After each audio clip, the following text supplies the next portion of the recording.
If you don't like me, I don't give a fuck. I'm still riding, still gonna drive my old truck, still gonna live how I want.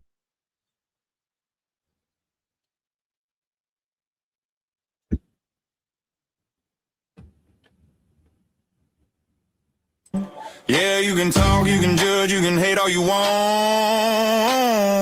I don't give a fuck. I ain't built for likes or approval. I ain't here to play nice for the neutral. I've been counted out by people who quit trying to tell me how to live while they sit. I don't dress right, don't talk clean, don't fit in with your fake routine. Got a little dirt on my name, so what? I earned every mile and every scar up. If I wanted to blend, I'd have done it by now. I'd rather be loud than watered down. I don't give a fuck if you don't like me. I don't give a fuck. I'm still riding, still gonna drive my old truck, still gonna live how I want. Yeah, you can talk, you can judge, you can hate all you want. I don't give a fuck. They want polish, they want fake, they want easy men they can reshape. I want midnight roads and real shit, callous hands and a hard-earned win. I don't need your scene or your praise, I don't need a crown to fill my weight. If my peace costs friends and luck, cool with me, I don't give a fuck. I tried playing nice, didn't feel like me. Tried keeping quiet, couldn't breathe. So I chose the road, the noise, the dust. If that makes me wrong, I don't give a fuck. I don't give a fuck if you don't like me. I don't give a fuck. I'm still riding, still gonna drive my old truck, still gonna live how I want. Yeah, you can talk, you can judge, you can hate all you want. I don't give a fuck. Nah, I don't give a fuck. And hello and welcome along, everybody.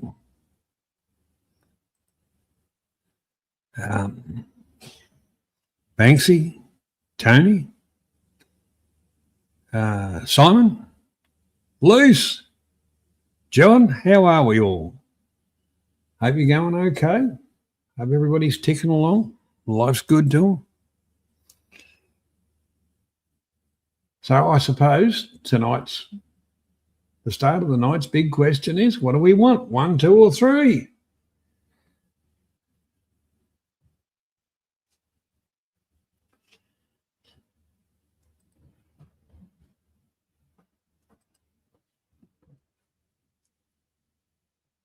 Then we'll get it going.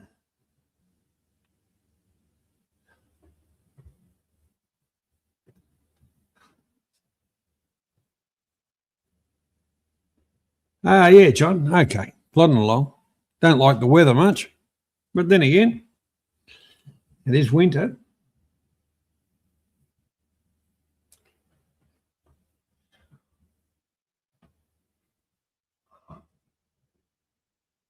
It's one of those things that you can only do what you want to do on days that allows you to do it.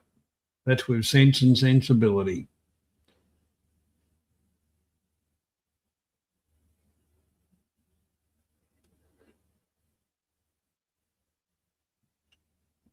G'day, Oz. How you doing, mate? Welcome along.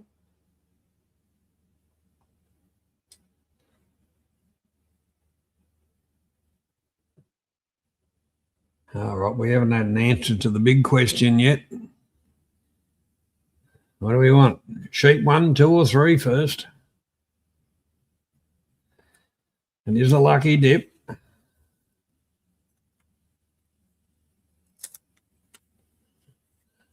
Oz has gone for sheet 2.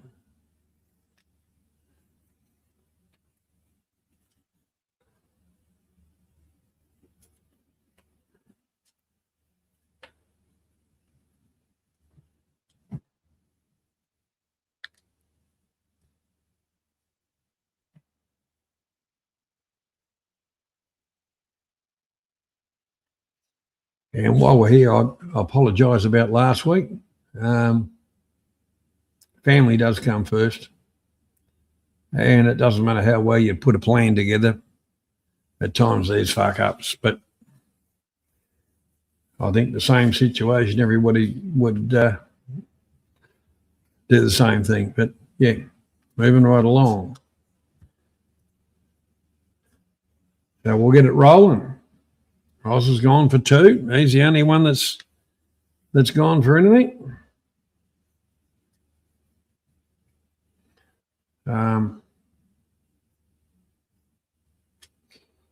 Me buddy, me offsider, he's got stuff and all the rest of it.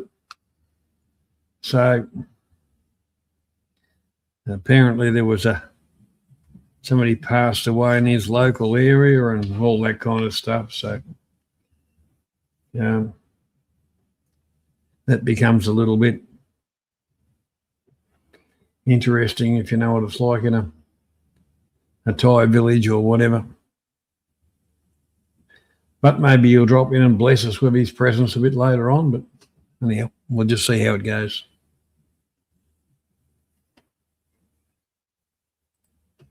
So, righto, the first question for the night. What is the name of the pillowy Italian potato pasta commonly known as?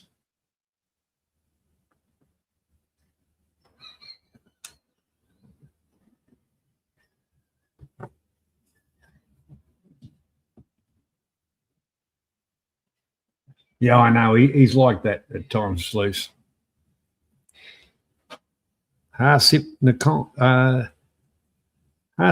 Satang. Welcome.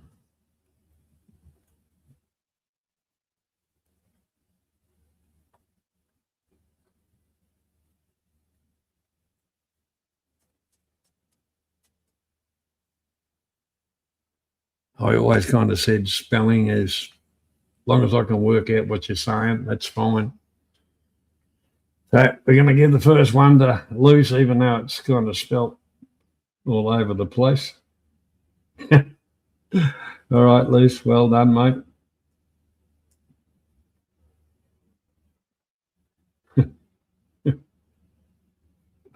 It does.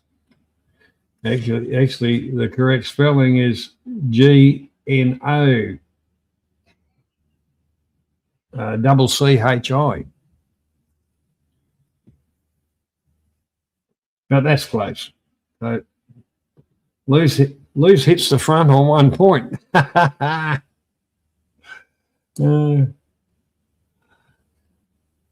Righto, second question.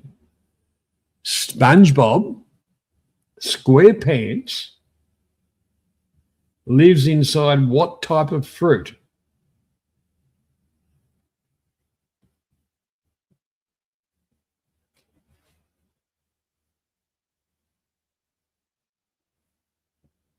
SpongeBob SquarePants lives in what side of fruit?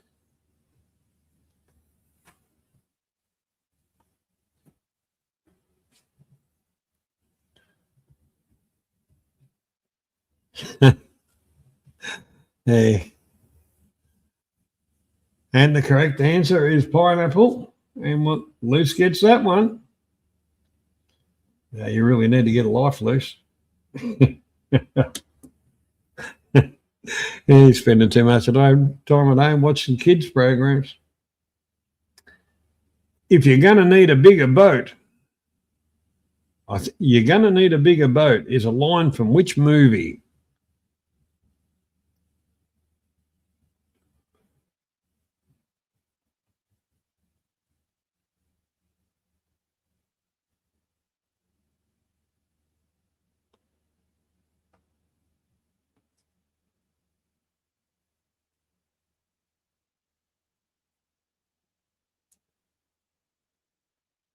And the correct answer is Jaws. First one in was Hasip Satang. Well done on that one.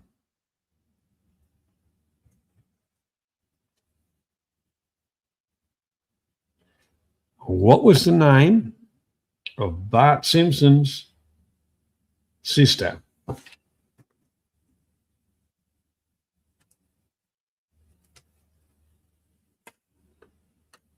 What was the name of Bart Simpson's sister?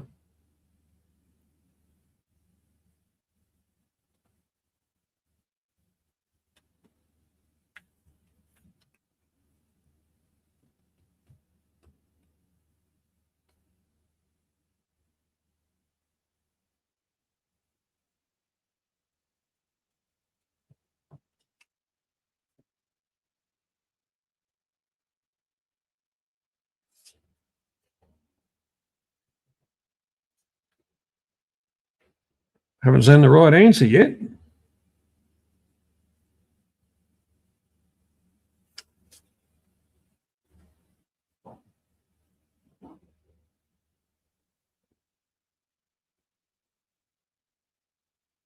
Oh, well, that one goes to the wicket keeper. Oh no, loose coming, just coming, Maggie. Yep. Right. So that's the end of the 1-pointer questions. Now we go for the 2-pointers.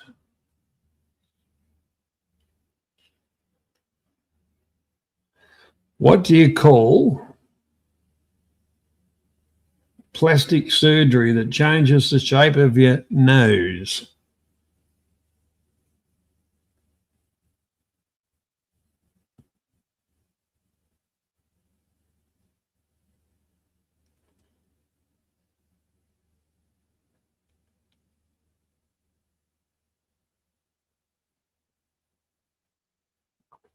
Ando, g'day mate. How you doing? And actually, Ando gets that one. He's the first one in. Ando, rhinoplasty.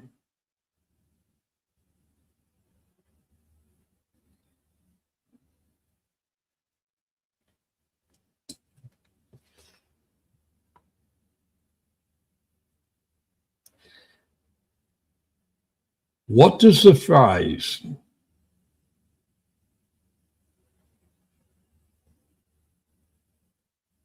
Hakuna Matata mean?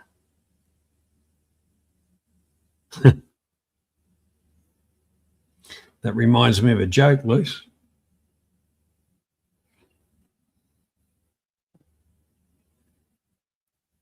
Remind me of that at the end of the quiz, Luce, and I'll tell you the joke.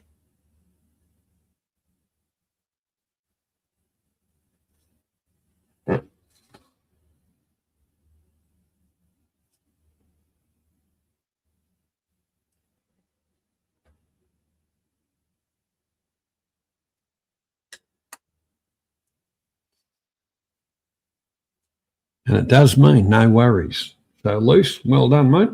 You got that one? What do you call someone that oversees or manages a museum?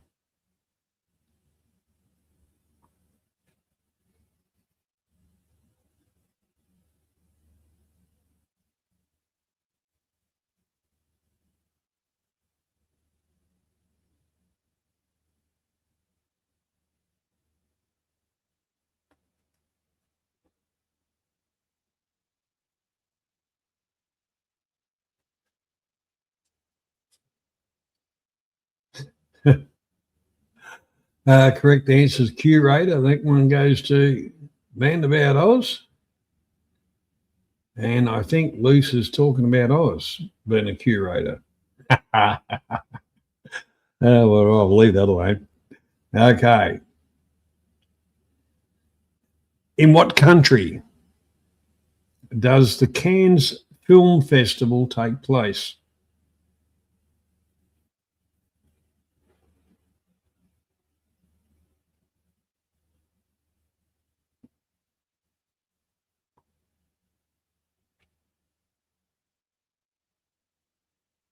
You were. Hang on. No, you weren't. Oz beat you by a 15th, Ando.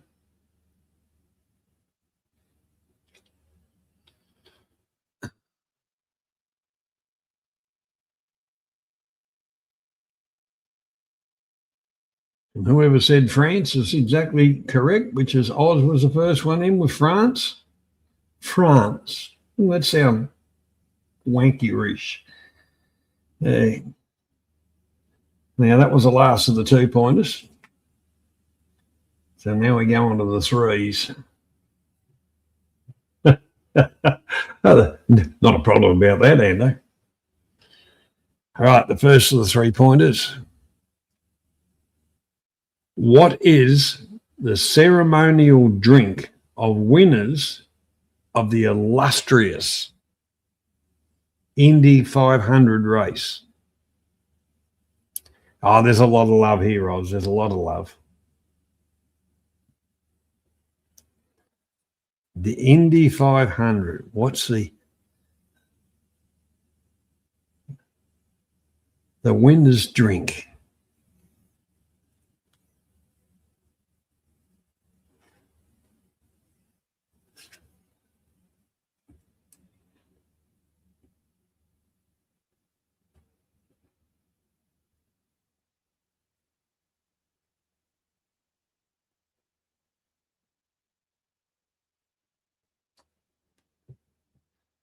And the correct answer goes to Luce with milk.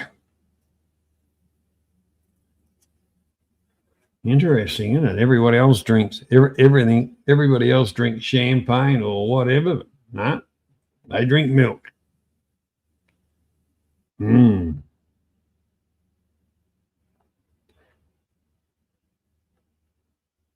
Okay, the next question. King Midas was forever cursed by Athena to have the ears of which animal?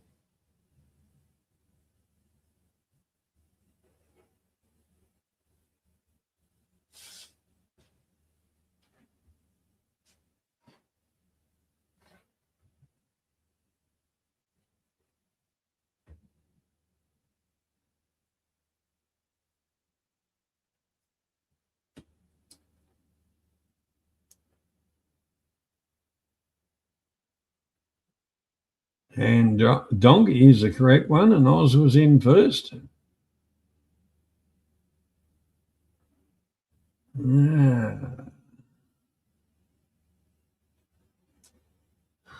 Rightio. Now, the third of the 3-pointers. What is a man-made bank used to control or confine water? What is a man-made bank used to control or confine water?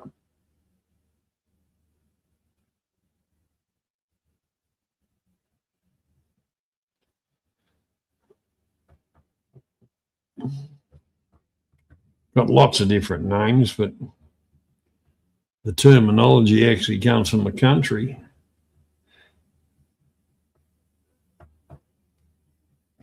And agenda.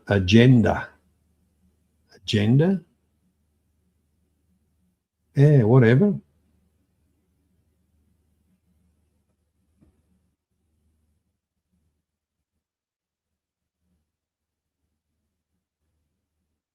Keep thinking about it.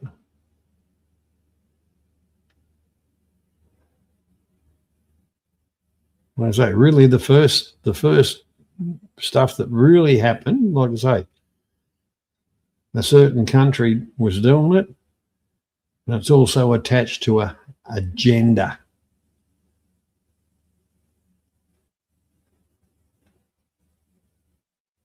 Which is not so politically correct any longer, apparently.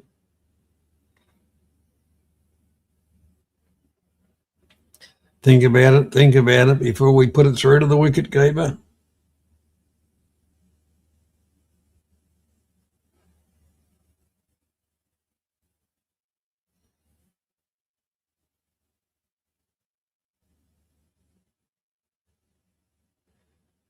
The actual answer was Dyke. So that one's through the wicket keeper. Moving on to the next one, the last of. Lionel Richie was the co-lead singer of what funk band?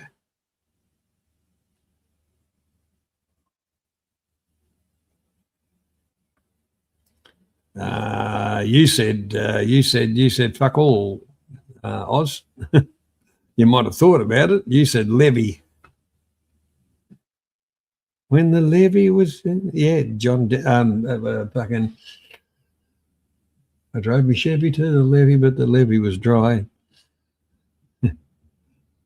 I'm looking again. Andy.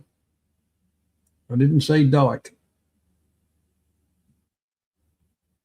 I saw levee, which wasn't the answer I was after.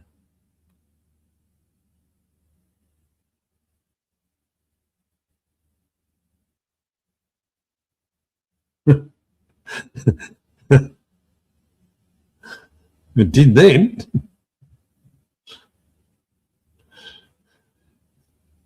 G'day, Gypsy. How you doing, mate? Welcome. Oh, okay. Okay. All right. So you reckon I should give Oz a fucking the points? All right. We'll do that. That means he's beaten you now, Luce.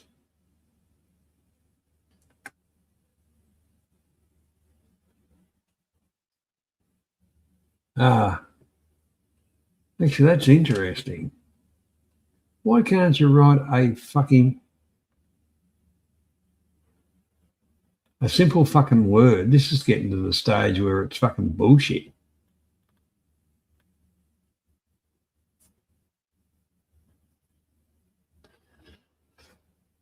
All right, I gave Oz the points, and yours didn't come up. Yeah, it's getting to the stage where it's fucking bullshit. This crap. Right, who said the Commodores? Luce did. Luce said the Commodores, which is right. And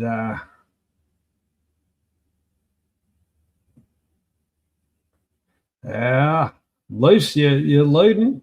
You're leading by one over Oz as we go into the 2 4-point questions. Which author gave the world characters like Grenfold, Frodo, and Smigol?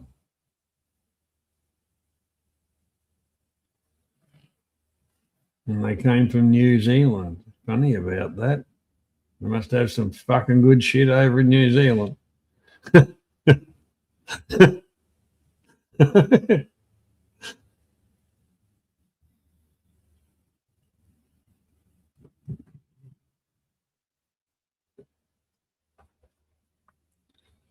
Think about it, Oz. Think about it.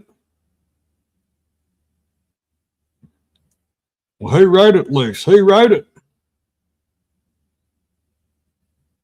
What author?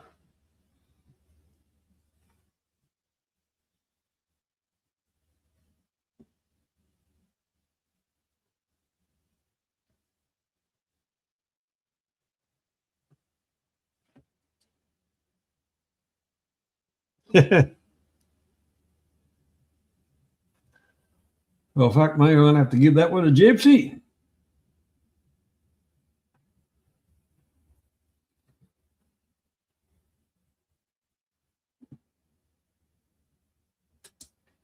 J.K. Rowling's. All right, the second of the 4-pointers. What is the study of visual imagery and its symbolic called, or symbolism? What is the study of visual imagery and its symbolism called?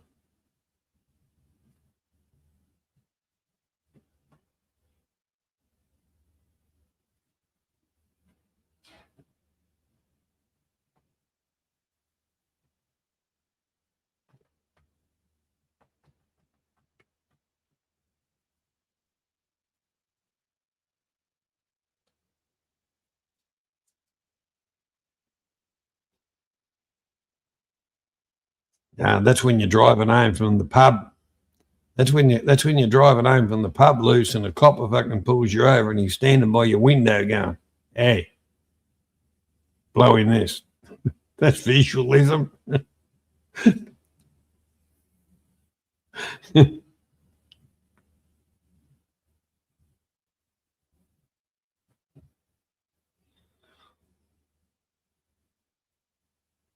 Oh, this one goes to the wicket keeper.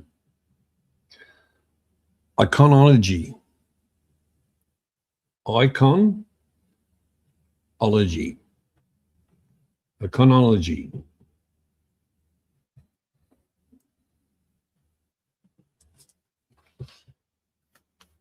All right. And now we're on to the 5th point question.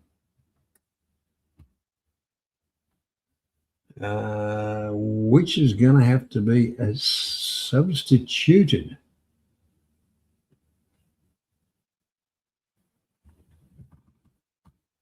It's going to have to be substituted because Oz has been whinging about the multiple answer ones because he hasn't got a very large fucking attention span.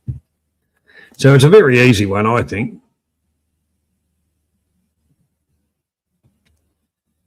Who wrote? No. We'll get an easier one than that. An easier one than that. Nice, easy one because of our age group.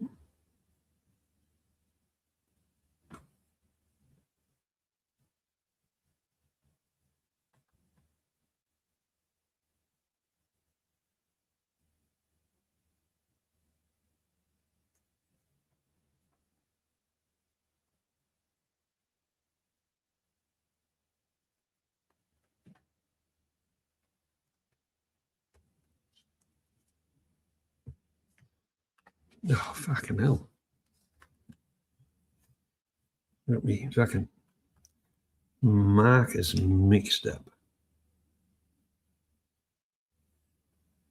I know the question I was going to ask.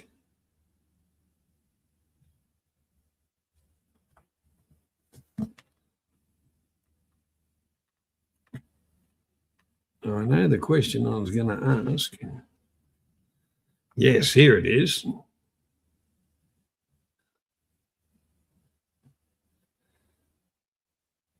What was, hang on, where is it?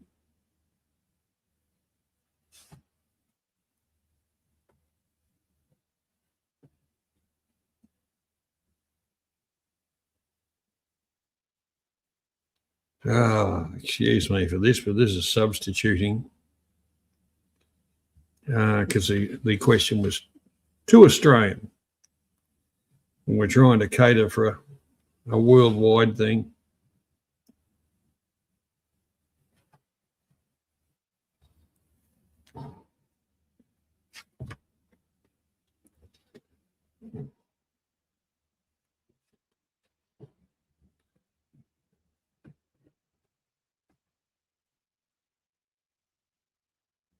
All right, this one will do. I Have the Right was the 1964 hit for what group?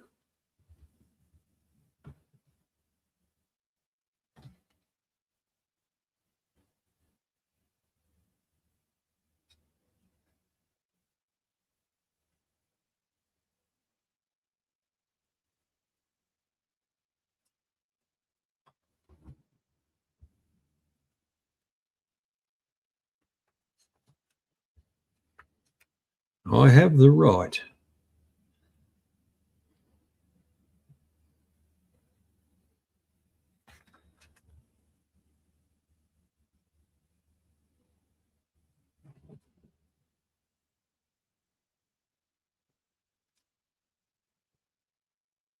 Not looking good on this one.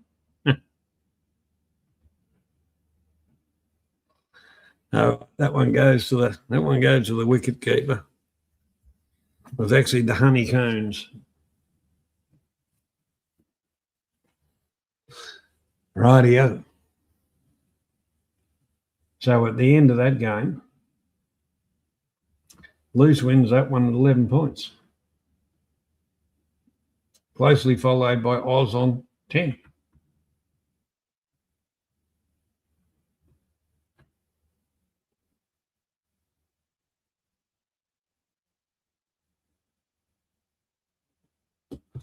All right, we'll go and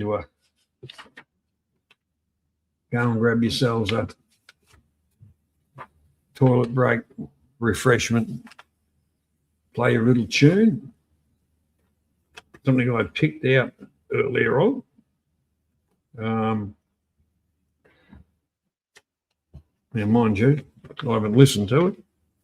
So we'll be both guinea pigs together. All right.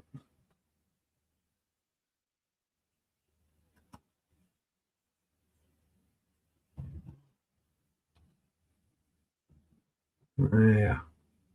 What are we going here?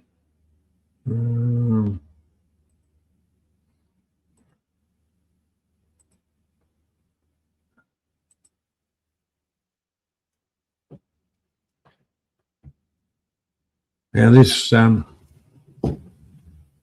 next bit is from Foresight, an album by IML, by Prox IML. And mind you, I haven't heard it, but we'll hear it together. Here we go. So, short break. Down the stairs now, here she comes.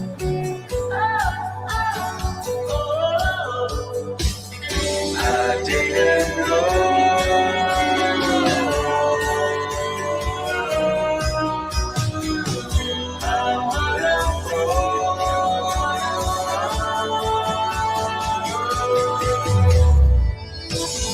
When you came into my life, everything would change and turn around, turn around.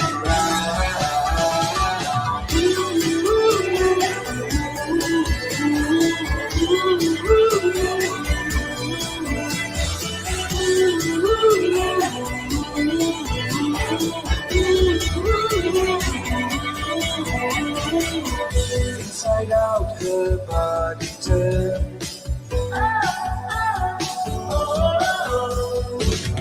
Down my spine, her magic world. I didn't know.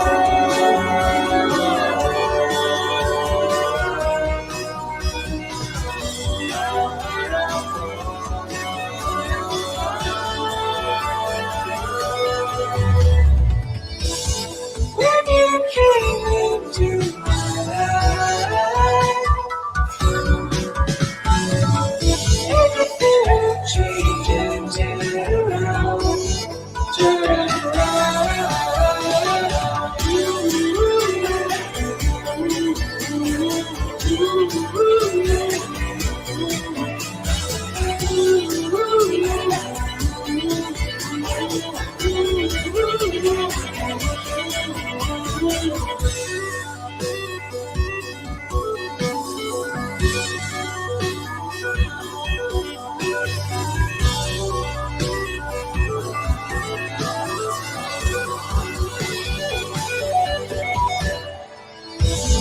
When you came into my life,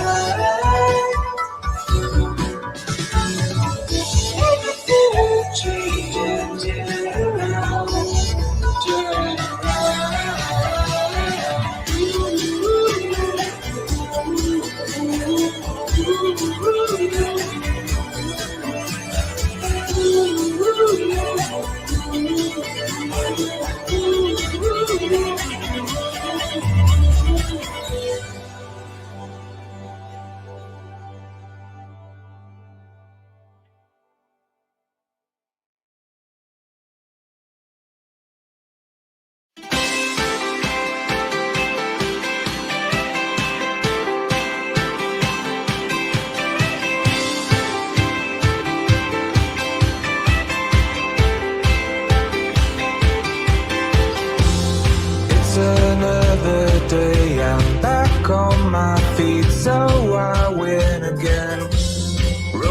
days are so sweet, the scent is all around my head. I see the stars shining right through your eyes. No, I can't believe that you're finally mine. Girl, you're so perfect that you make me feel high. And I feel that I am the luckiest guy in the world. Yeah, I'm on my way to you. Yeah, I'm coming home. Driving in my Malibu, singing along with the song. Yeah, I'm on my way home. Yeah, I'm on my way home. Yeah, I'm on my way home. Yeah, I'm on my way home. I see the stars shining right through your eyes. I can't believe that you're finally mine. You're so perfect that you make me feel high. I know that I am the luckiest guy. I see the stars shining right through your eyes. I can't believe that you're finally mine. You're so perfect that you make me feel high. I know that I am the luckiest guy in the world.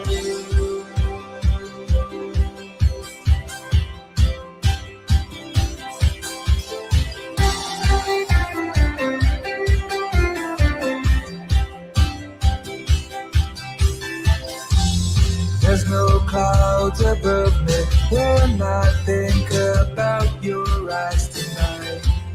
You're my comfort after every day beneath the daily grind.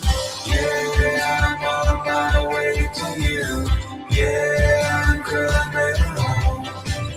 Driving in my Malibu, singing along with the song. Yeah, I'm on my way home. Yeah, I'm on my way home. Yeah, I'm on my way home. Yeah, I'm on my way home. I see the stars shining right through your eyes. I can't believe that you're finally mine. Girl, you're so perfect that you make me feel high. I know that I am the luckiest guy. I see the stars shining right through your eyes. I can't believe that you're finally mine. Girl, you're so perfect that you make me feel high. I know that I am the luckiest guy in the world.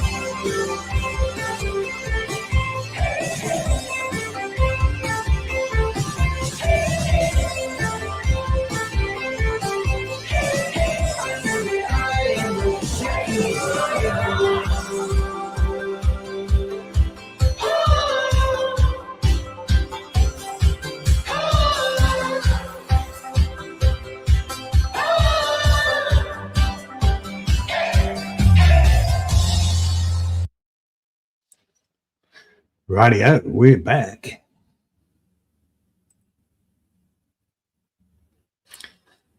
And welcome, Emily. All right, the big question now is 1 or 3?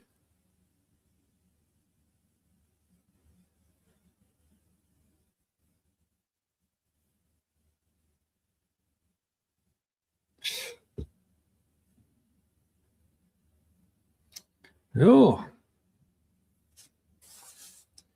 rightio. Oh, geez, I've got to do a substitution on this one too. Not to worry, we'll work through it. And the first question is, what do you call a cosmetic treatment of the feet and toenails?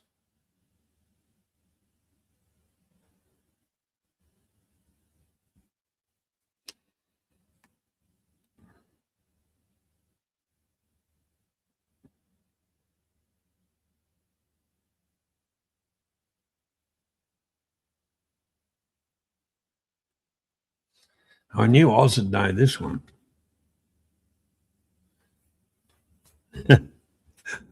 Oz, what color nail polish do you go for?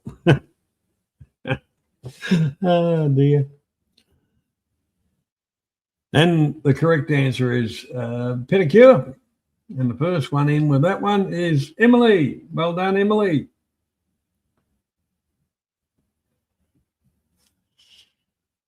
Yeah, you must have. You keep on putting your foot in your mouth every now and again. Oh, sorry about that, mate. I couldn't resist that one. Oh, you got to have a giggle. You got to have a giggle.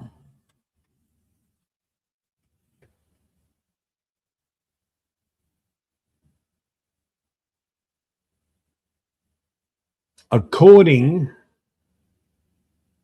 to the saying, what is 9/10 of the law?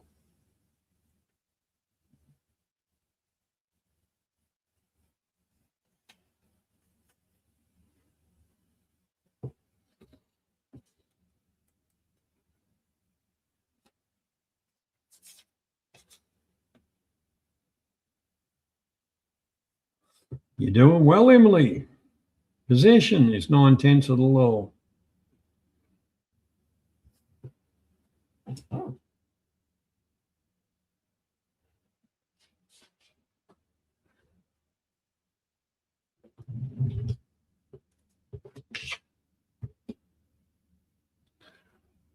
Paul Rudd plays the part of which character in the Marvel movies?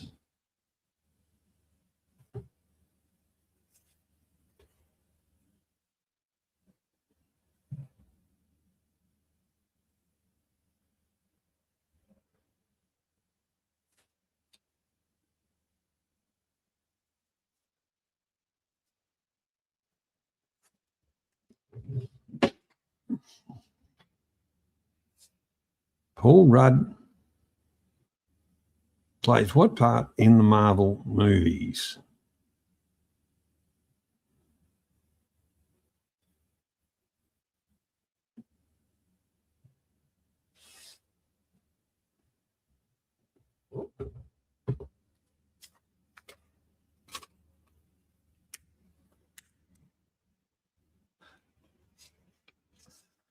And well done to John. You got the right answer.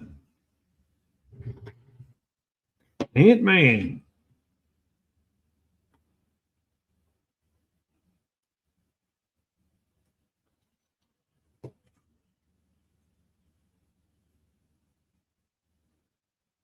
What was the name of Lone Ranger's friend?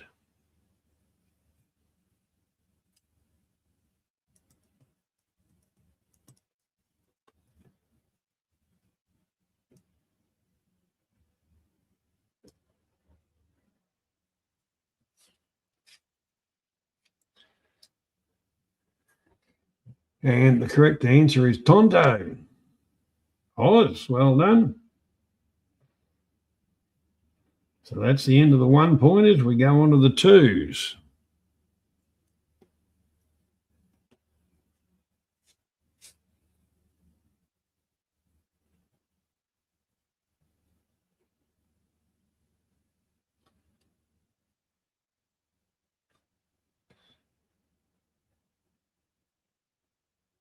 We go on to the 2 pointers.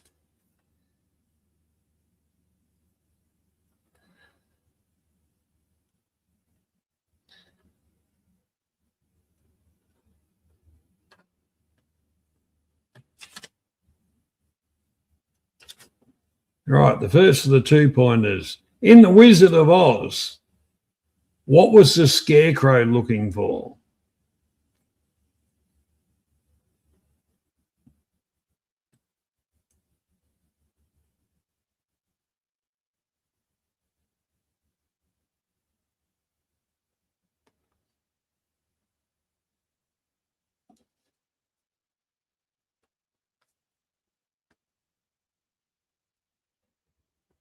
Correct answer is a brain. That one's Emily.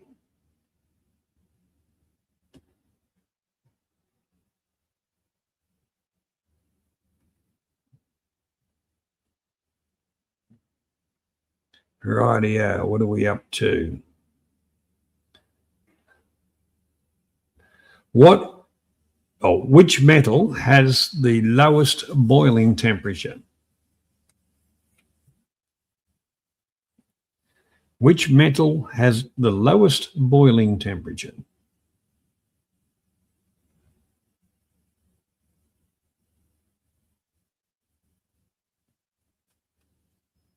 Think about it, folks.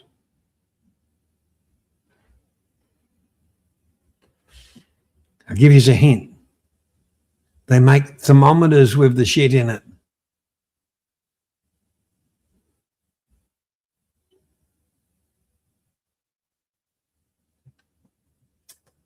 Loose. Well done, mate.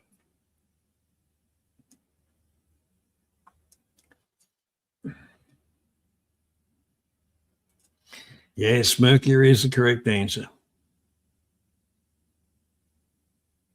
Les Miserables is a book, musical, and a movie set in which city? Les Miserables. Hey.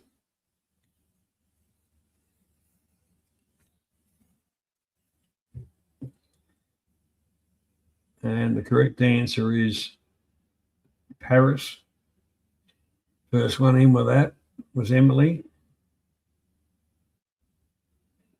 Emily starting to blitz it.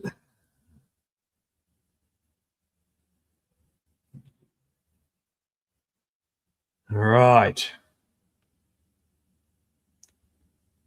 What color is the letter A in eBay?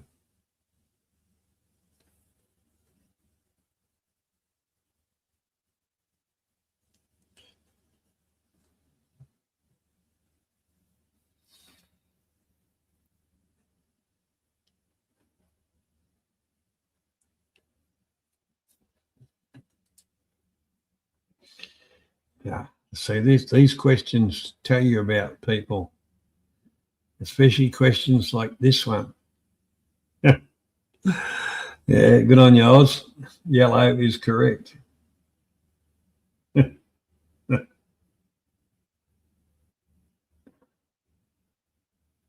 Right, we're going to the 3-pointers now. As yellow loose, obviously you don't spend a lot of time on eBay.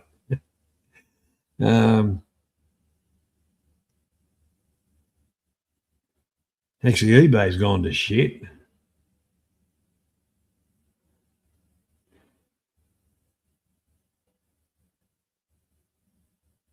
No, I better substitute that one. That's an Australian, real Australian.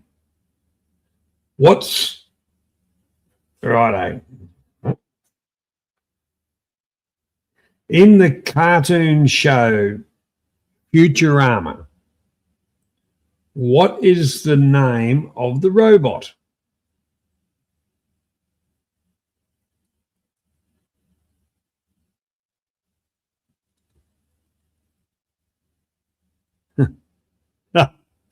You obviously have nothing to do with eBay, loose.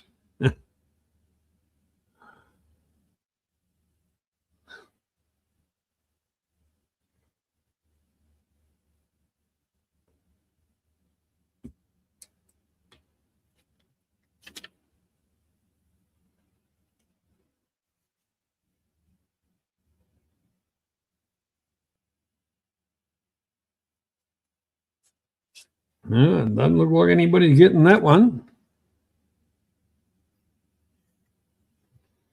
Yeah, well, we'll mark that one off. It was actually Bender.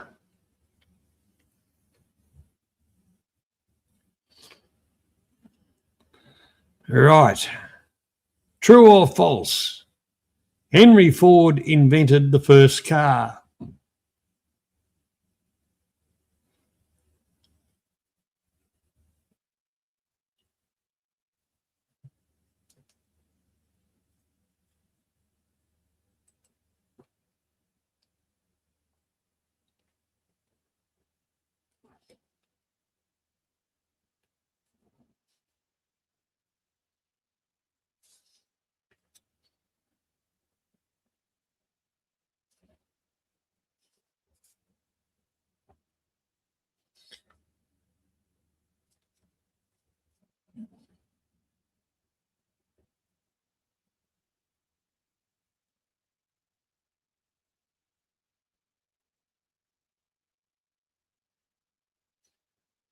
It's actually false. Carl Benz invented the first car. So that's 2 down on the 3-pointers. Dear, oh dear. In the phonetic alphabet, what word is used for the letter J?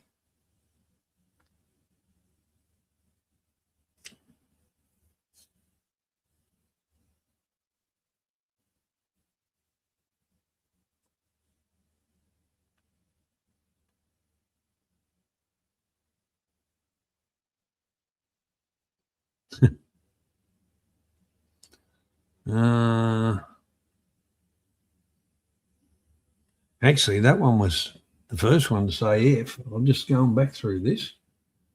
First one to say F was meant about Oz. So Oz gets that one, that last one.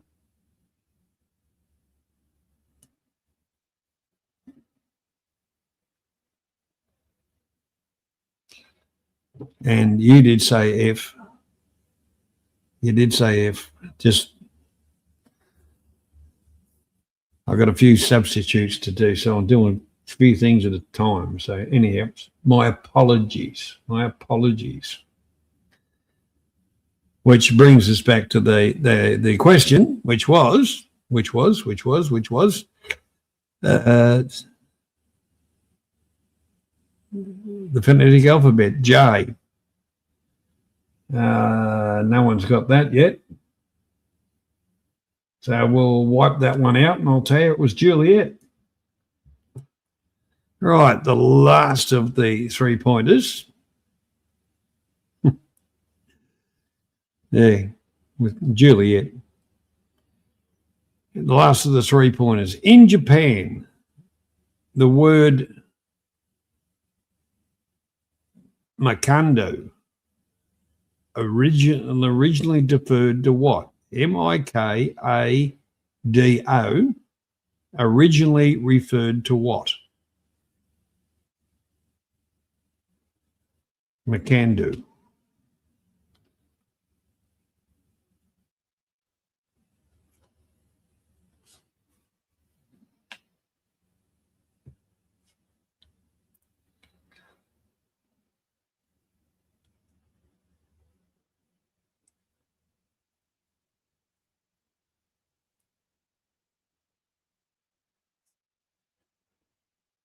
No takers on that one.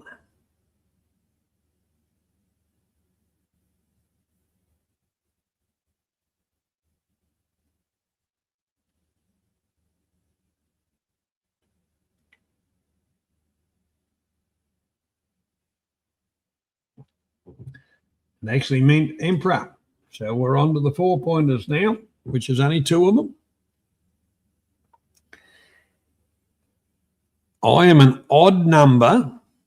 Take away 1 letter and I become even. What number am I?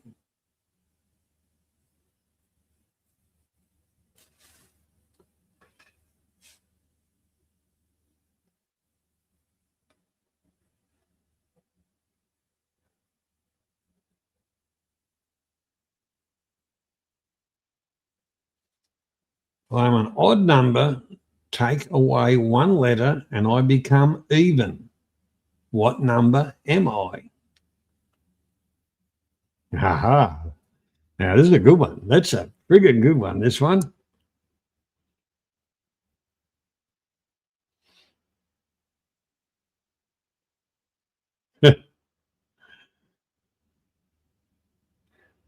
You got it, Oz?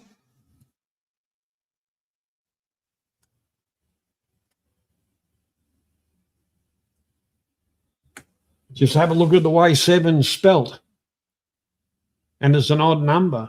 You take away 1 letter and it says even. I know, smart ass question. Yeah. All right. That's what it's all about, challenging the mind. All right. The last of the 4-pointers. In what country was William Shakespeare born?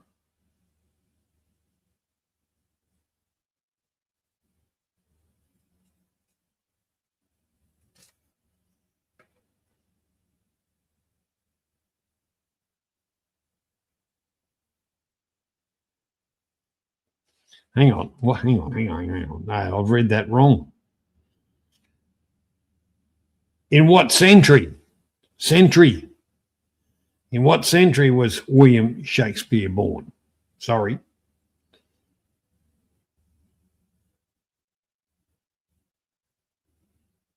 I left my glasses in the car, which doesn't really matter anyway.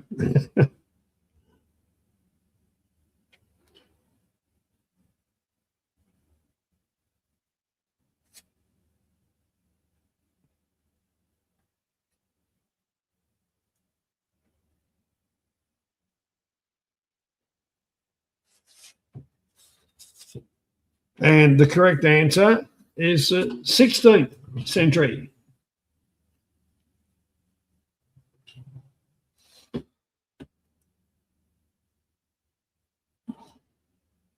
So we'll give that one to Emily.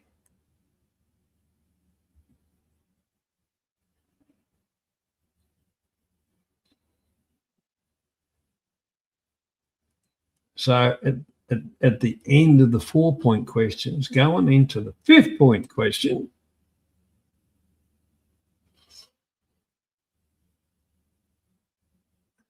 Emily and Oz equal points. And we know Oz hates the long drawn out 5-pointers. So we're going for a substitute. A substitute question.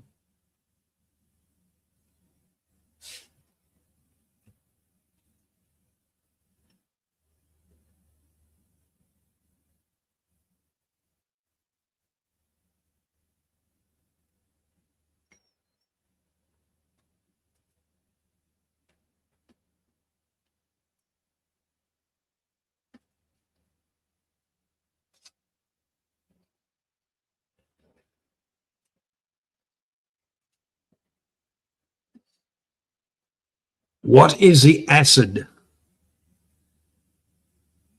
Or what acid gives nettles their sting?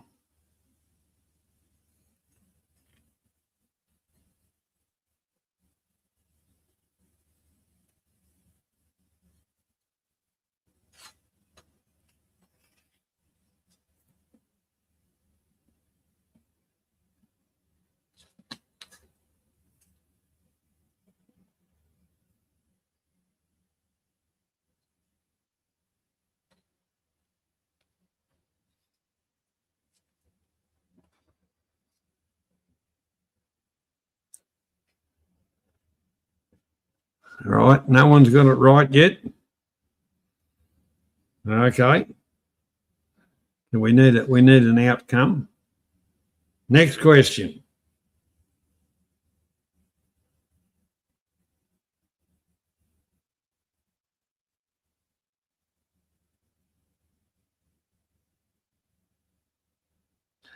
G'day Trent, how you doing, mate?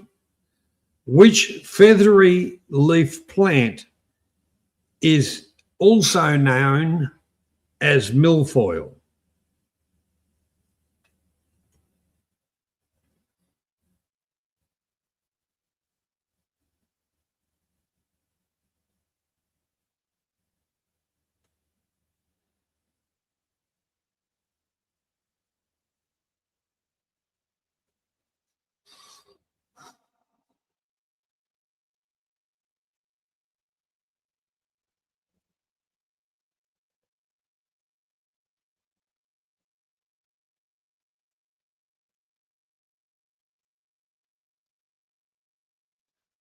All right, we still haven't got the correct answer. It was yarrow.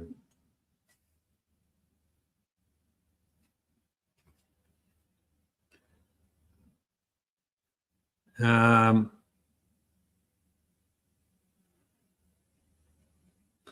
right, we'll try this one. What type of a creature is a gelada? Gelada.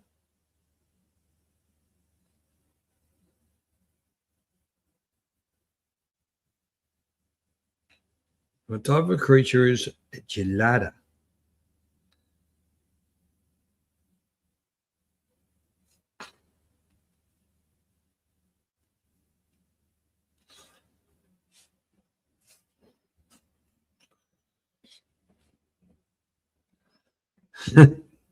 I love that question mark, Emily.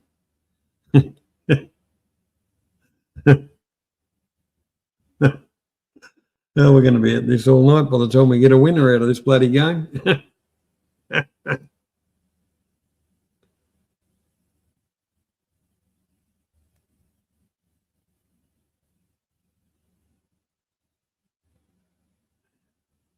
Well, that's actually a monkey. So, righto, we'll move right along. No, here's a slightly easier question. Shit.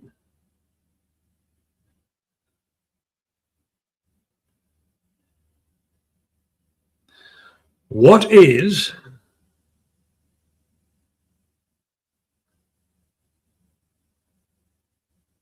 a flat rock on which tools are sharpened called?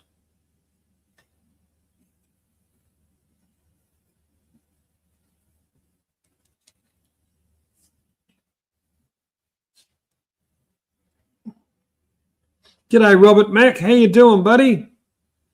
You still enjoying life, mate? Building chook houses and stuff like that?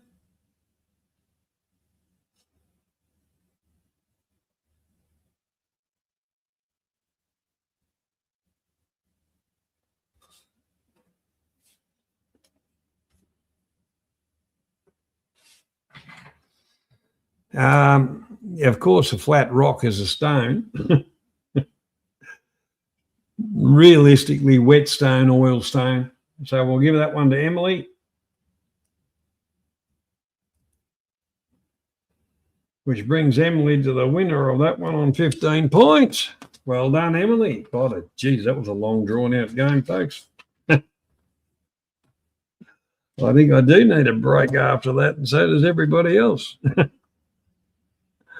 Okay, so we'll try and find a bit better, decent music than that last lot. That was a bit shitty, wasn't it? It was a bit shitty.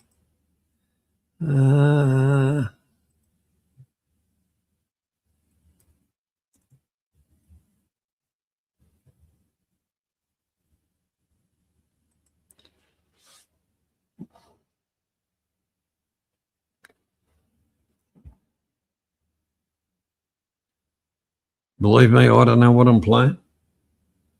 But here we go.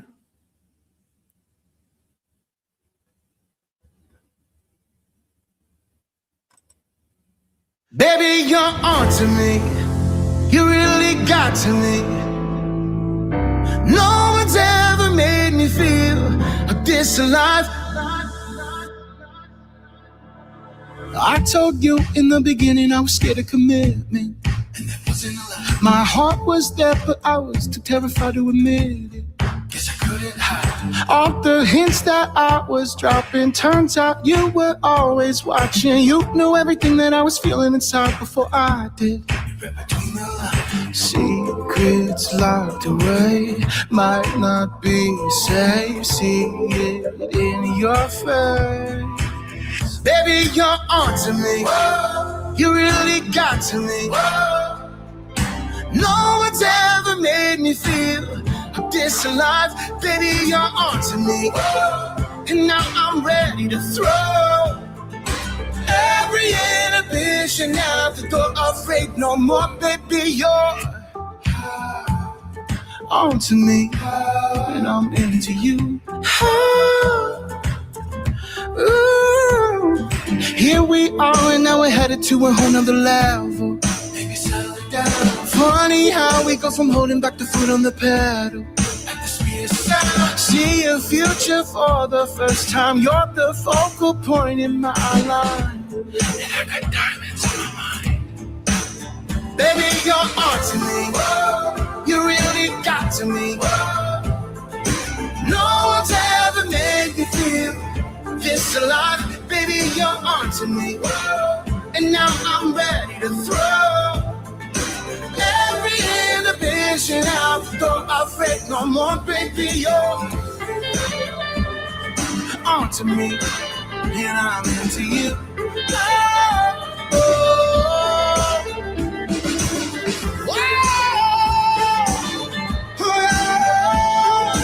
oh, baby, you're on and I'm into you, yeah. Here's something you won't believe. Got one more trick up my sleeve. About to drop down to one knee. Baby, you're all I need. You really get to me. No one's ever made me feel this alive. Baby, you're on to me, and now I'm ready to throw every inhibition out the door. Afraid no more, baby, you're all I need, and I'm into you. Oh, baby, I'm into you. Oh.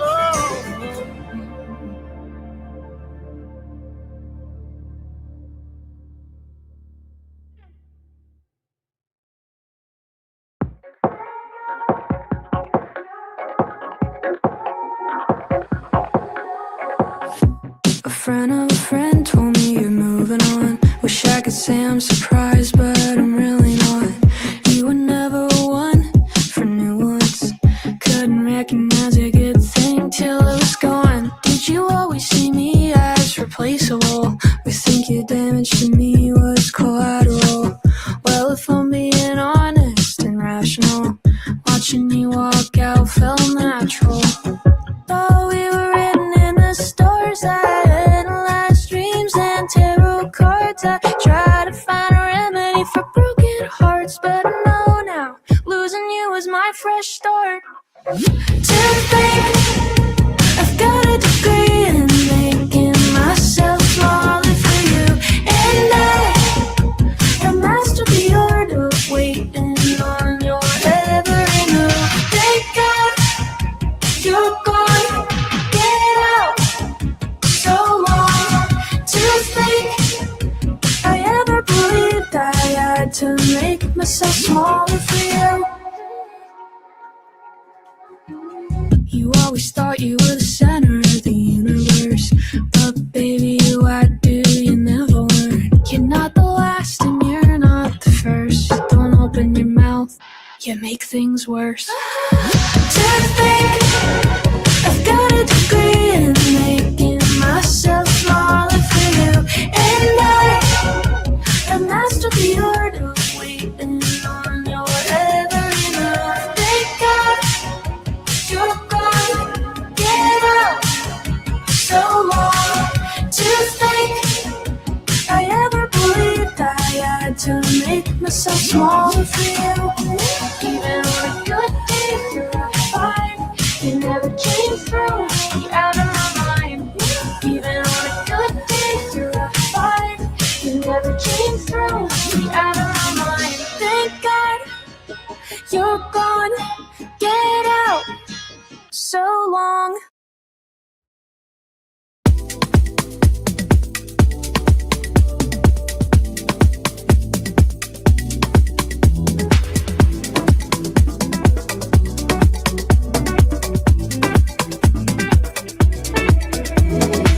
Midnight, the lights is going low. We dancing real slow. Go back and forth. What you waiting for? Yeah. Don't act like you don't know the places we could go. It feels so right. Blame it on the night. Yeah. There's no denying the energy. Closer and closer, no in between. Not trying to make sense of what it means, but I know one thing, yeah. When you feel like that, gotta move so fast. Say you won't hold back. It's now or never. Wanna make it last. Give it all you have. Say you won't hold back. It's now or never. It's good right now. So good right now. Don't let me down.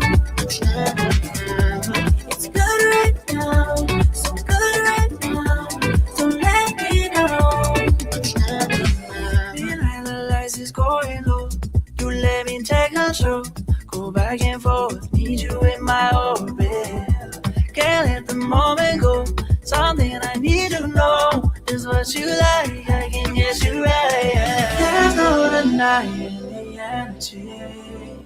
Closer and closer, no in between. Not trying to make sense of what it is, but I know one thing. Yeah. When it feel like that, gotta move so fast. Say you won't hold back. It's now or never. Wanna make it last. Give it all you have. Say you won't hold back. It's now or never. It's good right now. So good right now. Don't let me down. It's good right now. So good right now. Don't let me down. When you feel like that, gotta move so fast. Say you won't hold back. Wanna make it last. Give it all you have. Say you won't hold back. When you feel like that, gotta move so fast. Say you won't hold back. It's now or never. Wanna make it last. Give it all you have. Say you won't hold back. It's now or never. It's good right now. So good right now. Don't let me down. It's good right now. So good right now. Don't let me down.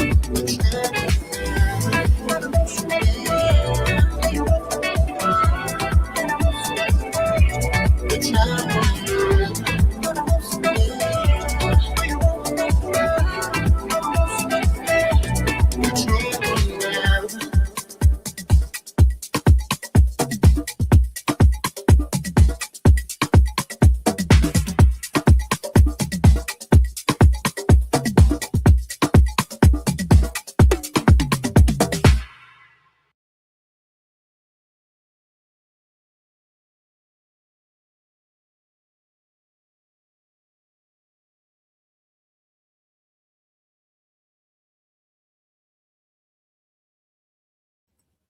Welcome back. Doya, welcome. Yes, I did have a quick smoke and drain the main vein, you might say. So anyhow, we'll keep moving along.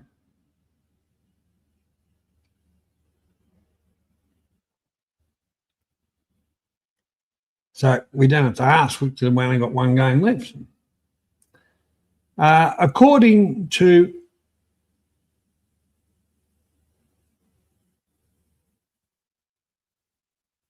ideism,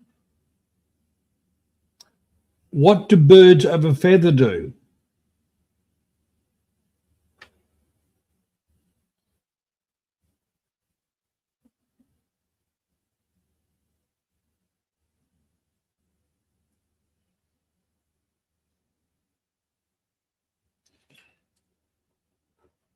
Birds of a feather flock together. Emily.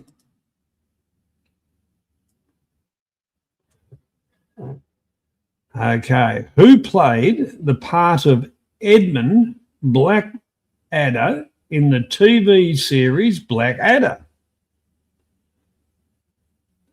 I couldn't stand the little prick myself, but anyhow, some people thought he was funny. I didn't, but anyhow.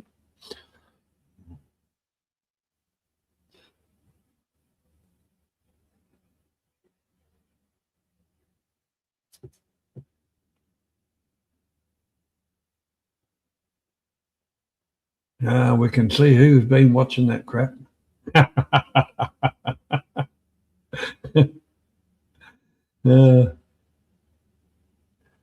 Correct answer is yes. Rowan Atkinson. And that one goes to Trent. He was the first one in on that. Righto. What two countries or cricketing countries play for the Ashes?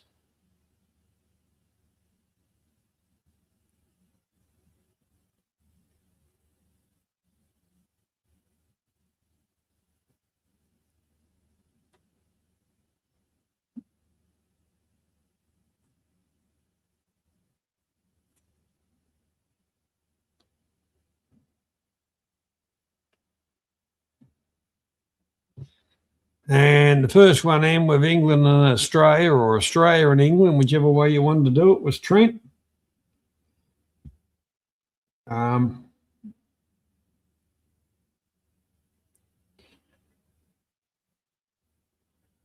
India and Pakistan. Interesting observation there, Emily. I suppose, what did you do? Look out the window. Now that's not nice, is it?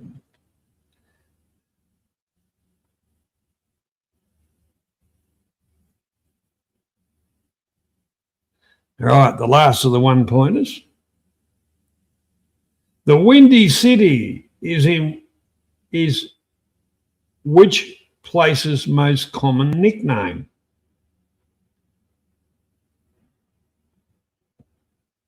The Windy City.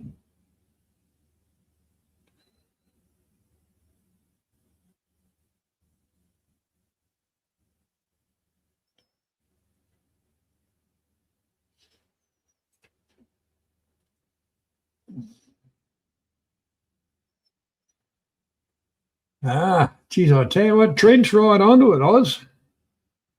You're coming in second, Oz. Good on you, Trent.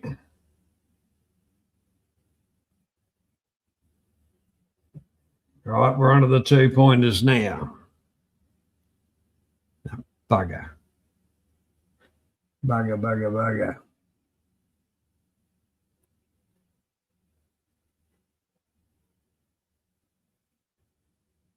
What was the name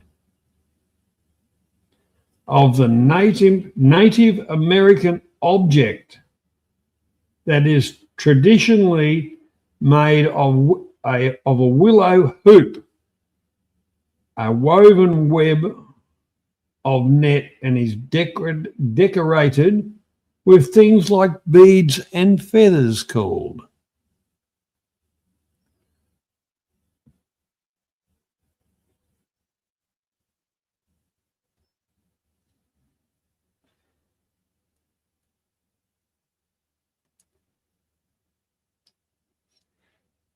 And first one in with that is Emily. Well done, Emily, once again.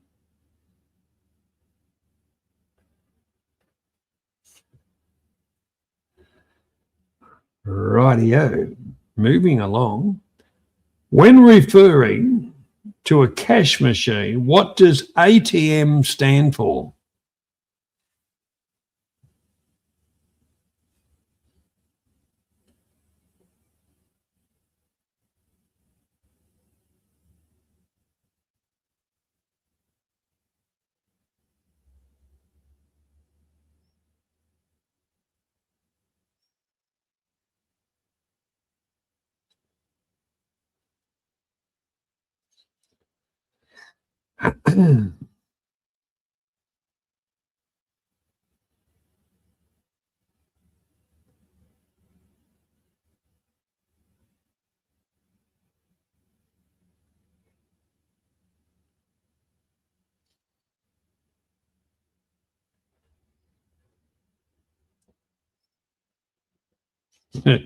I bet you it's a different name that you call it when your card gets robbed off you. Correct answer is an automatic teller machine. And the closest I've got to that, but Emily with automatic transaction machine, you can make transactions from, but Trent with automatic teller module. Flip a coin, heads or tails.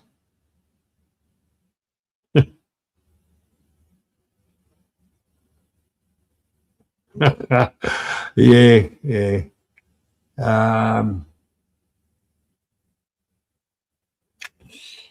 No, I'm just gonna that one through to the keeper. That's the easiest way. Right, next one. Who currently has a hit song with Vampire? Yeah, I could do that, Oz. I could do that.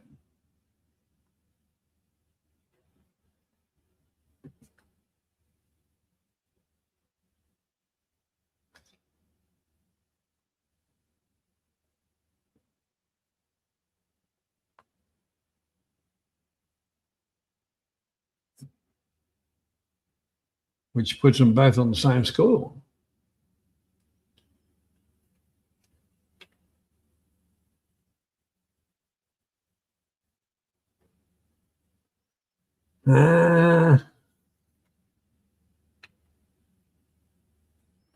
No one's up with that kind of music. And it's not a Demi Lovato or Lovato. Right, well, looks like this one is definitely going to the wicket keeper because it's Olivia Rodrigo. All right. Moving along. True or false? The study of the stars is called astrology.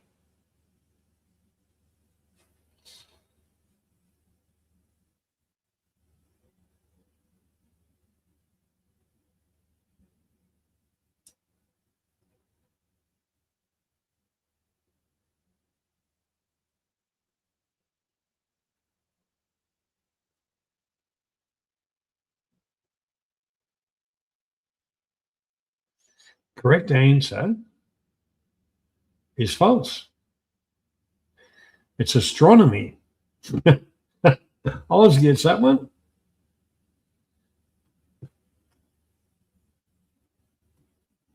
All right, now we're on to the 3-pointers.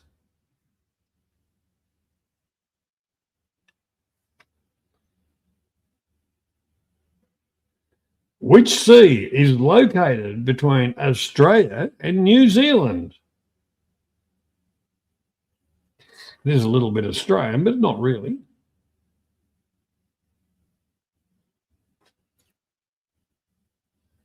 Especially if you're able to row a canoe.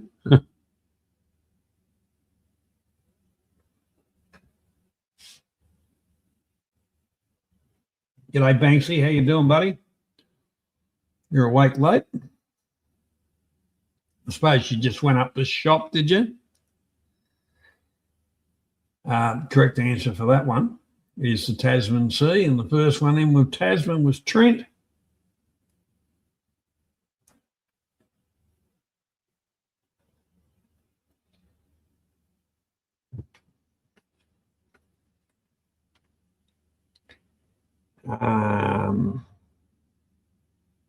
Here's one that will make you all think, you heathens.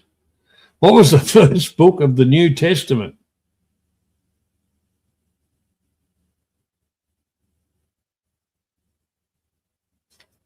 What was the first book of the New Testament?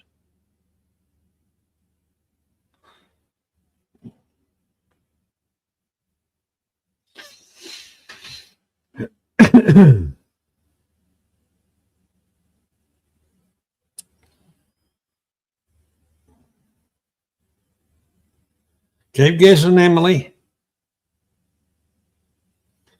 Yeah. See, Trent's a heathen. Come on, where's all the Catholic backgrounds?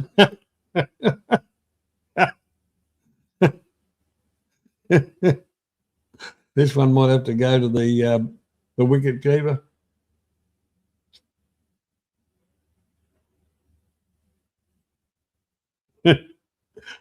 The Sunday Post or something, the Truth magazine. All right, that one goes to the wicket keeper.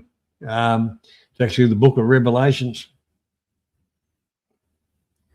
All right, the last. No, it's not the last.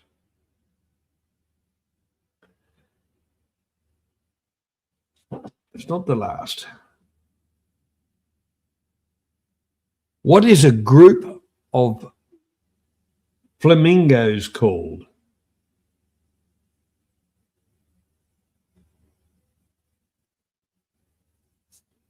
What is a group of flamingos called?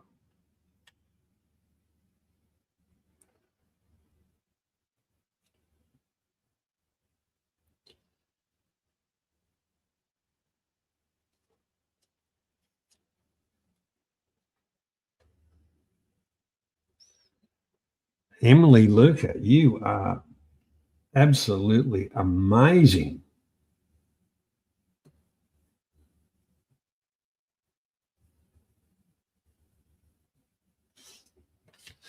I didn't think anybody would get that one. I really didn't. Flamboyance.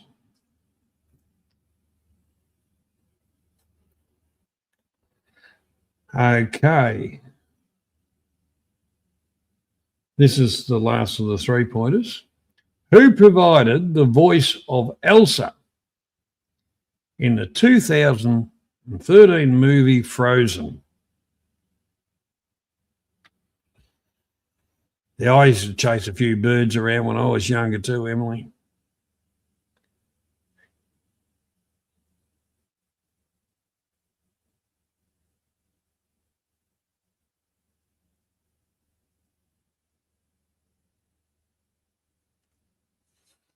Who was the voice of Elsa in the movie Frozen?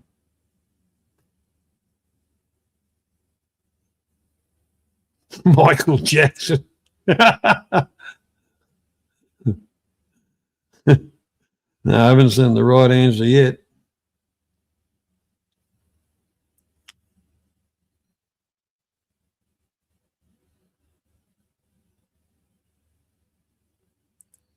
All right, that one's going to the wicket keeper. It was actually India Menzel.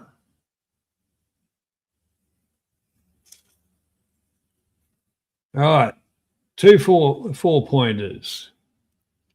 And here's the first one. The Titanic was built in which United Kingdom city?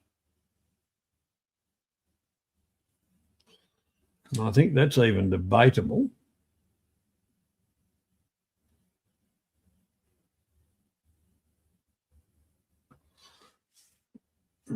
I think that one's very debatable. And the correct answer is Belfast, and that's Trent.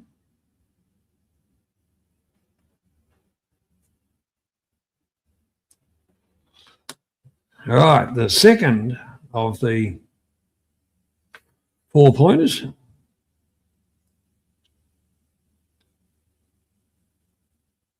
Fitzwilliam Darcy is a character in which novel? That kind of reminds me of a joke too.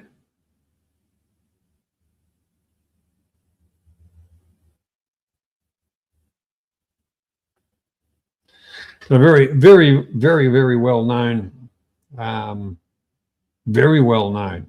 book. They even had movies done on that based on the novel. Fitzwilliam Darcy.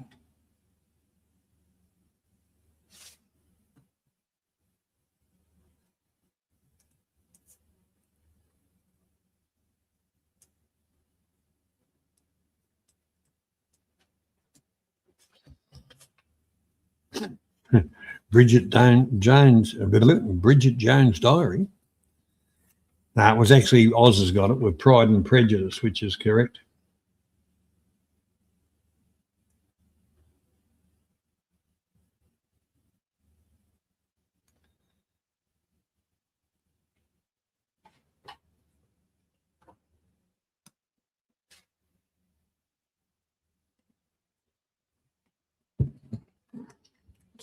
Right.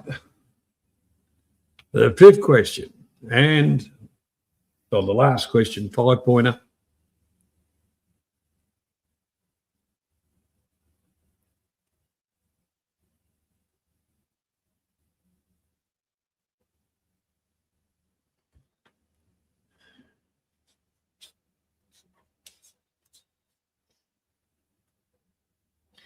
How many stomachs does the giraffe have?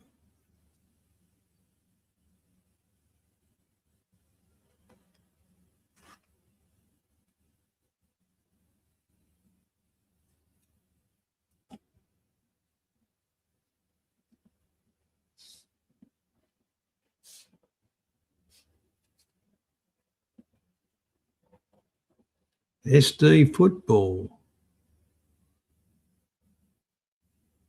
G'day. That's not Stu? I don't know. Anyhow. Emily Luca, you are right with 4.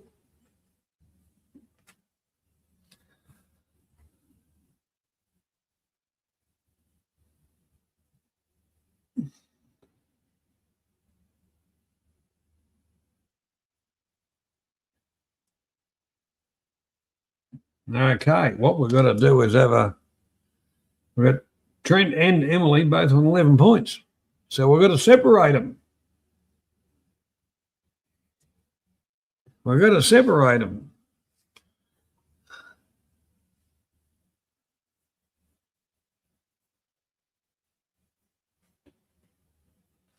So here's a question for Emily and Trent. Which part? No, that's not probably a good question, buddy. Heathens.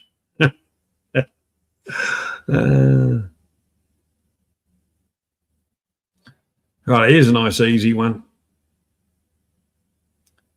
Kuala Lumpur is the capital. Oh, hang on. Got it wrong. Start from the start. Kampala is the capital of which African nation?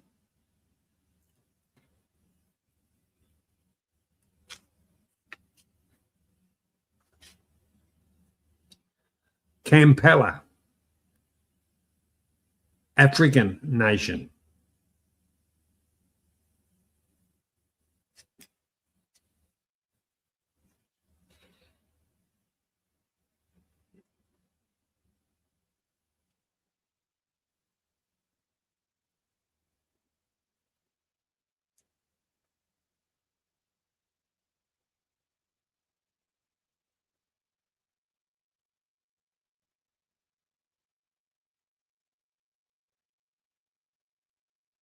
All right, strike that question.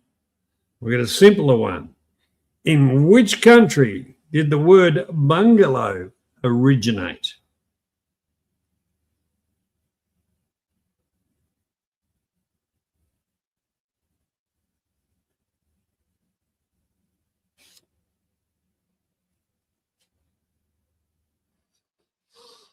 Originate, Emily, originate. This might surprise you too.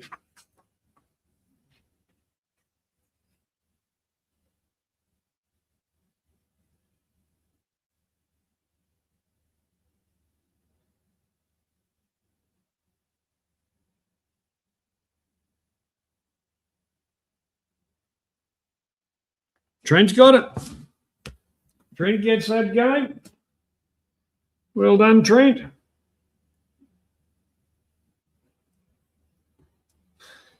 Right, so at the end of the quiz, we've got Luce won the first game on 11, then disappeared.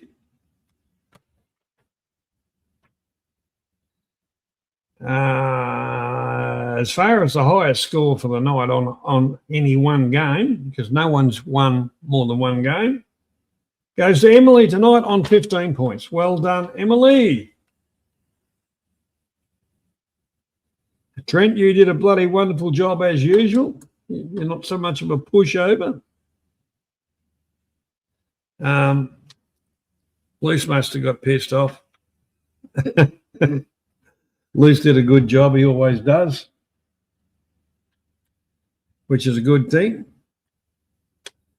So we'll have another little break and then I'll open up the panel and everything will go to shit like normal. And but as long as we can have a laugh and a giggle and, it doesn't really matter, does it? It's what it's all about. Entertainment, having a bit of enjoyment, let your hair down, challenge the brain. So I've kind of picked out a song, and by the way, I do use artist.io, which is a free site. It's artist-free, copyright-free music, although YouTube don't like it. And it's a staging place for creators. Some good music there, lots of different categories and things like that. But yeah, I think it's worth having a look. But without further ado, we'll put on a little song, which is, like I say, a lot of these stuff is I just go, oh, that might be all right, and just try it, which is what we all do with new artists, isn't it? So here we go.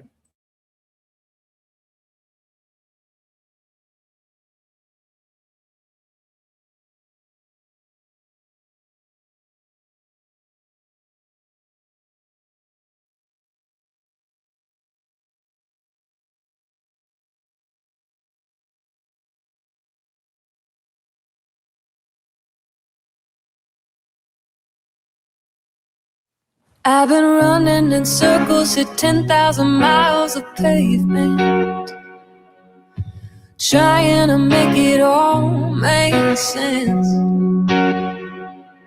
I've been underslept, overworked, overstretched, I'm exhausted, but I got you. I've had friends that have thrown me aside like a burned out cigarette, and times that I've taken it all but then lost it. I've been misunderstood, tasted the bad with the good, but I still got you.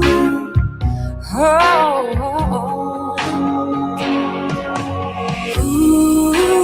Ooh, no matter how hard it gets, we got the evidence. Ooh, and through all the craziness, only thing making sense, beneath the surface, our chaos turns to peace. 'Cause true love runs deep. I got gravity pulling me under and into your magic, because love is a mystery. Oh, but we found it, and I kinda like the way I can explain it. I got you, I still got you. Ooh, no matter how hard it gets, we got the evidence. Ooh, and through all the craziness, only thing making sense, beneath the surface, our chaos turns to peace. 'Cause true love runs deep, like a trench in the ocean, like the dreams I've been holding, like the roots of an oak tree. True love runs deep. Ooh, ooh, ooh. We got the evidence. Ooh, ooh. Only thing making sense is beneath the surface, our chaos turns to peace. 'Cause true love runs deep, and I got you. I still got you. Oh.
And we're back. The link's there in the chat if anybody would like to join.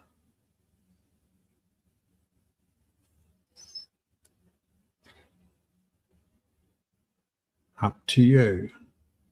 Anyhow, my take on this last few weeks and that, I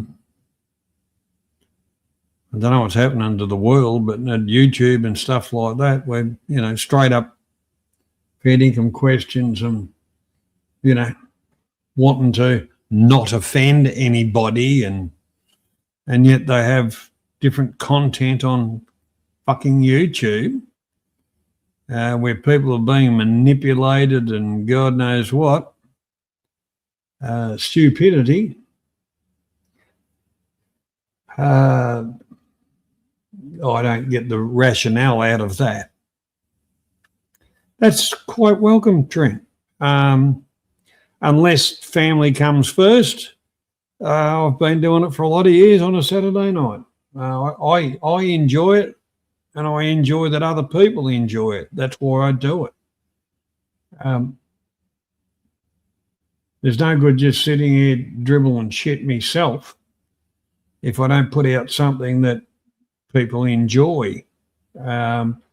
And the thing about the quiz is, yeah, you get some of the harder questions, but realistically, it's common knowledge stuff, and it jogs the brain. It makes the brain work, and that's a good thing, to make the brain work, to think. Because we're all getting around in a society where we're told not to think, and history don't matter. Tomorrow's the only thing you worry about. Well, the interesting part about that, history does repeat itself. And I can see some repeats in history myself. And it came from a dark and gloomy part of the world's history. But that's the thing, like Oz does his channel, and it's very entertaining, a bit of fun. The one part about it, if you don't mind being called an idiot and get fucked and stuff like that, that's fine. That's Oz. We all love him. He realistically is a stress-free environment. Yeah, you can crawl up somebody's nose if they get butt hurt. Big deal. Everybody can. It's one of those things that we all kind of care about each other, and we can have a laugh and a joke. None of it is actually detrimental in any way. That's the point. It's not detrimental. It's never meant to be detrimental. It's just one of those things that society has changed, and not for the better. That's right. No one gets hurt. It's only when stupid people do stupid things.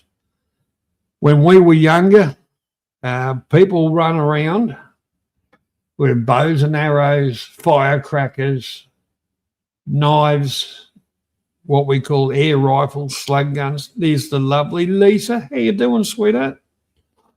And the only ones that got really badly hurt or met their demise was the dumb ones. But now the dumb ones are wrapped in fucking cotton wool and whinging and complaining about every fucking thing. I really just can't work that out. The human race was built upon the ability to survive, and the weak were culled. Very simple fact in life. G'day, Rex. How you going, mate? Good to see you back.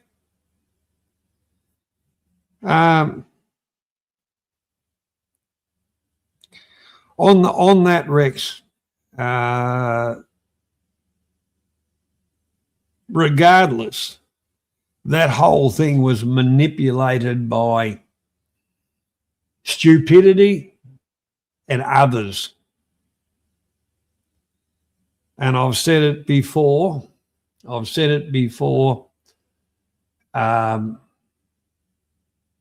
David could have done a lot of damage, which he did not. Colin shouldn't have put himself in that situation. It was only YouTube and the fucking idiots behind him, Chef, yes, and there's a few more behind Chef, that led him to believe he's invincible. He is not. Colin shouldn't have been there. Otherwise, he should have gone there and said, look, let's have a beer and have a talk. Not turned up when, whatever situation. But that situation was manipulated by others. That's my thing, and like I say, I take my hat off to David. He could have done a lot of damage, and he did not. He chose not to. He walked away from it. A couple of little slaps, there you go, just fuck off. To Colin, I say you're stupid and gullible because you were pushed into that situation by others. So that's my take on that, Rex. If you had a couple of 20-year-olds or 30-year-olds or whatever, standing up having a jab at each other, yeah, fine. It doesn't matter.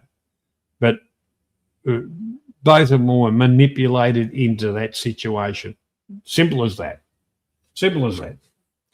And I think it was bloody disgusting myself. How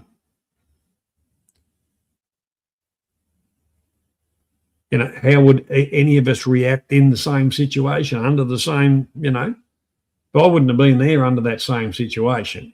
And if I was going to go and have a talk to somebody, I wouldn't be having a fucking YouTube camera around and, having dickheads yapping in me fucking ear.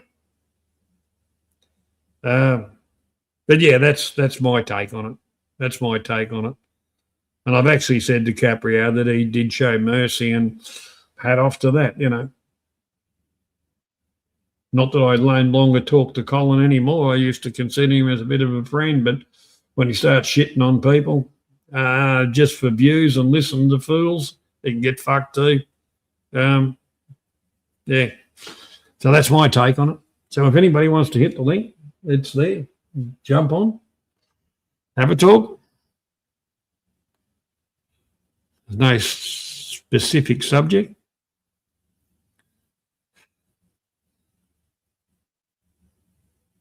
Yeah, well, it could have gone the other way too, Rex. Could have gone the other way. Just for stupidity. Yeah. But, if you want to do stuff just for views, well, Kick's the place to do it. They actually pay for stupidity, apparently.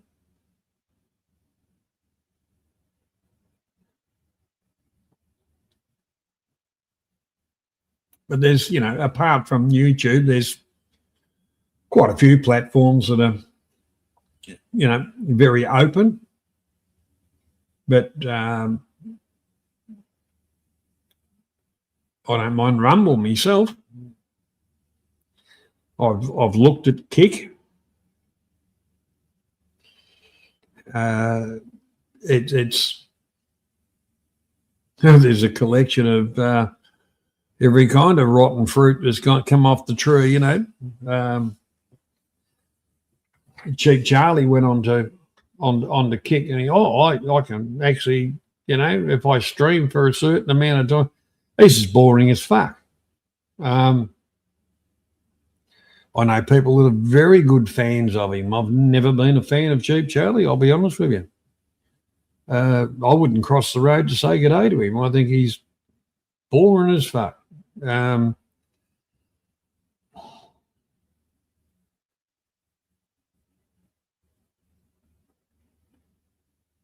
But, Ice Poseidon and all those kind of things, they played it up. They did all right. Vitali, another one. He ended up in jail. And what was the other bastard that was on Kick doing his? Johnny Somali, another one.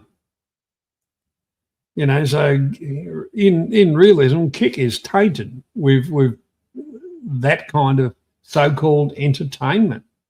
The people that watch it, as far as I'm concerned, are fucking brain dead cunts.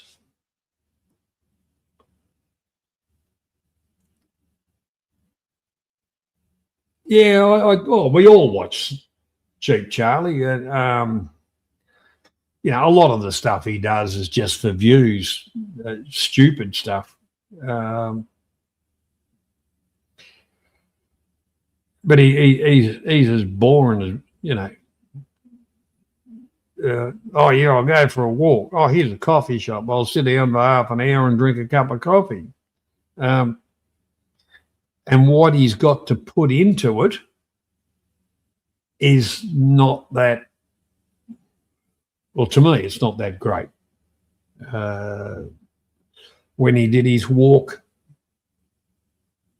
through the mountains, that was all staged and God knows what, and it was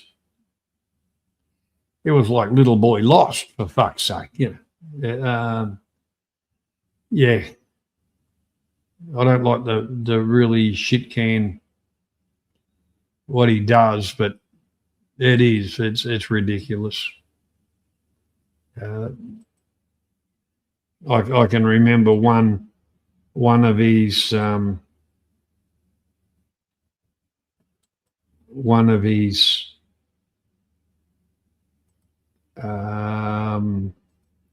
bus trips.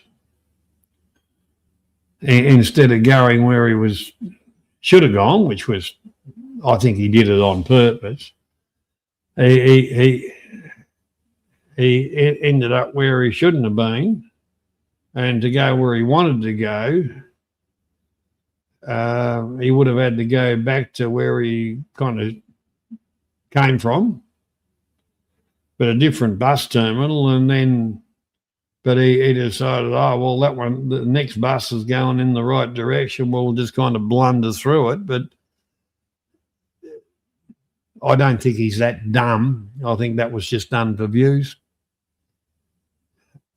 But people watch it. They love yelling at the screen saying, "Oh, you should have done this, you should have done that." I don't even bother. I just don't watch it. Might drop in every now and again and look at something and go, fuck me dead. But good luck to him on Kick. There are a couple of people who have tried Kick and they run a bit of a stream there. But the view type of thing, because of the category or whatever audience they want to the audience they want to appeal to is not really on Kick of the age group factor, if you understand what I mean. If you're 50-year-old and you want to talk about traveling or doing whatever as somebody that's been there, done it, whatever, to the 20-year-olds and stuff like that, you're a boring old prick. And they got that, they kind of say, well, what would you know? Yeah, like they know everything. But if you watch them, you're just going to go, what kind of brain dead bastard are you? You've got technology in your hand, for Christ's sake. In the days I used to do stuff, it was a paper map, for fuck's sake. And a little book. You could buy a little book which told you a few phrases and some recommended touristy type spots, depending on what kind of tourism you wanted to do. You could actually get you can still get that book and those maps at the bookshop. in the basement of the Nana Hotel.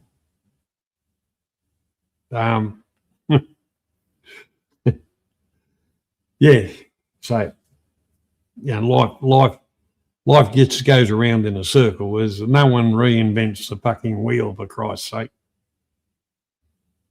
But that's just the way it goes. What is entertainment? It's what you find. Yeah, there's not the old Melways. Yeah, back in the days when I was driving trucks, I had the same kind of books, but the Melways for Melbourne, and really that was the best publication, because the one for Sydney was shithouse, and compared to it, same as Brisbane and the same as Adelaide in those days, you only needed a paper map. And as far as Western Australia, it wasn't, Perth was a very small area, and then you had the suburban areas, which everything was separated and segregated, in the older days, going back quite a few years ago, it was easy to get around. But the Victorian Melways was a very, very detailed map, and a lot of country roads, and was very well put together compared to the other states' publications of the same thing were pretty piss poor. The Melways is a map book of a city and surrounding towns and major towns, book of maps. It'd be long before people had Google Maps and things like that. When you were navigating, you had to do it through planning a trip. Look at your map. Especially if you didn't know where you're going, you looked at your map and you wrote down your road numbers and, all those kind of things. Or you'd get to an intersection and the street that you wanted to turn down would be so many streets after a traffic light on a major intersection. So it was, if you did the homework, it was very easy to navigate around. Nowadays, we've got Google Maps, and they just, tell you where you're going. Oh, up here, turn left, turn right. The old days, it was all done by brain power. And after you'd done the trip a couple of times, you had lane marks, and you'd just say, oh, there's that church on the corner, or there's a takeaway shop there, and by the way, I'll pull into that because they sell some bloody ripping good pies, or stuff like that. That's the way you navigated your way around. And fuel stops. It's not all fuel stops and roadside, road houses. They were called road houses in the day. Quality of food, quantity, staff, the whole part of that mattered. And of course, the end of the day, money. Where you stopped and fueled up, the places that had good, clean restrooms, showers, fuel prices were good, ample parking. They got the customers. And if anything went off on the roads and that, it was like a bomb going off. The place is going to be full of travellers, cars, trucks, anything. One day, and if things went wrong, the next day no bars to be there. Service was the thing in the old days. Nowadays, you serve yourself. It's like you walk into a cashier at the service station to pay for your fuel, and it's like, oh, what are you bothering me for? Nah, that's not the way it should be. Service should be service because you're really paying for the service anyway. And by accepting that kind of stuff, you're actually promoting unemployment because they used to have people that pumped the petrol for you. And they'd take the money and give you your change or all those kind of things. Lieutenant, hello, Squire. How you going?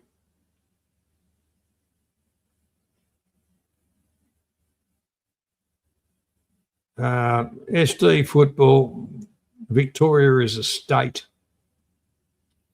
It's a southern state in Australia.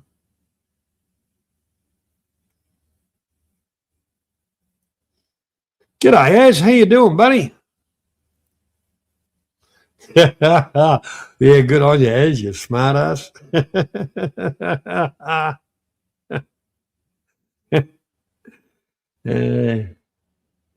Yeah, that was in the days when diesel was 9 cents, 9 cents a litre.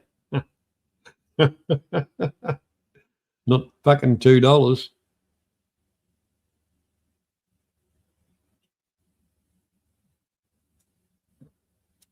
But with the removal of service of, your pump jockeys and a lot of things like that, which made the companies promised lower prices. Well, that didn't happen for long, and it created unemployment. Because a lot of children, well, that was another thing with governments, child labour, bullshit. Kids used to do paper rounds. They used to get jobs at supermarkets, packing stuff into boxes. Now, the boxes were left over from product on the shelf. So they'd pack a customer's groceries into boxes, and then they would actually carry them to the car and put them in the car for them. All that disappeared, and it was virtually, you pick it up, put it on a belt, goes past the cash register, they throw it past them, you pick it up, put it in your own bags, carry it to the car yourself and say, oh, geez, I saved a bit of money at that place. Well, it wasn't all that long ago. Oh, that there were staff doing that, and everybody was making a little bit of money. It wasn't the multinationals. It was predominantly all those places were owned like they were family businesses. And they were hiring local kids, which put money back into the community, which went back around in the circle and back to them, Yeah, if you look at it now, all the money goes overseas to the multinationals, and fuck you, Jack. Pumping petrol was my first job. Nothing wrong with that, Rex. Nothing wrong with that.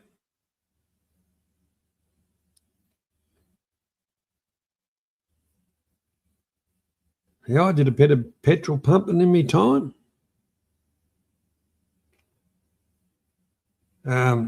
One place I worked at, it was the pump jockey type things were, it wasn't the same person all the time. Out of the staff, everybody did a day, and it was rotating. And it like even the senior person on the floor, they did a day as well. So there was no segregation in it, and it wasn't classed as being belittled by pumping petrol. It was a party friggin' job.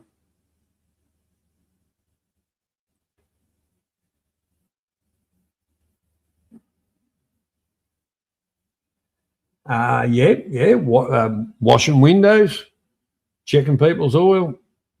They'd pull up to get some fuel.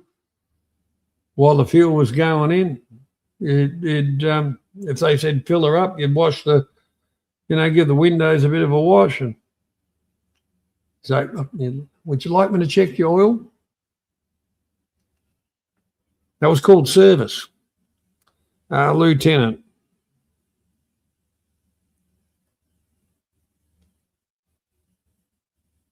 We'll put that one up, Lieutenant. We can all read it a little bit easier. The days of a man working a full-time job at a department store, greengrocer, and the housewife and 2 kids were at home. Annual vacations no longer exist. Exactly right. Exactly right. That, I'd say, due to multinationals and governments too. You've got to have a family both working to survive.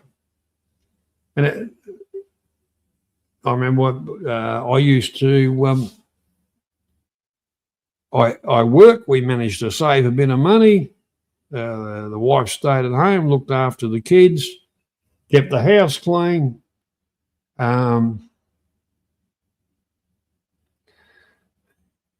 You had your dinner on the table. Weekends, we always had. She'd cook lunch and dinner. On the weekends, I cooked breakfast. But we always had an outing. I suppose compared to nowadays, we were living a pretty good life. But we didn't drive down to a coffee shop and sip a soy latte and, say, oh, fucking this is wonderful and complain about the price of everything. We didn't do that. No, that didn't happen. It wasn't around. And I'm not saying life was easy back then. I'm not saying life's easy now. But priorities. All right, you can go to McDonald's and you can go to all of those kind of takeaway places. If you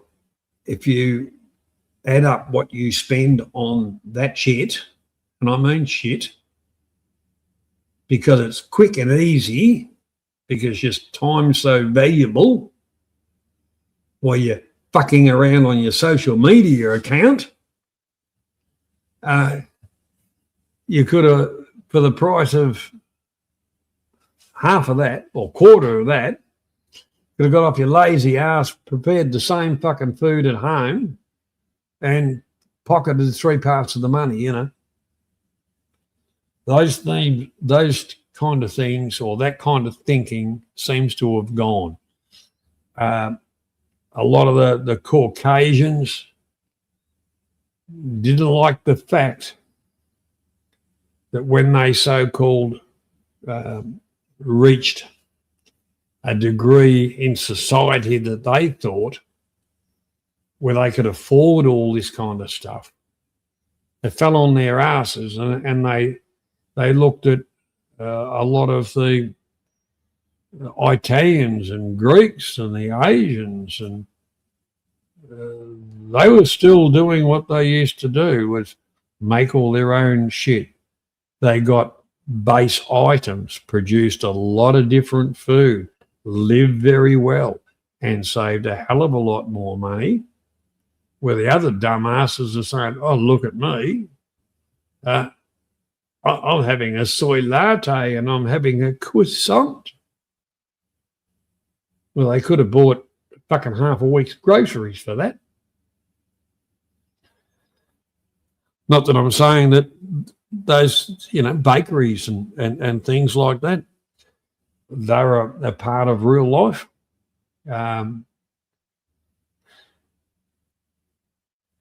Good food, traditional type food, everybody, bread is a staple diet to most races. That's why it comes in a lot of different forms. It's just one of those things that people don't do. My mother used to cook our bread.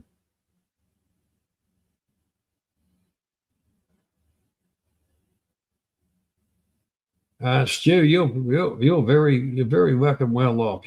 Your wife cooks and cleans, and you rest. That's good. If you're out earning the quids, that's the way it should be. Yep, fruit trees. That was the thing about it. Veggie patches, self-sufficient. It's called self-sufficiency now. It's called use your land, because for a bit of work, you're not got your hand in your pocket. And, well, you grew up in the thing where part of your family would have grown one lot of stuff and the other part grew the other lot of the stuff, and there was trade going on all the time.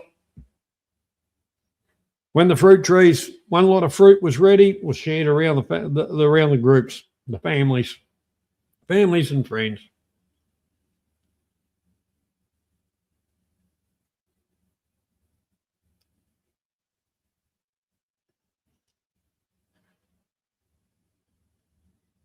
But that, half the people don't even know their neighbours now. But you go into, like I say, you go into Southeast Asia, villages and even the bigger cities, within that block, everybody knows what everybody else is doing.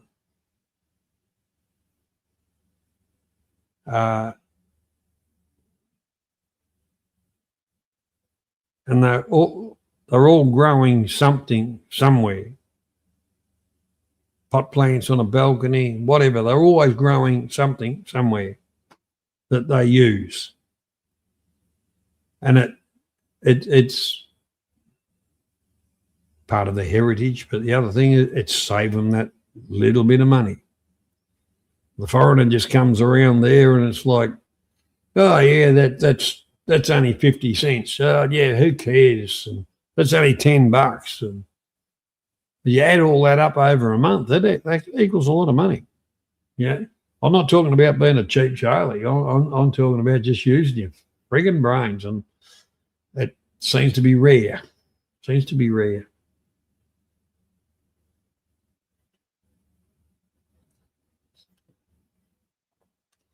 there's no real, prejudice in a lot of things. If you open your eyes, you'll learn.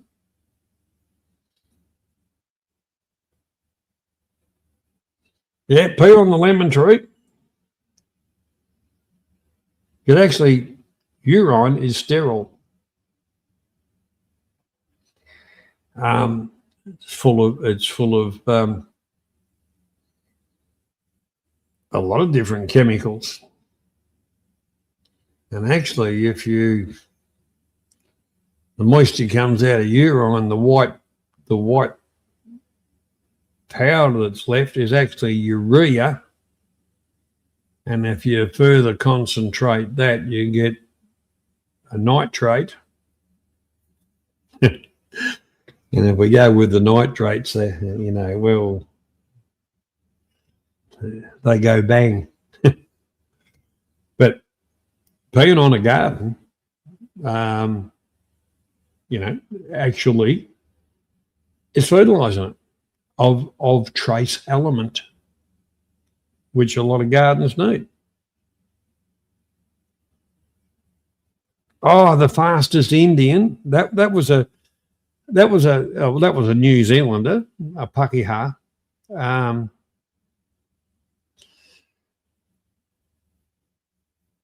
nitrate, Oz. The Fastest Indian. That was good, and that movie was actually based on a true story, Emily. It wasn't bullshit, but it was bloody good. And what did he have? Just a garage that he lived in on a block of land and had a dream. Nothing wrong with that.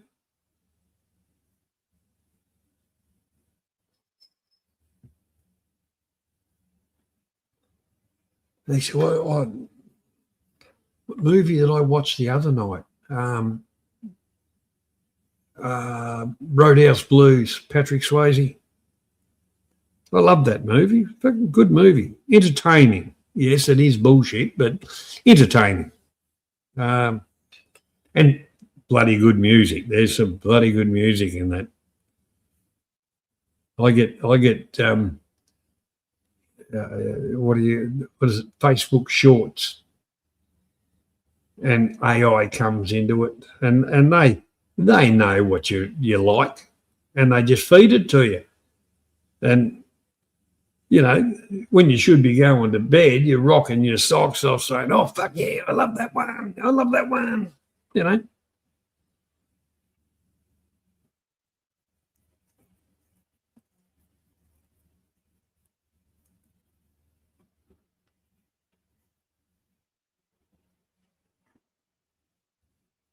Well, yeah. Well, Death Row is a Kiwi. I'm not sure where the fella come from. He obviously dead now, but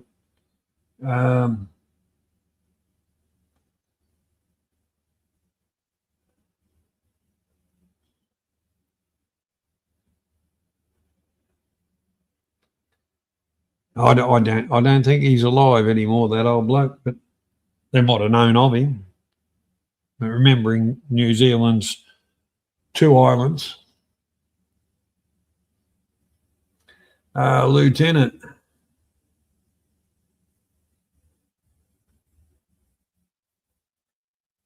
Yeah, Roadhouse Blues. Or Roadhouse, the movie. Patrick Swayze, Lieutenant. If you haven't watched the movie, watch it. You'll enjoy it. Burt Munro, that's it. I've actually got a copy of the Fastest Indian on DVD somewhere. Quite a good movie.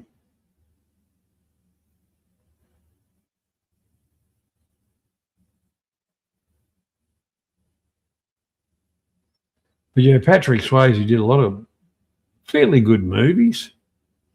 Yeah, he kind of played the tough guy quite a bit, but I suppose every actor, Burt Reynolds, you know, let's face it, Burt Reynolds played the tough guy.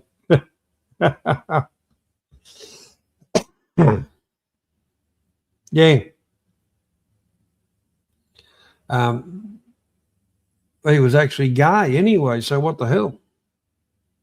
But each their own. You know, I think you look at stuff nowadays and you get half of it's ridiculous. Even the old Star Trek, you know, that was sci-fi. It was interesting. It was, you know, real budget. The stuff that you know, crap that they're putting out now. I think they're releasing another Star Wars friggin' movie. It'll be just, who knows? It'll just be total lot of crap.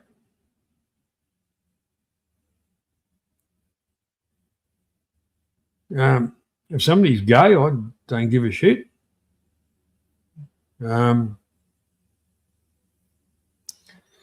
Their preferences are their preference, like don't try and push their preference or anybody else's preference on myself.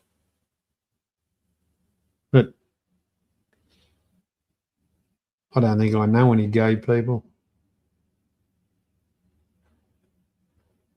Maybe I do, I don't know. But I don't give a shit. Hello, Banksy, how you doing? Greetings, mate. Oh, all right. So I'm just You been keeping out of trouble? working hard. Roadhouse, eh? Yeah, Patrick Swayze, one of my favourite actors. Sam Elliott. Fucking love Sam Elliott. Oh, Sam Elliott. I reckon Sam. I love his style, Sam Elliott. It's just that he's got Sam Elliott's got sway. Yeah. Working man sort of character. Yeah. Well, they did that Netflix series called The Ranch. Mm-hmm.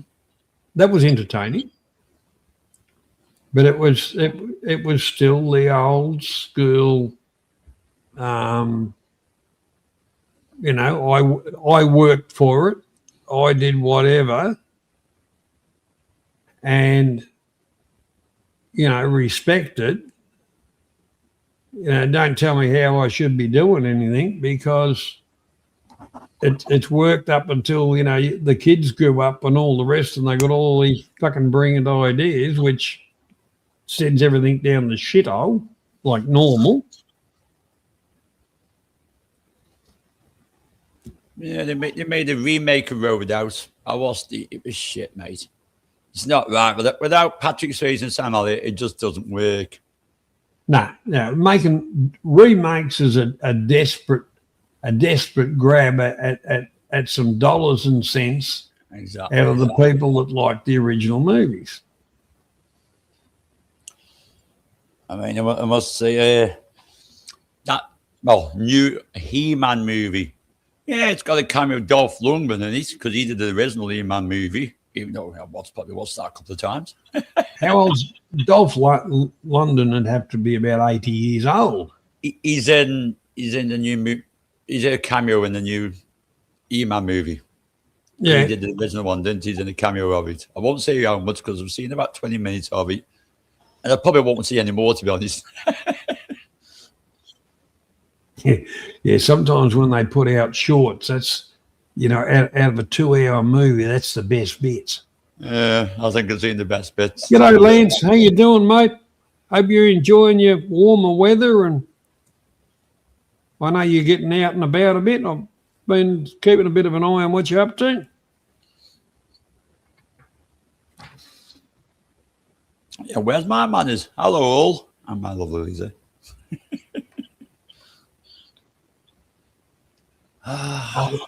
What was another? Just trying to remember the Warriors. The Warriors? Or was Warriors a good film. That got some good music in it.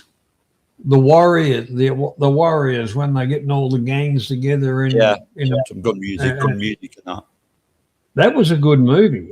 Good music, good movie. Well thought out. It was very well thought out in them days. Yeah, that's I kind of sit. It's all remakes now. Yeah, watch a bit of stuff, listen to a bit of music, and say, "Fuck, I grew up in the right time." Music up until it turned all a bit stupid. It had meaning, and there was some brilliant stuff, especially, late 60s, 70s. That was all messages, you go through to Pink's, Dear Mr. President. That was an interesting song. But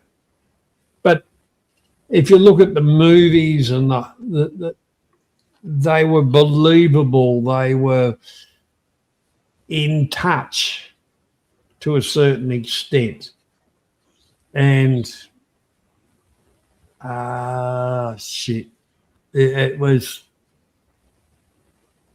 I think, some of the best stuff around. You know, everything now is all sci-fi and whatever, or they're trying to redo fucking Mary Poppins.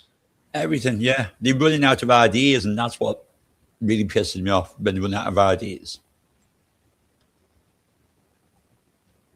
It's redo after redo. And I got fed up how many Spider-Mans they fucking changed. Redo after redo. It's like, come on. I never, I suppose, you know, as a kid, I used to watch, you know, the Flintstones, Bewitched, Addams Family, you know, the cartoony type stuff, you know, the Yosemite Sam, Wile E. Coyote, the fucking Roadrunner, all that kind of stuff. But when it and the Batman ones, when it was, you know, the pow and zap and all that come on. The good ones. They were the good ones. I enjoyed them. You know, and then they animated it. It just lost. It just lost it. But in saying that, I didn't mind when they did the movie The Phantom. You know, that added a bit to what we saw in comics to a certain extent. Mm-hmm. But not a hell of a lot of movies actually really did that. It was, you know, adding characters or whatever. If you watch the, you know, Fast and Furious type stuff, it's rinse and repeat. It's just stayed still in time. It's just the same shit, different location. Well, that's more of a conglomerate now. It's like one after the other, after the other, after the other, after the other, and you get fucking a bit boring, to be honest. Yeah. I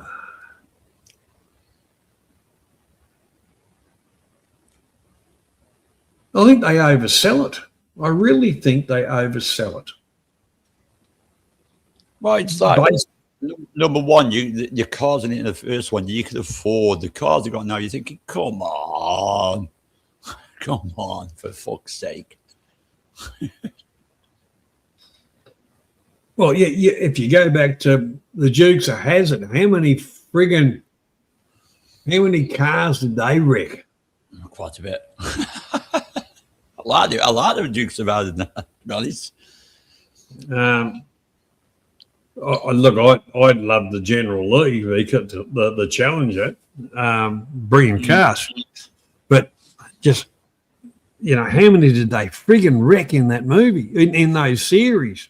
Although a lot of the clips were, you know, redone through it, but they must have wrecked 100 cars, I reckon. Lots of them.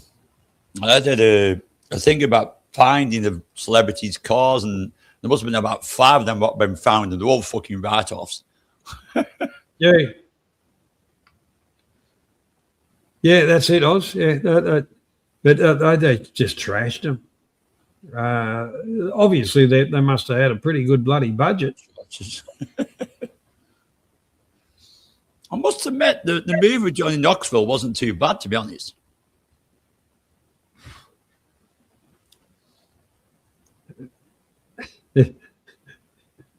If you look at a lot of those kind of American type movies, it is where it goes back to the old days where of moonshine runners.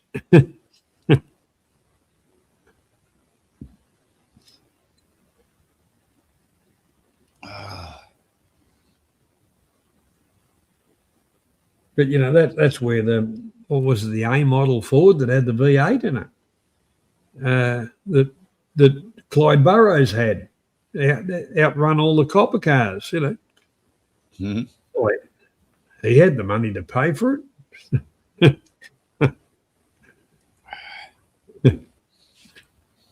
But you look at road conditions, you look at the vehicle, and it'd put the miles on it, under the wheels. But that's a pretty big motor in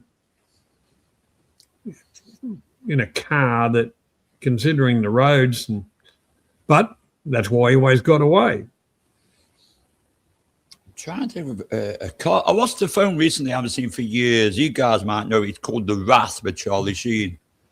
Got that awesome car, and that car's worth a lot of money. They still sell it, but it's worth a lot of money. It's called The Wrath, Charlie Sheen. The Wrath of Charlie. No, the car. It's called, the film is called, the movie is called The Wrath. But Charlie Sheen is any young Charlie Sheen, not the father. Charlie Sheen was a bit of a rat. No, it's a good movie, The Wrath. The Wrath. It's about the car. Comes back from the dead to kill these motherfuckers that stabbed him. Pretty cool. Lots of crashing, lots of smashing, lots of blood. Quite good. Well, that's what is that, a takeoff of the Christine? Well, it came out probably before Christine, to be honest, The Wrath. Actually, Christine was a good movie. That was a bloody good movie, Christine.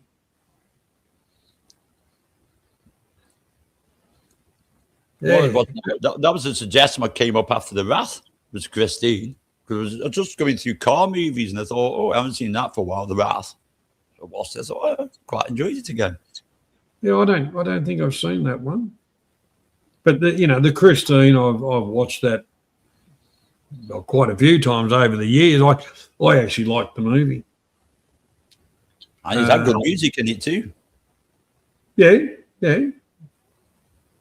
It's got everything a movie wants to have. A little bit of a few passion-y type scenes, cars, bit of music, and blood and guts. Yeah. Ticks the boxes. Yeah. Hold the fort for a moment, mate. I've just got to go and drain the main vein. Yeah, with your Timu. Okay, then.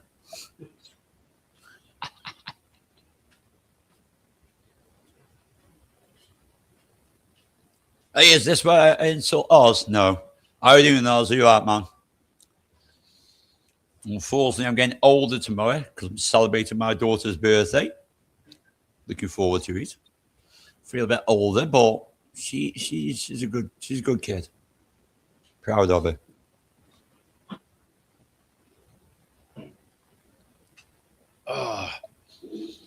Well, I've been asleep because of work. I do night shifts 5 days a week.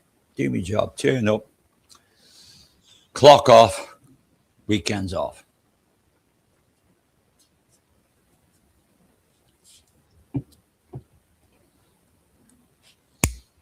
God, there's some good old movies out there.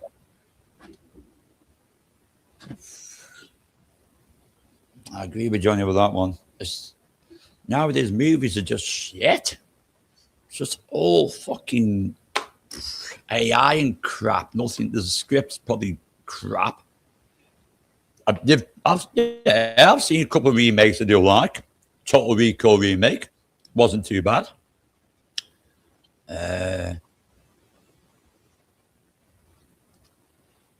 Who else is some fella from Australia I quite like? Has he played Wolverine? You know the guy, Oz. Does Wolverine and that. He's pretty fucking cool. Yeah, the original Westworld. Exactly. Hugh Brenner. Wasn't it, I think? Original Westworld. Good concept. Well thought out, good concept.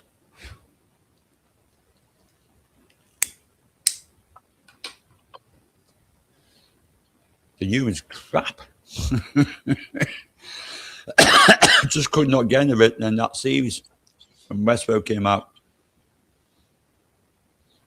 Tried to get that new series, I just couldn't get into it. I'd rather watch the Hugh Brenner version of it.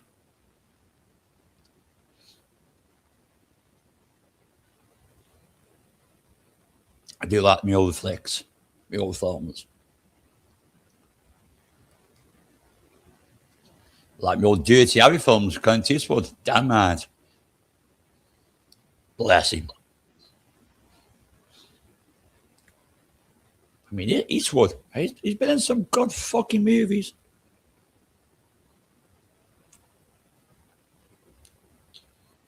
Very hard to put a favourite one of them. Anger My, classic. Paint Wagon, classic.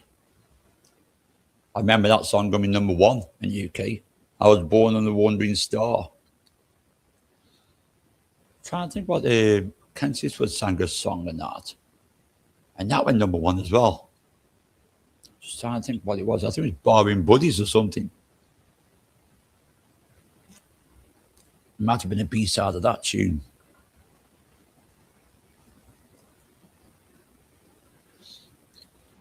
I sat and watched the films what my dad watched because he enjoyed them. I still watch them.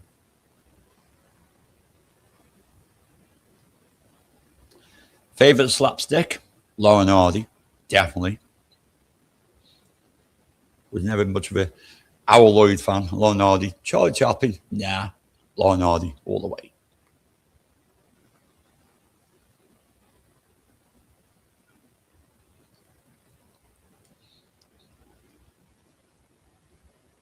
Remember the old days.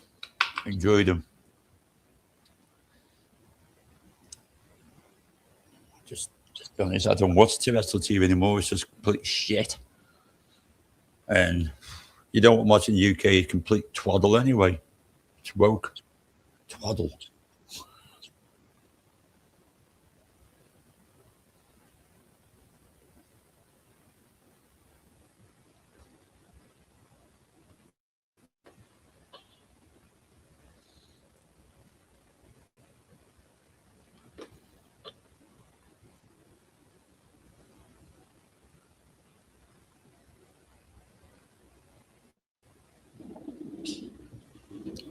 Morecambe and Wise. Rightio. Morecambe and Wise. Do you remember when you were a kid? If you went to school and you didn't watch a Morecambe and Wise Christmas special, you got fuck all to talk about when I was a kid. I never watched Morecambe and Wise, really. I didn't like English. I can't say that's a wrong statement. A lot of English humour I didn't find funny, although I got a giggle out of on the buses. I bet you love Our Neighbour as well. Love Thy Neighbour was one of my favourites. Yeah, and Are You Being Served? Massive man. Yeah, good fucking slap. Well, good funny. Even the films Are You Being Served was a fucking funny movie. But realistically, I suppose that was the first time we saw somebody gay. Longest Mile. Good film, Baz. Good film. On TV, you know.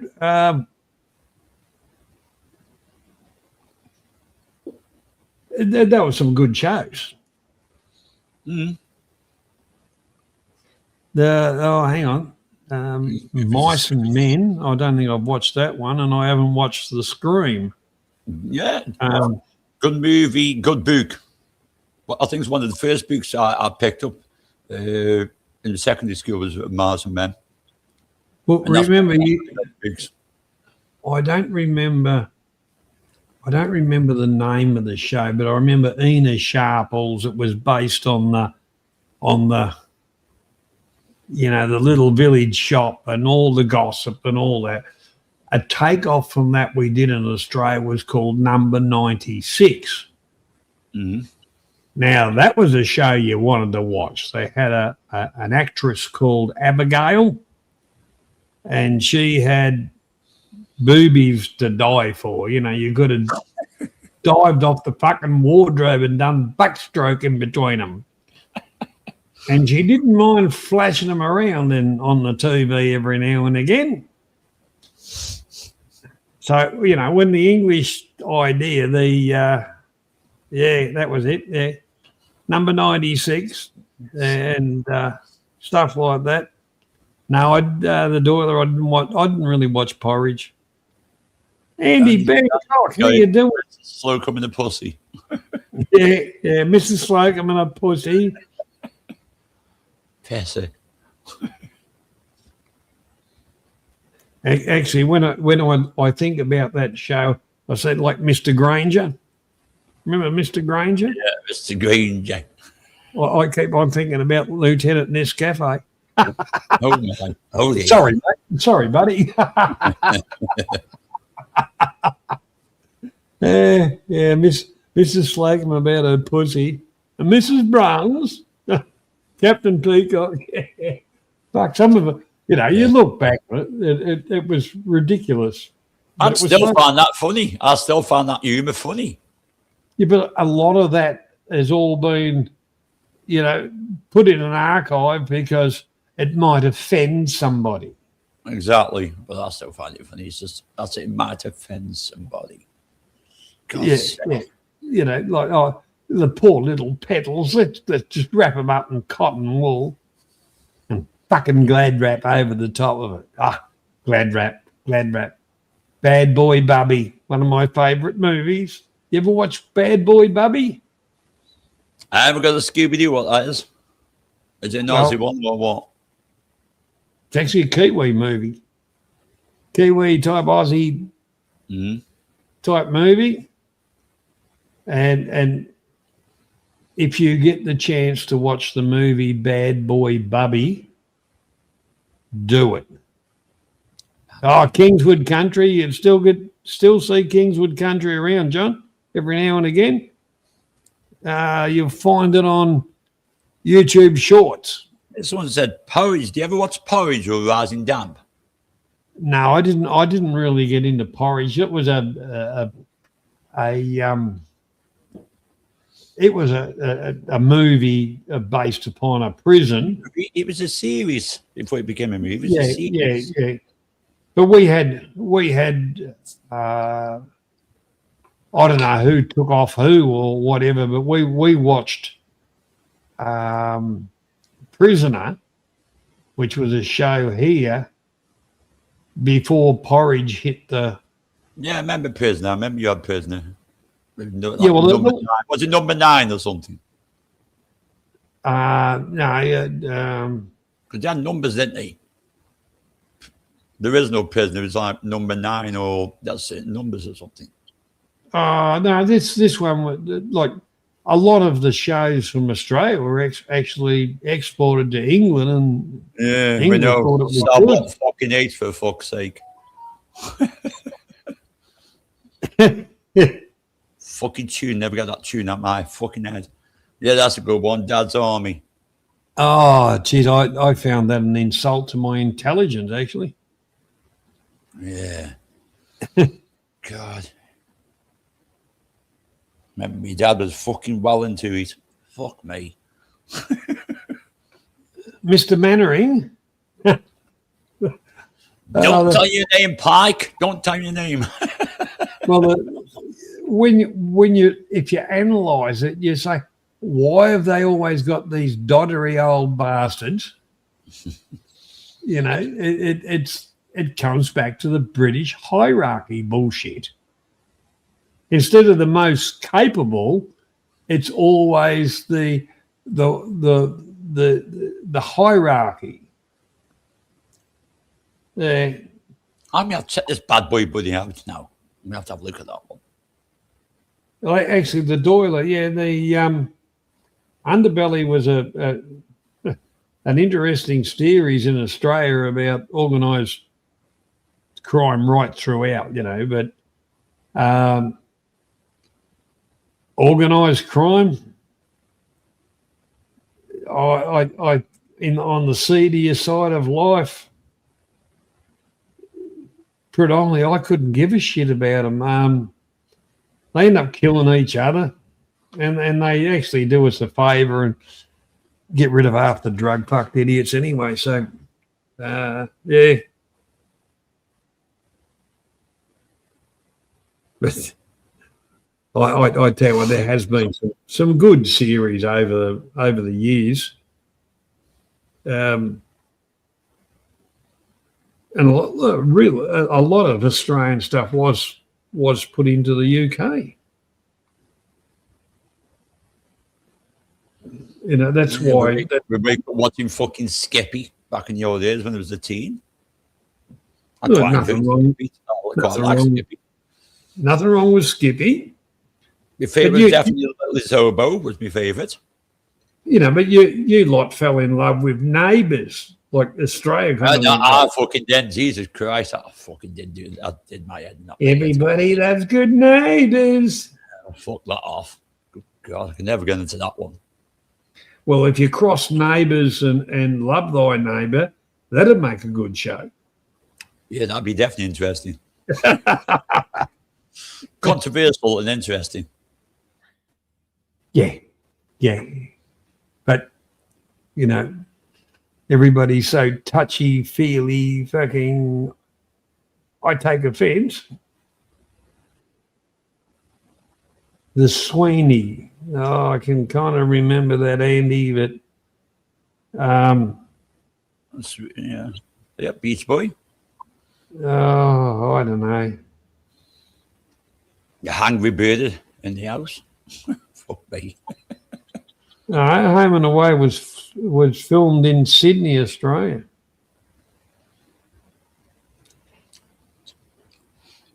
A known little cul-de-sac. Yeah. G'day, Simon. How you doing?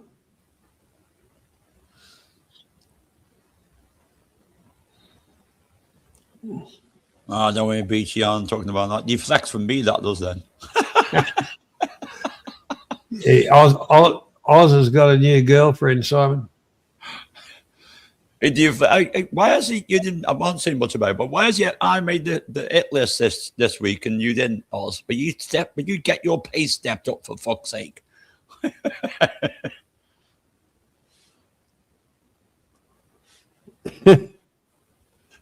Wow, Oz, look at your sub count. Your sub count, like I told you the other day, your fucking sub count to be fucking 9 million, but you keep on banning every cunt and don't know where to unblock them.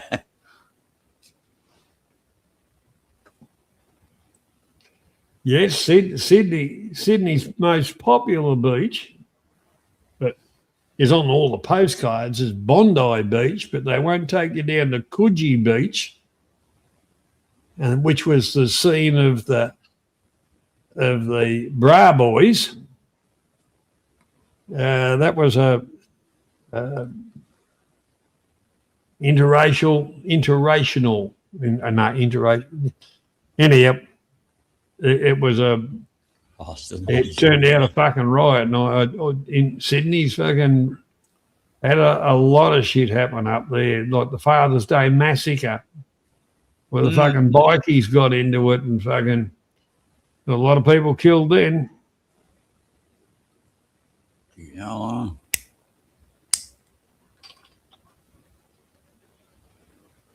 A lot of people killed on that. Even a 12-year-old young girl. Stray bullet. I'm sorry, I'm just reading the chat right. The test man about don't take this offensively, man about.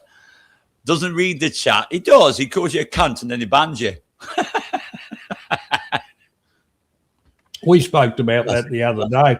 And he said, I went into YouTube and I unbanned every cunt. Well, fair enough. Well, what about StreamYard's unblocker and what about Google unblocker? What are you fucking talking about? It depends on what button you fucking click to block some cunt. Then you got to go around and go, oh, now, which one did I fucking push? So you got to go around the whole fucking lot of them. And it's a bit of a brain fuck. It's like releasing Pandora's box for you, Oz, probably. You probably banned that many. Minder. I do remember Minder. I remember Minder, Andy. Well, you can have minded one of them was in the Sweeney. The blonde headed. Oh well, he Blonde-haired chappie. He went number one with the yeah, band.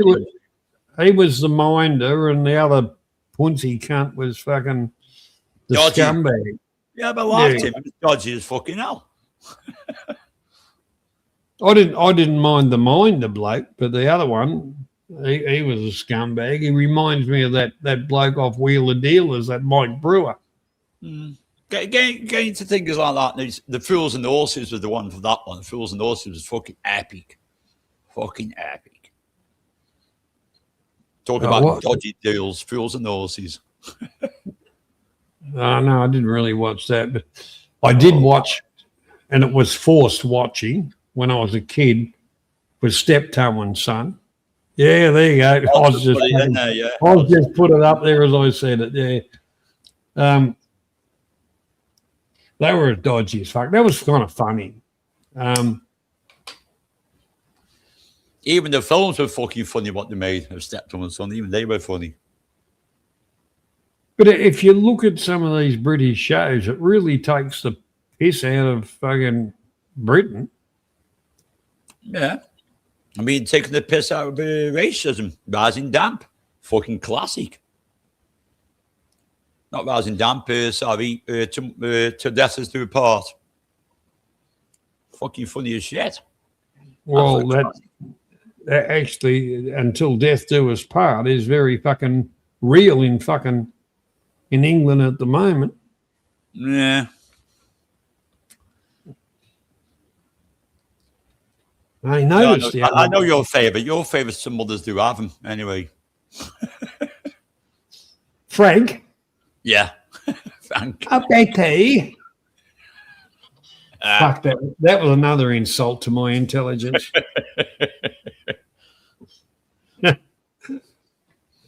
Yeah, but come on. I mean, that guy went on to make fucking Phantom of the Opera. You know what I mean? To write that. You know, that intelligence is there, isn't it? Michael Crawford, Phantom of the Opera. Yeah. Well, I suppose, So I suppose the ones that I kind of used to look forward to watching was Love Thy Neighbour, On the Buses, and really that was about it. That I didn't find a lot of the English humour funny. I hated Benny Hill. I fucking hated him. I didn't find him funny. And I just didn't like him. Yeah, well, my couple of these bunnies, I didn't rush out to watch it. Alf Garnett, boring as buggery. You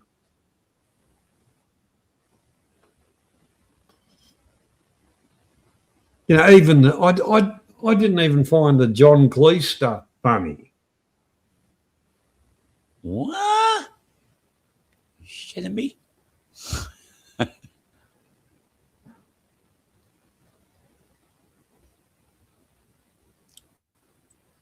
And you know, these are some of the top British thingos. Like, yes, I'm an Australian. My perspective on things are a bit different, but That guy.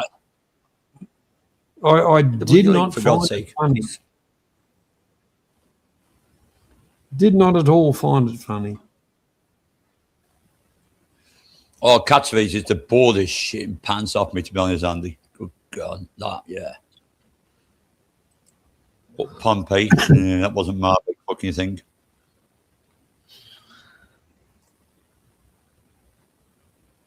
But Thinking they were all like, you couldn't get away with it nowadays. They were rude, but it was funny.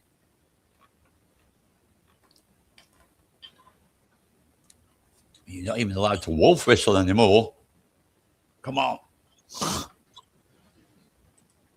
yeah, well, that's it. Hello, Emily. Welcome. Hello. Hello there. Hello. Yeah, I'm just listening. I used to love Only Fools and Horses. There I we think that was go. the best one. That was the best one. What do you reckon one of your favourite ones when they became millionaires? Oh, that was like the ultimate episode. Or when he went on the quiz show and Yeah. I could just watch repeats and repeats of them and never get bored. So funny. Yeah, I remember that. When they became millionaires, who wants to go first? Me or you, Rodders? You pisser. Yeah, that was so funny. So funny. Episode was called The Stitch in Time. That's how much I'm into him. That's how much I'm into Fools and Horses, to be honest. You actually have to pay to watch that now, Only Fools and Horses. They actually want to charge you to watch it. I steal it. I'm a pirate. Sorry, Oz, but I'm a pirate. I steal things. Yeah, it's crazy how you've got to pay. But yeah. Do you know I've still got the old videos of them? Not DVDs, the old videos. Love them. Yeah.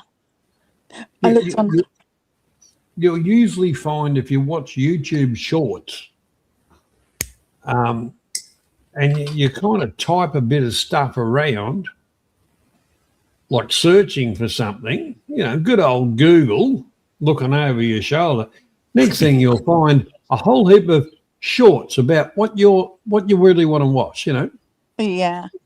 We had one here called Kingswood Country, which was funny as, and I've been watching a lot of the half episodes or the best bits out of episode clips on YouTube Shorts. So I've found myself watching a lot more, Facebook Shorts than I have YouTube, because it's really tuned into my interest. And when you should be going to bed, it kind of throws a whole heap of stuff that you like, and I'll watch that, and I'll watch that, and I'll watch that, and it knows what time you're looking and what time you're going to bed. Yeah. I've had it where I've come on YouTube and I've had a notification telling me it's time to go to bed. Have any of you had that? No, no, not yet. No, that's a thing. Wow. Yeah, it's actually it comes up on my screen. And Yeah, Gypsy, they can. It's crazy. Yeah, Facebook Reels. I get about 7 every morning off Johnny's arm. He sends them me every fucking morning without fail. You can literally pass hours and hours just watching shorts, can't you? You just before you know it, 2 hours have gone. There's another one, Frontier Stories. And another kind of. There's a couple of them. Those things run for. You don't realise it, but they run for bloody 3/4 of an hour. Yeah. Yeah, it's crazy. But the one part about it is you're just sitting back, relaxing, and you're just watching it. You're getting a bit of entertainment, and you're going, oh yeah, and it's a storytelling, whatever, but it's done very, very well. And then you look at the clock and say, shit, I was going to bed 2 hours ago. Yeah, that's me. That's me. Yeah. Yeah, they're so addictive as well. Like, you just, before you know it, time's gone on. Yeah, that's like when you put your pizza in the oven and you go, shit, you woke up and it's black because you've been watching something on fucking YouTube, like fucking clips. Yeah, it's crazy. That's why they invented timers, Banksy. Yeah, but I forgot that I was watching something on fucking YouTube and they let me pizza in it. But I realised when he was getting a bit, I thought I forgot something, and I checked the oven. It was black. It was a frisbee, burnt. Oh no! Oh well, So you must have been related to my first wife. She was very religious. She believed in burnt offerings. Oh, it was definitely that, mate. It was beyond recognition. But they say a bit of charcoal's good for the body. Some people actually like eating their toast really burnt, don't they? They actually love that. Yeah, that man in between. Yeah, I don't know why they like burnt toast, scrape it off, put your butter on. Jobs are good. Actually, the other day I got a taxi and I tapped the bloke on the shoulder. But he shit himself and just about run up the gutter. And I said, "Oh, sorry, I didn't mind." I said, "There's a quicker way to go to where we want." And he said, "So, no, it's my first day of driving a taxi." And I said, "Oh, well, how you find it?" And he said, "Well, it's a little bit different. I used to drive a hearse before, and no one's tapped me on the shoulder." Oh my God, that's bad, Johnny.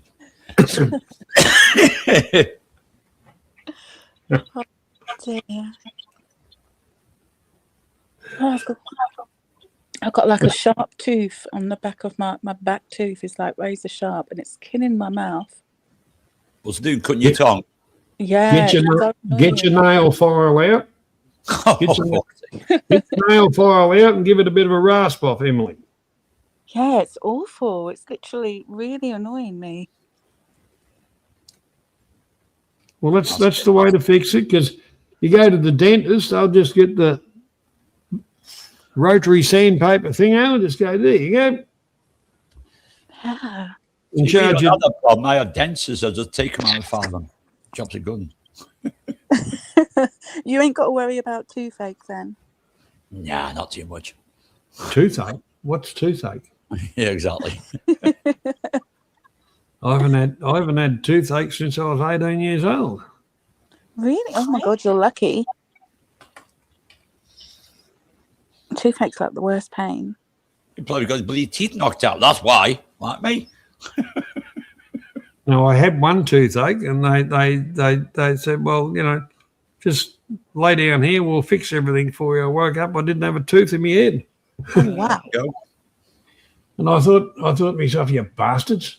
But after a few years, I thought to myself, I don't have any problems with toothaches. I don't have any problems with any of this kind of shit.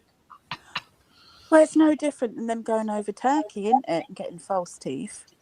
Like, they literally go crazy for that now. All my mates do it in Thailand. They go there just to have implants. And they're fucking epic at it as well. They're fucking damn good. And it's cheap.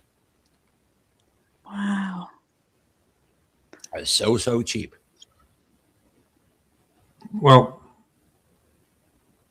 I got a set of teeth made in Thailand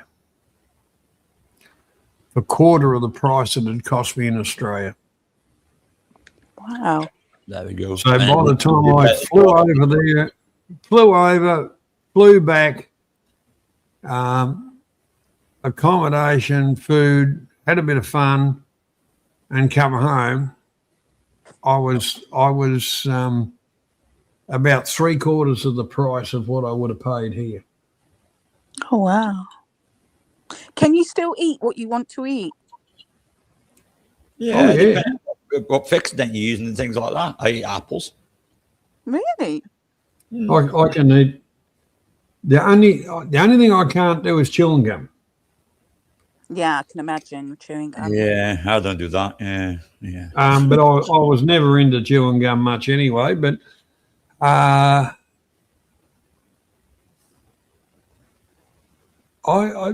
can pick up a piece of steak and whatever and gnaw on anything I want. Not a problem. Oh, wow. Apples, no problems.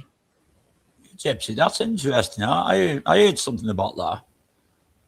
About use it as wealth in the old days, in them centuries. Very, very interesting, that one.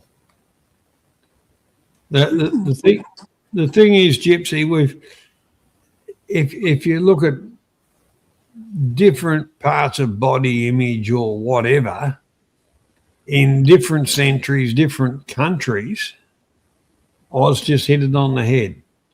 Sugar was a luxury. That's why the wealthy had the sugar and overdid it. They rotted their teeth out. If you get some countries, if you're fat disgusting, everybody goes, wow, they're rich. They've got a lot of wealth because they can afford all that food. They don't just say, oh, you fat bastard, go and get some bloody exercise. But it's a perspective of different countries and perceptions of wealth or whatever. Yeah. Yeah, they used to say, well, as gout is a wealth man's fucking problem. Okay. Gout. You're still Gout. talking about my first wife. Oh. Yeah, didn't the sailors used to get gout? Yeah, gout must be a wealth. I knew Johnny put a spin on it somewhere.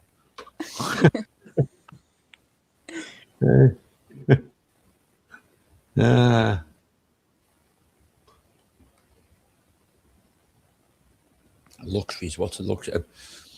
Like you're on about coffee nowadays, I mean, stopping at a cost of coffee or something, that's a luxury to me. That's why I don't get it. Oh, yeah, these days, yeah. Fucking 2D. What the hell? Yeah, it's ridiculous. Well,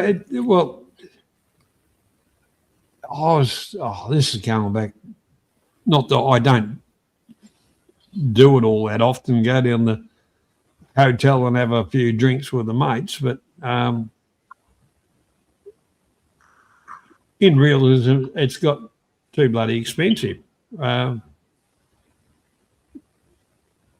can buy a box of beer and sit at home and watch TV and have a few cans. By the time you go and have a few drinks with the mates. Yeah, they've made it really expensive now, even to go out and eat as well. Like, oh yeah, and over the years, I got so pissed off where people would say, oh, this restaurant's so wonderful. I would go along there and order, say what you wanted, and they'd bring out this slop on a plate and you go, you've got to be effing joking. I just said, well, realistically, I'm not talking about being scabby or anything like that. I just say, I can produce the same meal, a better meal, better quality for 2 bits of stuff all. It's only the work ethic part of it. And I've had a fish and chip shop. I've had a butcher shop. I had a restaurant. I had the restaurant in the pub for a while. So I'm not a cook. I'm not a chef. I'm a cook. But I'm everything's kind of self-taught or learned from whatever. And I'd shudder to say I want $50 for a steak that's 200 grams with a little bit of, lawn clippings and whatever, and a couple little drabs of gravy around. I want to smother it in gravy with chips and a fucking egg. And, yeah. I don't like when you go to these posh restaurants and they're like, I don't know, it just don't appeal to me. I like comfort food. I like proper food, like where it's not, where they have to dress it up and that. I don't like all that. I just like comfort food. Well, Oz put it in there. Yeah, I'm going with Oz's statement all the way. We kind of grew up with what we call here pub grub.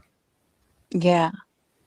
And which is down to earth, simple food, comes out on the table pretty quick, and it should be just like mum made, Yeah. But the restaurant experience with all these wankers, and they say, "Oh, that is perfection." So, mate, I asked for my steak to be cooked. Well done. Mm-hmm. Chef says this is the best temperature for steak. And I said, well, stick it up your ass. I'm the customer. If he's the fucking chef, he can eat it. I'll take my money and see you later. And, you know, they end up giving you the refund, but they say, please do not come back to our establishment. And I said, I fucking won't. And I'm on social media saying, what a pack of arseholes.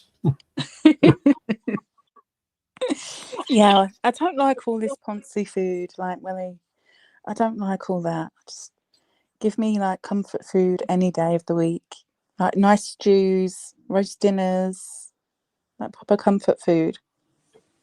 Yep. Just empty my sneaky one. Simplicity. Yeah. Simplicity's got a lot to do it. You know, the basics of meat and 3 vegetables.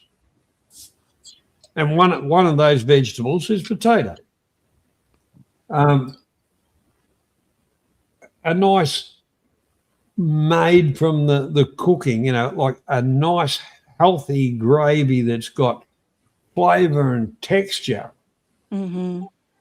That's what people grew up with. That's what they expect. Not this, oh, would you like gravy? And there's put it on with a fucking eyedropper and some micro herbs. Oh, Yeah. maybe go to a sushi joint and get something that's not fucking cooked, smothered in crap. Yeah, I'm very simple. I like my simple things. I'm not like these days people are very materialistic, aren't they? And they want the next best thing, and it's just all cringe when you look at it because you're not taking any of that with you. It's just that's how society's got. It's got so Keep it as you are, family. Keep it like that. Simple. Simple is always good. Yeah, the kiss method. Yeah. Keep it simple, stupid. Nothing wrong with that.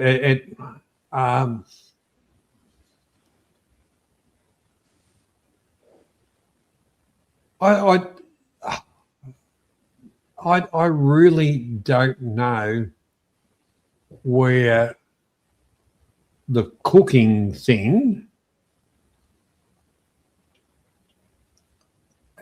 went off on a tangent of this half-cooked butterball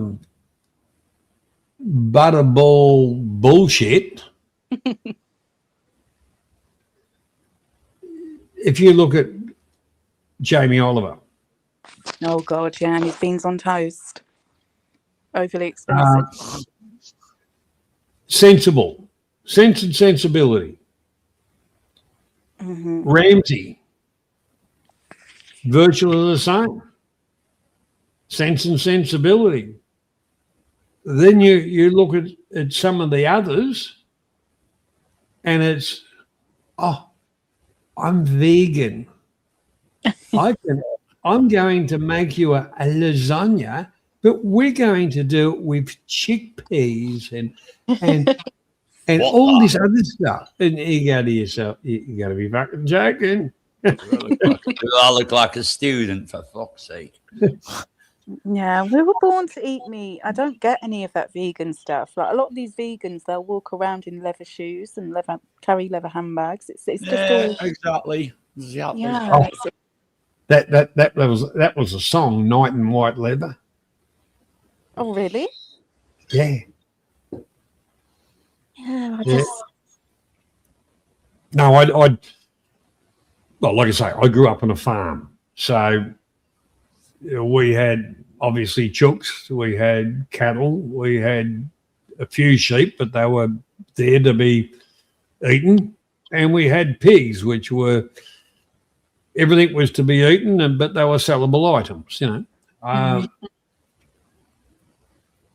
So if I had said to my father, I think I'm choosing a vegan lifestyle, he would have said, oh, well, the front gate's out there, piss off. I would have loved to live on a farm. I would have It's loved fucking that. great. You Yeah, got I to can work. imagine. You've got to work. Oh, it's multinationals are not, you know, in some ways they make money out of farms. But the common farmer, they make a medial wage, but it's a way of life. And really the cost of living is what you put into it. Yeah. All farmers around here where I live in this village, they're all fucking farmers. There's all green bells. Quite a lot of them. Yeah, but what And the you government are see a doing- local Tesco around here with a big fuck off tractor parked outside of it. G'day, Andy. Greetings to you. How is Canada treating you, mate? Andy Hindry. You remember Andrew from the old days? Back on Global. I'm not sure. I'm looking at the avatar. Oh, yeah, Mr. Andrew, yeah. Oh, I'm not sure. I've seen him come here a couple of times. Yeah, Andy's a nice bloke. Nice bloke. Canadian. Nothing wrong in Canada. Only the government, same as everywhere else. Oh, yeah, that's right there, definitely. you know. Johnny, Big- did you hear about what happened in the UK?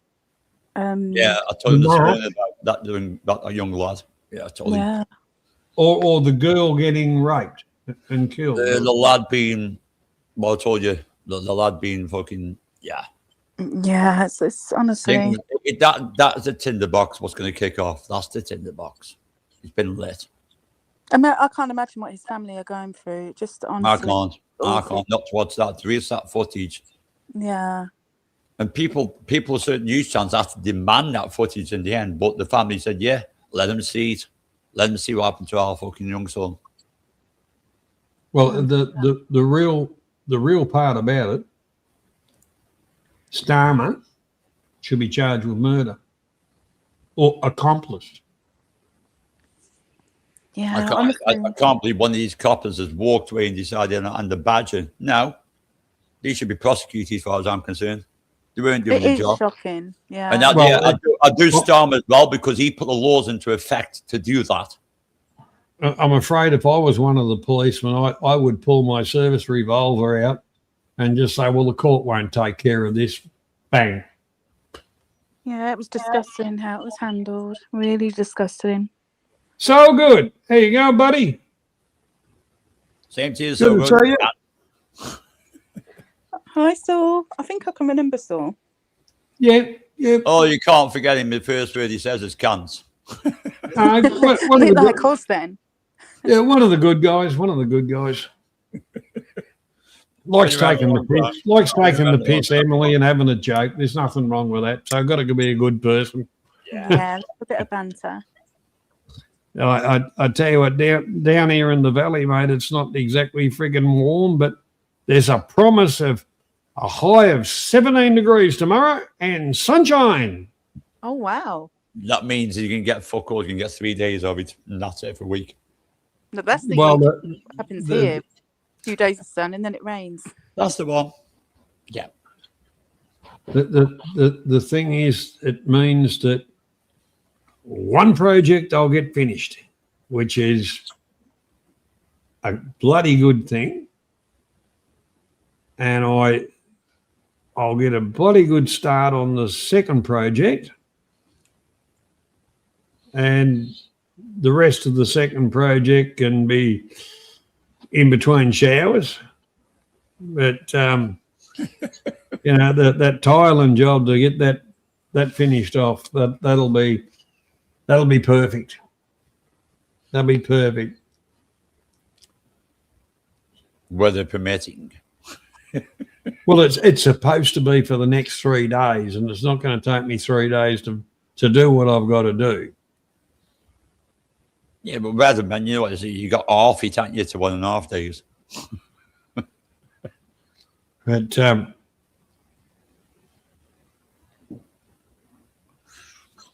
I think 17's the ideal temperature as well, isn't it? It's not too hot and it's not too cold. I tell you what's so good it has been. And the other piss off about it, A-grade fancy fucking made in China in bloody China tiles with Beaumont written on them, 450 by 450, and you start wondering why these fucking things going out, and you're always adjusting and trying to keep your stuff pretty good. Because obviously you're groveling around your hands and fucking knees, which is really, really good. And then you measure the bloody things. Oh, yeah, it's 450 one way and then 447, and you go, well, hang on, now I've got to check all my boxes to make sure they're all pointing in the right direction and fucking... It's always the way, isn't it? Nothing can ever go smoothly. I always find myself like with, flat pack furniture. Oh, I hate it. But Always have a screw left over and you think, where's that come from? Yeah, I have quite a few. I used to hate flat pack furniture. And then I wrapped my head around it, Emily, and I actually used to make some good money putting together flat pack furniture for other people. Oh, that's a good idea. So you ring a Johnny, he'll turn up. Well, that's only that. Whack it together, done. See, and if you've got a couple of screws left over, put a couple of bob in my back pocket. If there's any screws left over, I'll put them in the front pocket, and away we went. That is actually a good idea. I always have screws left over, guaranteed. Or I've always used them the wrong way. That's the thing. That's the frustrating stuff. Mm-hmm. You'll have some main screws, and there'll be one missing. You'll have some other screws, and there'll be 10 of them more than you need. Mm-hmm. And then you'll get another thing. And the main screws, there'll be 8 of them more than you need. And the other screws, there'll be half a dozen of them missing. So after you've done a few more, you get a collection of the bloody things and you go, oh, it's missing a few screws. That's okay. I'll whack them once in it. The old rob Peter to pay Paul type of thing. Mm-hmm. It's always the way. It's always the way. Or I always end up putting things on back to front and then I have to start it all over again. It's really annoying. Well, I think the best idea is you look at the photograph, you lay everything out and you look at the photograph and you go, right, I've got to get a structure before I'm going to end up in anything like this. Yeah. And then you work on that. You're laughing. Yeah. But it can be bloody very frustrating. Very frustrating. But once you've done it a few times, like a couple of hundred. Oh God. You get used to it. And what makes it worse though is when you're beginning, you're thinking you're doing so well, and it's like, well, this is quite easy, and then you realise that, oh no, I've done it back to front. I forgot that bit. Yeah. I'll literally sometimes when I get one, I'll just throw away the instructions and do it in my own wits, and I'm pretty good at doing that. No, my daughter has one. I'll look at it, work it out. And normally I'll just look at the instructions, take a glance, and that's it. And normally it works out perfect. I think it's because Johnny, I've done that many of them. It's just fucking logic now. You know, I you know, once I get some of the basic bits together, you know, the turn lock fucking thingos, and you got to put bases in drawers or what. That's when I bring out the glue and glue it down, because I know for a fact, you know, just just glue stuff in, so it's going to be sturdy once the glue's gone off. I can't see the chat. Oh, I'm looking at Aussies. Oh, what's I saying? Try and mix it up as normal. He depressed because I was the star of the week last week. Me and one of my friends. The thing is, Oz, I know you're trying to appease your girlfriend, so you better jump up on the panel. Yeah. We're just talking about day-to-day normal life, you know, boring stuff that actually everybody does and everybody gets frustrated with. We don't have to worry about who's the biggest dickhead in the zoo this week. Definitely. Because I tell you what, if we had to vote on that, it'd be fucking hard. There's more runners for the prize than there is prize. Definitely. Definitely. Hope he ended yeah, probably. Yeah. Anyhow, we did all right. We did all right by, you know, retuning True North the other day. Yeah, Oz.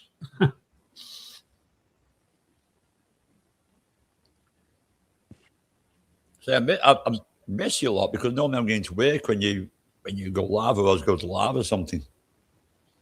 I jumped on Oz's the other day. He done well. He was like on there for ages. He must have done a good 12 hours, because I think I ended up going to bed before Oz. So, Well, you just jumped off when I jumped on, Emily. yeah. I think it was like 11 p.m. I come off, and I'm like, right, I'm going to go to bed now. Yeah, well, I'd woken up because I said, "What are you doing, you prick? You know, you fucking waking me up with this shit." Fucking, as you know, I work in the week. Only have the weekdays, the weekends to get pissed up to produce content. Sorry to say. Oh dear. As you do, as normal people do, go to work, weekend off. Enjoy yourself, let your hair down. Well, I'm going away. I'm bored anyway. Produce content for people. Kiss my ass. Yeah, it's a bit mental.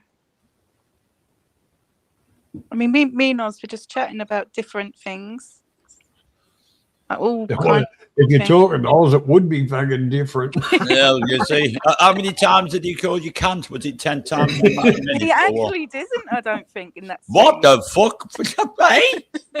That's a fucking he didn't. He didn't tell me to shut up. He didn't. He Ah, weren't like, shut up. Okay, Oz. Okay, Oz. He must have been drinking coffee at that time, Emily. I think he did a few times. Yeah, I think he did say he went to make coffee. Oh, righty. Yeah.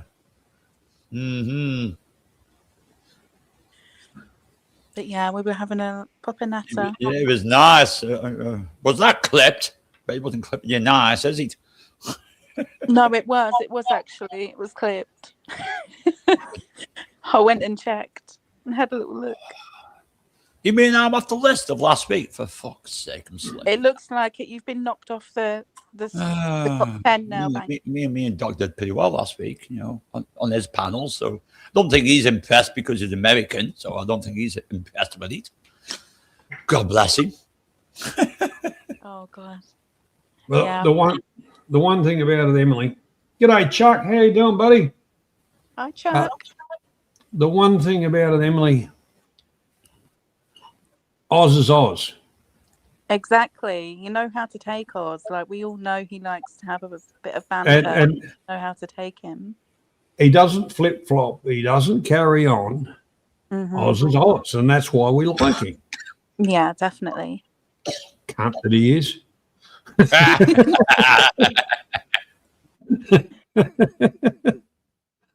How's life treating you, Chuck?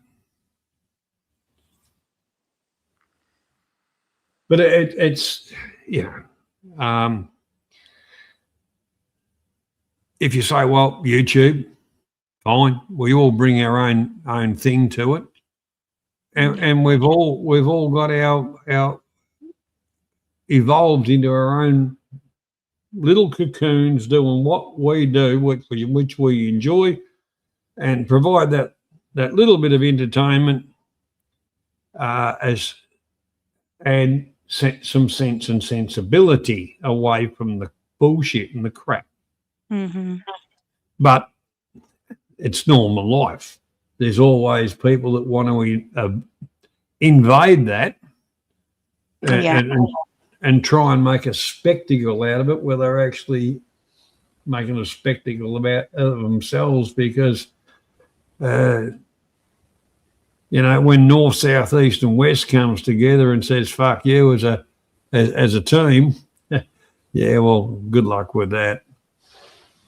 Yeah, definitely. Yeah, Well, so I just got sick and tired of the fucking carrot and fucking carrot and stick job. To be honest, bored with it. Well, I even had my ex-boyfriend in the back chat on Oz's. He weren't really my ex-boyfriend, but he was like, "I'm Emily's ex." I'm like, "Oh, really?" Really? Okay. Emily's ex. Well, there you go. But he couldn't talk, though. He couldn't talk. I was putting him on the panel and he didn't talk. So I thought, that's definitely not my ex. Well, definitely not. Well, I think that's funny. You come on and say, "I'm Emily's ex," and then I've got nothing to say. Nothing to say whatsoever. Yeah. So in other words, it was a distant ex. It must have been a very long distance ex. Yeah, it must have been one of those kindergarten things way back in the past. Yeah, it must have been. Forgettable. Must have just found the keyboard. Mm. One of those infatuations. That is it. Definitely. But it was funny because I was let them on and they just didn't talk. They just weren't saying anything, and then they went. So it's like, okay. Yeah, well, they don't always go on their own choices, but Yeah, I was going to say, call it camped.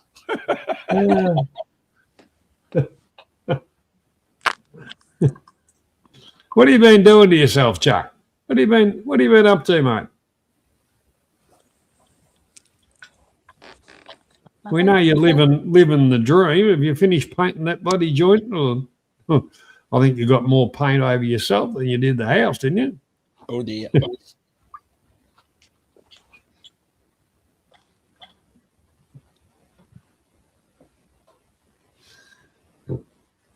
I've lost my vape charger. Oh, 1 minute. Vapor charger? What's a vape? A vape. That's one of those pretend cigarettes. I don't vape. I've lost my charger for it.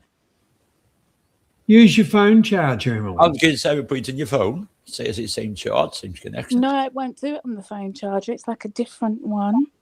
Is it like a C charger on a vape, probably? Yeah, I've put it somewhere and I don't know where I've put it.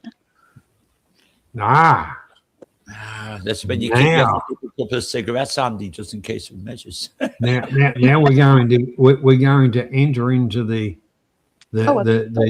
what now? Where did you have it last? I have. Let's do a CSI investigation. Where did you have it last? Reverse what you've done today. I can't even remember what I've done today, to be honest. Anyway, I need a kettle for your coffee. I've got it. I've just found it on right in front of me, believe it or not. Oh, there we go. Now, did you look in your handbag and see if the charger lead was there, Emily? No. Right in front of it. Oh dear. I've got so much stuff in my handbag, though. I think it's a woman thing. Like, we literally put so much stuff in our handbags. It's crazy. No wonder you can't find anything. Then. Yeah. The only thing I haven't got in my handbag is the kitchen sink. Oh, that's well. I'm glad you've got the toilet because if you're feeling flushed, Oh, now I've got to wait for it to charge now. It's one of them, you have to wait for it to charge a little A bit. good size handbag with a good weight comes in for good protection as a woman. That's right. Put a brick in there as well. That'll help you out. another brick in the wall. But it's a miserable day here today. The weather's looking a bit miserable. Well, they pissed it down here earlier, and now it's overcast, but it's sunnish, sort of overcast. Oh, there are, Banksy, and Emily. Here's a question for you. Okay. What was the first song recorded by Virgin Records? Fuck me, Oh. The first song, the title. Virgin Records. Virgin. What was the first song they put out on the label Virgin Records? Virgin Records. Was it something by the Beatles? No, it wasn't the Beatles. No. Oh, this one's got me.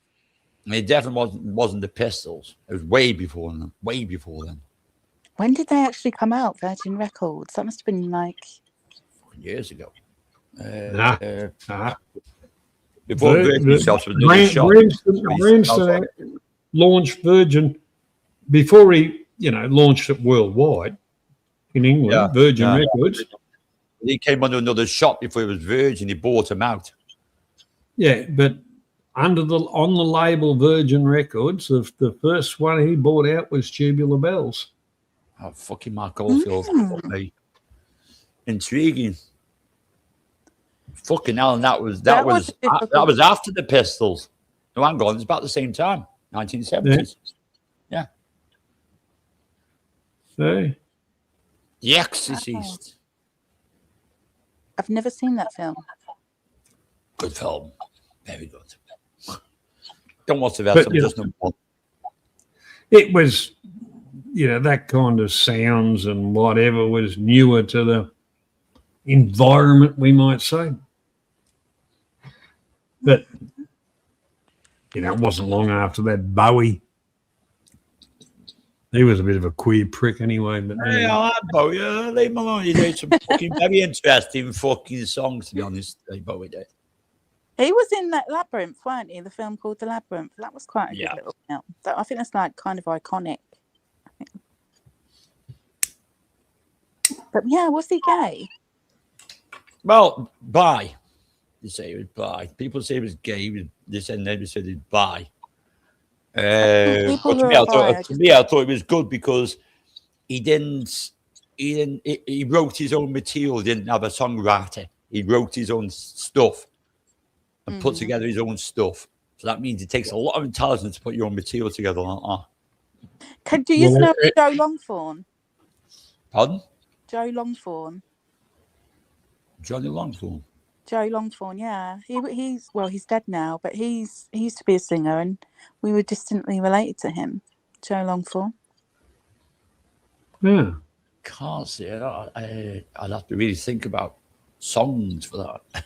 Yeah, I'm trying to think what songs he sang. He had a bit of a country vibe to him, but I'm trying to think of the songs. I mean, a lot of the time he done covers, so. I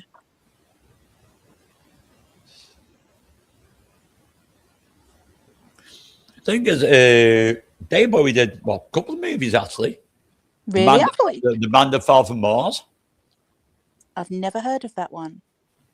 And Labyrinth.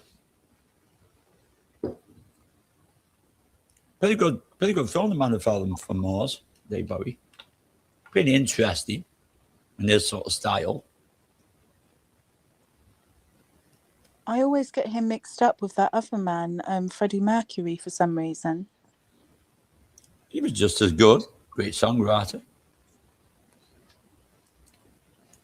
I don't give a shit sometimes if they're gay or not. If they're good songwriter and good material, I'm quite happy to listen to it. I think it's good.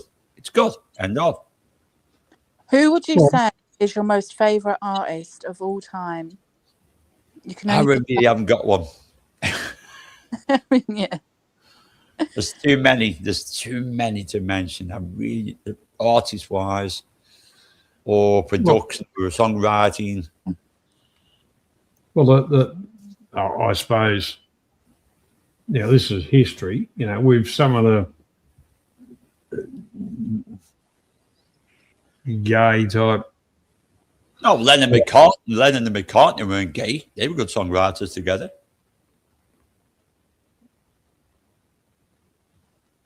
I really think the inspiration in the Beatles was John Lennon. Paul McCartney just tried to steal the limelight. No, they both wrote records. They both, But they weren't. the best They ones. weren't. The best ones. But when Bowie was around, there was an Australian group, and they produced a song. I think it must have been related to fucking Bowie. It was called "I Like It Both Ways," and the band was Supernaut. It's like Bowie's last album, Dark Star, because he knew he was dying. If you watch his last video and his last song, that's what it's all about. He knew he was dying. And what did he die of? AIDS? No. Pretty much cancer. Really? Oh well, they might have changed the diagnosis. No, I don't know.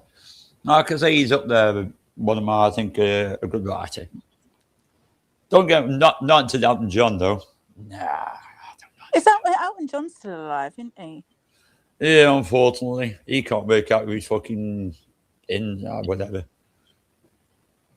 Yeah, he probably has wrote some good songs himself, but not my cup of tea, to be honest. Yeah, I'm not. I ain't really keen on Elton John. Yeah. I like Rod Stewart. They did a collaboration with the Who. Remember Pinball Wizard? Pinball Wizard. That was Elton John. Yeah, but he did collaboration with the Who as well on the film. Yeah, that's probably where the song "Who Who are you? Who are you?" Yeah. Remember the film? He's the Pinball Wizard on the film. It's Elton John. Yeah. I look like Elton John. If you talk about music, Elton John has probably been one of the biggest over time. He's put out some really good stuff. He's put out some fucking weird shit too, but he's put out some bloody good stuff. So I said I can't knock him in ways because he has produced some good things, and some are just not my cup of tea. That's all. I can remember when he did the song "Island Girl." Remember that one? Yeah, that's a good song at all. That's had a remix not long back. I'm just trying to think when that song came out. "Island Girl" would have been late 60s, early 70s. Something like that. Early 70s, something like that. That was before my time. I was about, God knows what, 6 years old, something like that. But it's just some songs. I love my vinyls. Yeah, it was. That was really good collaboration, the Tupac. Oh, yeah, I like. Yeah, Soldiers. That was an epic tune. Yeah, that Thing was. is, he has done some great collaborations.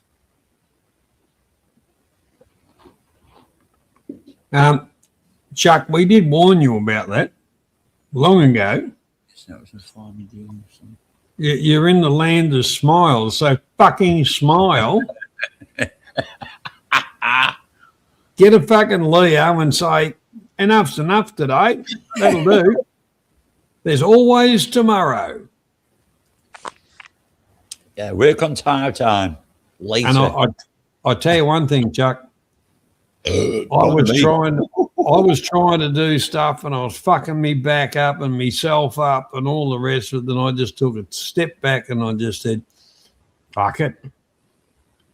It'll happen when it happens. If my back starts fucking hurting, I'm just going to sit down, have a bit of a rest. So instead of doing X amount in a day, I just do what I'm comfortable with, and I can do it every fucking day instead of a blaze of glory and then fuck for a week. Your malaria is a big thing, or dengue. Don't malaria. Dengue brings you down fucking fast and saps the juice out of you for about another 12 months. Wow. Dengue. Actually, one of the mates went over in Thailand, just holidaying around, him and his wife, driving around doing stuff. Come back to Australia, he started feeling like shit. Went to the doctor and they said, you got dengue fever. Fuck me. And he went, okay, well, good drugs and shit like that. But next thing he had government departments fucking knocking on his fucking door. Where are the mosquitoes around where you fucking live? We got to fucking really get into this. We're going to fumigate the whole fucking, all this bullshit. Working in the heat. Yeah, well, you got to keep the water up. Don't drink beer. I made that mistake once. And it fucked me for about a week. I drank a lot, but it was all beer and nice and cold and fucking lovely. But I dehydrated, didn't drink enough water, and it fucked me for a fucking week, Chuck. So I have a cup of coffee every morning, like smoko, lunchtime, afternoon smoko, with me dinner, and then just drink beer after that because coffee's got water in it.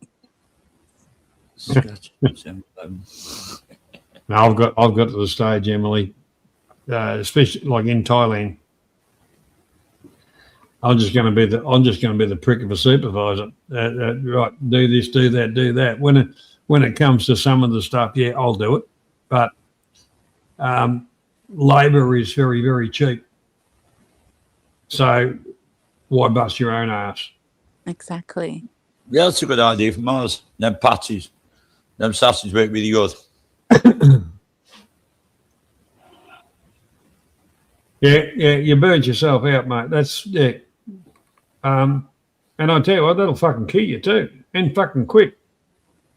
When you go into fucking Hydra fucking whatever it is shop, your fucking lights out. Mm.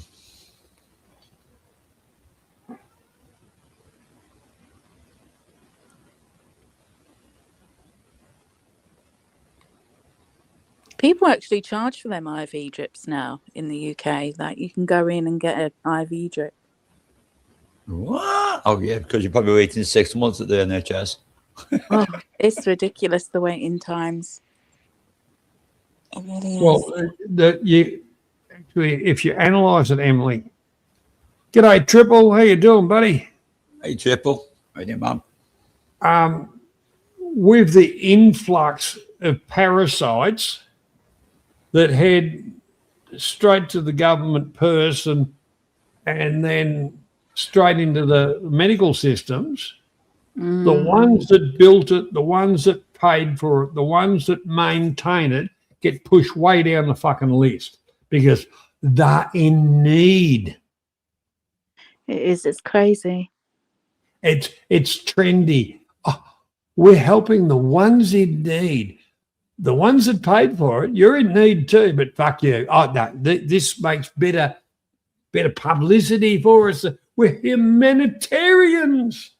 Yeah, I do feel like I'm thinking about going private because, like, my daughter's currently on the waiting list, and she was waiting 2 years to even be seen by a specialist, and now she's on a waiting list of 18 months for an operation. So it's like, it's just ridiculous.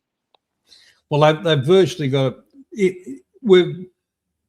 the bean counters are virtually saying, well, they're old, fuck them, let them die. We're not going to put the resources into, instead of looking at quality of life, quantity of life, the ones that have actually paid for them fucking being there, they just go, no, my bean counter list is, no, that money can be better off spent somewhere else. Yeah, it's crazy. A heartless human like that should have their throat cut exactly on the seat they sit on and donate blood to science and the rest of their body. But no, that's just the way the frigging system is, because not only this government, previous governments have let these parasites walk into your country, and that's why your loved ones are out on a list on Never Never Land, because the parasites are taking up fucking everything, sucking the joint dry. Yeah, it's frustrating at times. It is, because it's just crazy. It's happening here too, Emily. I can imagine. I heard And parasites feeding me up and thinking about other parasites. The only way they can get here, and they hear, oh, we're asylum seekers. Well, hang on, how do you even get on a fucking plane? It's our fucking government that's fucking us. We're an island. No one can walk here. Yeah.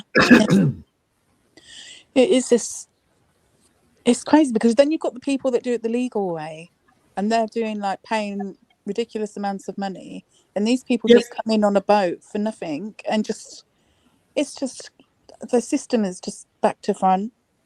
The system's broken. It's just Definitely. And the country can be broken the way we're going. It's going to be broken. Broken Britain. It already is, I feel. I really do feel there's no turning back now. We can't, I don't think there's no fixing it.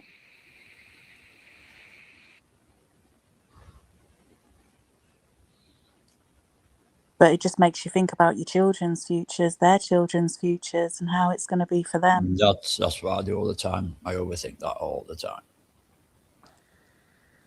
Because I don't think it's going to, well, it is affecting people now, but think about it in another 20 years. More people are, because if you've got kids, that is just fucking hope. Just hope. That's all you have now. And hope, we know what we think about hope. Yeah, it's sad, really.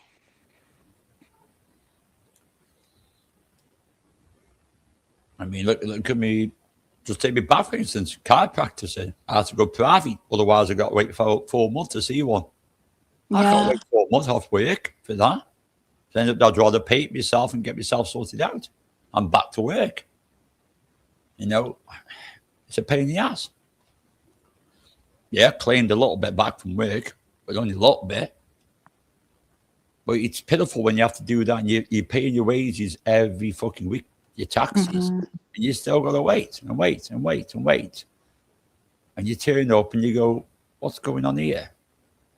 So I just, yeah. How they're handling it is not.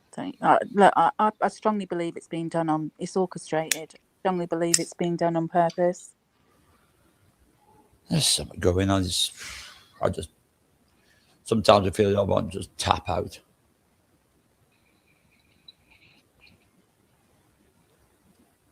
You know, you feel like you're banging your head against a bit wall. I think I'm banging my head that much now. I've got concussion. Yeah, it's crazy. Crazy. It's definitely not the UK I used to know.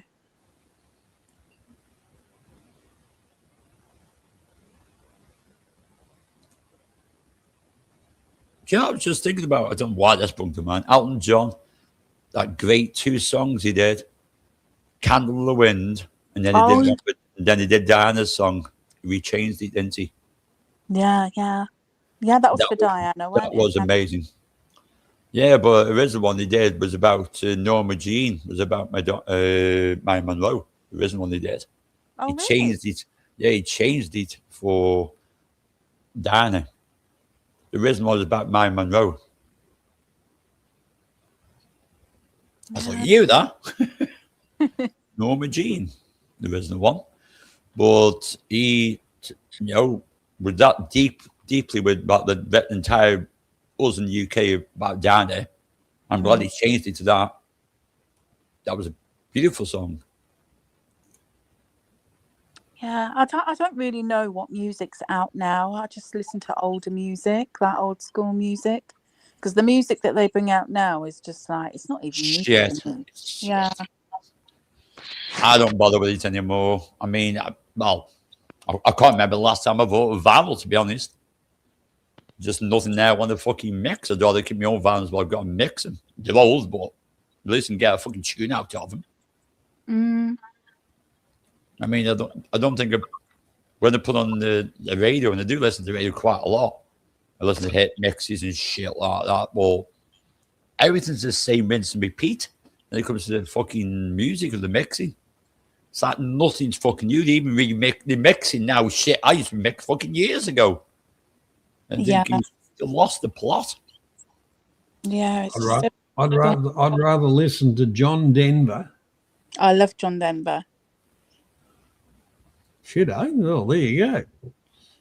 One of my favourite ones was Leaving on a Jet Plane. Oh, I used to do that regularly, and Yeah. I'd head off to go to the airport, and then Unfortunately, died in the fucking plane accident, though, didn't he? yeah, he had a praying a light aeroplane. Actually, he was told not to fly that. I watched that. Yeah, I watched that thing. It was pretty cool to watch what happened that day. yeah. Well, sometimes the urge of going home and whatever, it's no different to the Big Bopper and Buddy Holly and all the rest of when they died. Mm. And that hence I drove me Chevy to the levee on Don McLean. But yeah, small aircraft are actually pretty safe, but within their limits. Yeah. That's a song that everybody sings to their fucking girlfriend. I'm leaving. Only jet plane. You used to play that in the corner bar every time I I'll be leave. back again. And as like especially Asian countries or whatever, and blokes and their little girlfriends, and then one that when they're on the fucking aeroplane while it's taxi, doing all the shit, and they're just sitting there. They're on the date and that going, where's the next one? I mind you, I didn't do that, but I used to sit beside blokes that would do that. Oh, yep, right. Oh, hello, baby. Here you go. I'll come back and see you. Nothing like more to torment someone that comes to the corner bar, first time they've been on the travels, met the perfect girlfriend, and when they're going, I'll put that song on, Leaving, to watch them tear up, and they tear up, and I fucking love it. Yeah. I'm evil. Yeah. And the girlfriend is going, next. Yep. Number 47. I'm ready. You got to have a Yes, strange I'm sense on of the- humor. I'm on the You got to have a bus strange stop. sense of humor. I'm on the bus to the airport. I missed the first one. I got delayed. I'm sorry. But I called will Don't pick Be you a up at Monger. the airport. I'll meet you at the coffee shop where she's just gone to departures and fucking bye, baby. See ya. He's gone up the fucking thing over, and then she's ripped down to the coffee shop. Oh, hello, darling. How are you? I've seen that a fucking lot of times. Yeah. I'm not seeing it, but I've heard that would quite a fucking bit. Emily's pissed off. She probably did, what the fuck? Nah, she might have dropped out or hit the wrong. Do what you do, hit the wrong button. Yeah, I do that on my mouse every fucking time. I said it in the fucking right, hit the fucking left, and hit the left, and hit the right, and so I kaboom myself. Oh, it is. Thing is, it's game, playing the game, whatever, you know, it's harmless in ways. I mean, it's Well, depends how people are weak or what they want, or you know. everybody, you know, it doesn't matter. It doesn't matter. Doesn't matter sexual preference or whatever. If they're willing to go somewhere to look for the love of their life, there's a lot of predatory people, and it's not sexually orientated to just women. There's gay men and bisexual men and all whatever. That's all right, Emily. Okay, Emily. Have a go on, Emily. But it happens, and the real part about it is some people get too emotionally tied up into things long before they actually have really gone past the roses stage. And how many times on YouTube we've seen, yeah, we're doing this project up here, and it's going to be so fucking wonderful. And, you know, my office is going to be here. An office? What, are you a fucking executive or something? You know? And, yeah, whatever. And walking through the plans of the house, there's a couple of them English. I kind of said to him, "Oh, yeah, well, that's fine, but whatever." And then you don't see them posting, and then they just disappear. And there's been two I've been watching over the last, 6 months. Oh, we're doing this project, you know, me, my darling, and all the rest of it. And, oh, yeah. And then they're doing a post from somewhere a bit different. And you say, oh, what's going on? How's the house going? Oh, I'm not sure what's happening in there, although there's been a bit of a change there. And you say, okay, mate, yeah, no worries. In other words, come in, spinner. G'day, Graham. How you doing, buddy? Yeah, you're right. Needs change. Yeah, you're right there. Perspective never should. A perspective on a relationship is, she doesn't have to be, you know, the Barbie doll, the drop dead gorgeous. Just have a decent personality, depth. And the other part about it, which is probably the connection. Where the main one is the connection. Yeah, where each are prepared to forego other things to look after the other. You know, it's not about the red hot sex in the first, bloody 6 months and all of this kind of shit. It's about the whole perspective, the connection.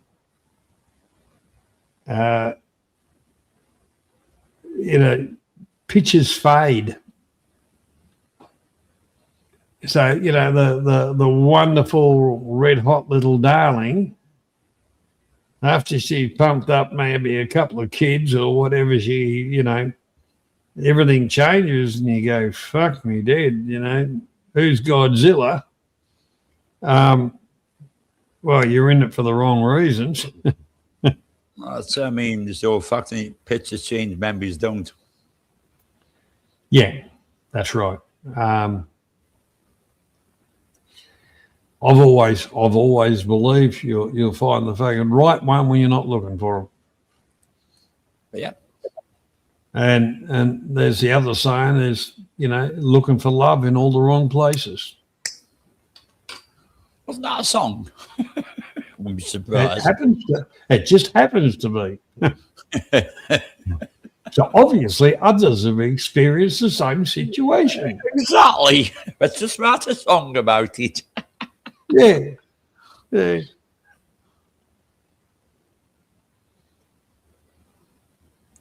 Yeah, but I'm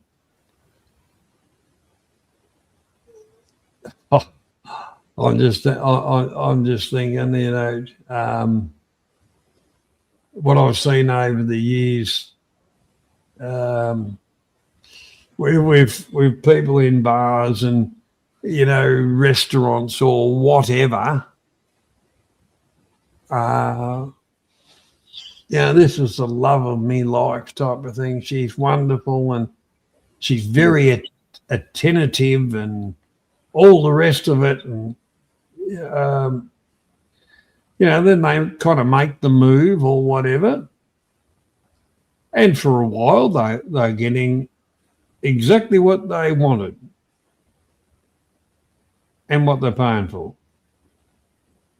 But when the dollars start withdrawing, everything starts changing. And they go, I don't know what happened there. It's called manipulation. Yeah. Fun fact. And it doesn't matter. It's been going on for that many fucking years now, and it'll go on to eternity. Yep.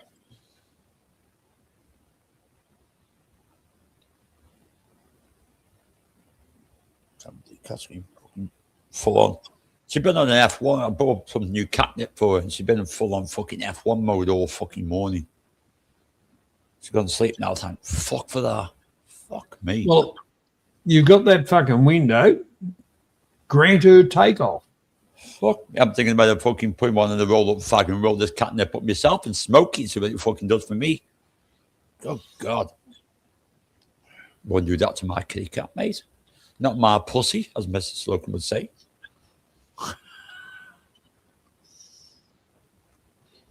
Well, actually, your cat is emotionally retarded or some fucking thing.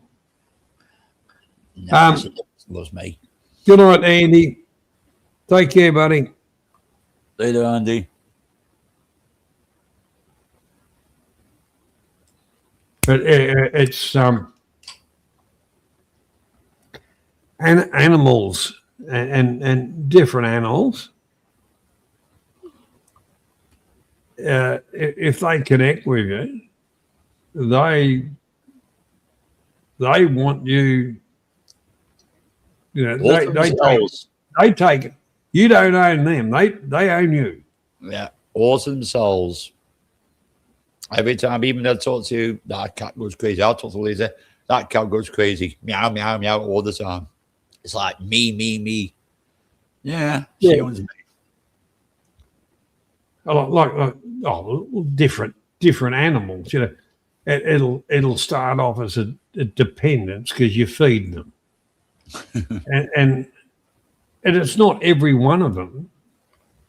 There'll always be the one that's, well, I want to hang around with you and all this kind of shit. Mm. And they get to the stage where they become a real pain in the ass because they're not being, they want to be human. They want to be whatever.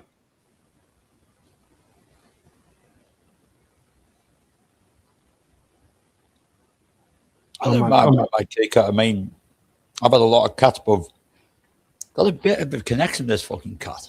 I just, something about it. Everywhere I go, she's there. She walks with me, don't leave me. Yeah. There's one chap I watch on YouTube. He was not a cat person, but anyhow, he ended up with a fucking cat. Then they ended up with another one. They got them fixed up, done the right thing, responsible. And the reason they wanted the cats is because they live out of town, rice fieldy type area, welcome back. Because cats are pretty good with snakes and rats and mice and all that shit. So that's why they were there. Well, all the chores done, eh? Yeah. Well, the cats kind of bonded, and they were saying, fuck off, cat, and anyhow, the cat got to the stage where he couldn't do anything unless the fucking cat was there crawling over him, God knows what.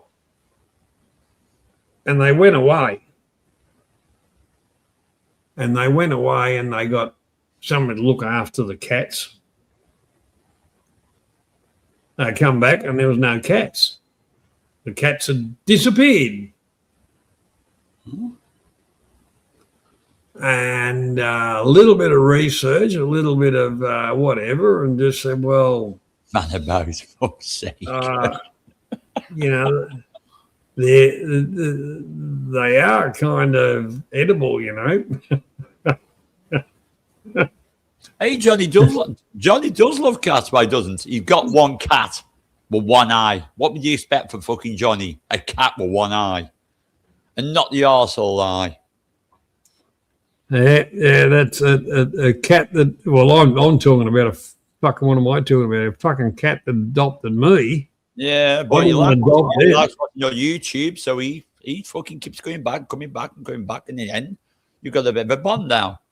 And so that was something that pissed me off. I left strict instructions when I left. Go and get it fucking fixed up. They took it up to the local fucking vet, government type subsidy shit. Yep. They don't operate. They're a hormone injection bullshit.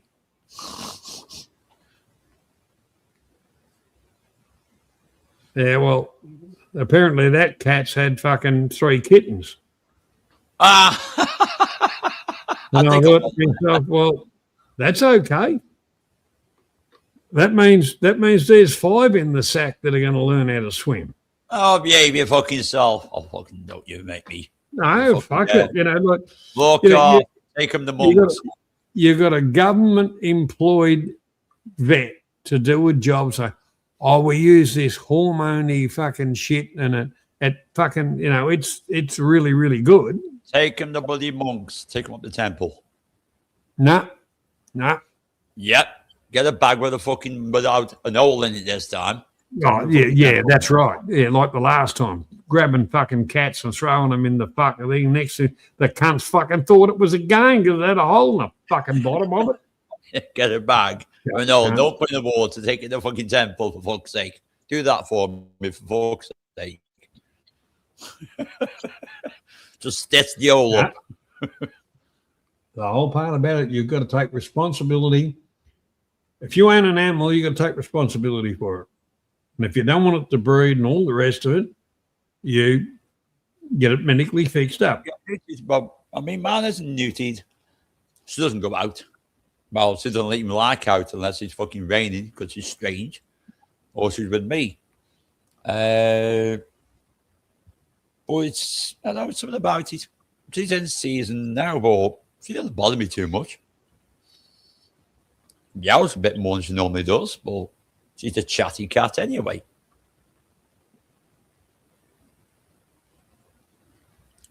Yeah, it's just been... Lisa's done the chores and Ozzy's left the sofa. I thought she was going to sit down and chill on the sofa. Ozzy's left the sofa up and Hoover underneath it. Now, John, I'm not sure what you're talking about, buddy.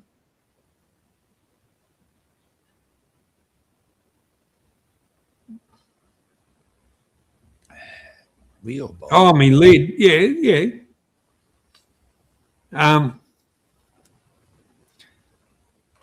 I just, if you got to be a responsible pet owner, and if you're not, you got to be prepared to deal with the consequences. shouldn't have a fucking pet if you're not responsible pet owner Yeah. in the first place. But, like, if you got a dickhead vet saying, oh, no, that cat'll never get pregnant, we've injected this shit and all the rest of it, fucking bullshit. If it's pumping out kittens, well, the first thing, as soon as they pop out, just drop them in a bucket of water. Done. It's not the kitten's fault. And Johnny knows it is because I'll be like doing it something different level. I'll let them have kittens in 10 weeks old. They'll be turning around and taking the vets and saying, Dad, they're all yours. You sort them fucking out. Yeah. No, I'd take the dead ones up to the vet and say, there. No, I don't, mate. You're responsible for that. You're a fuckwit. I wouldn't do it to any creature, man. That's the level I want. No. Well, Dog, cats, and nothing. No. But yeah, I think I believe some things are born to this fucking world and they're completely innocent. And I would never take an innocence away from anything. well, okay, we go and shoot the vet. Yeah, that's a good idea. Yeah. That's okay. I could live with nuising the vet till they've done his fucking job right. And then we put the cats in the coffin and bury the fucking lot of them. No.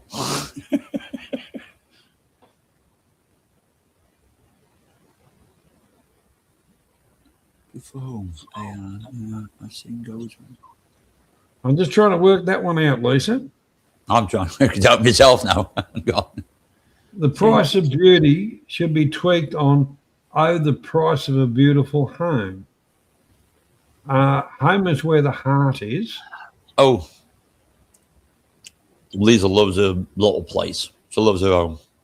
Hey, it doesn't have to be the Taj Mahal. A house full of love is better than a fucking marble cold palace. Oh, Tapman's got a kitten, has she? Oh, well, there you go. Tomorrow night's garbage night. See, that's strange. I mean, Tam is. I mean, I've got Tams in, and they've got 3 fucking cats, 1 cat and 2 kittens. But I've got babysit in July when they get married. John's partner, her name's Tammy. Oh right, and I've got all Stevens named Tamsin.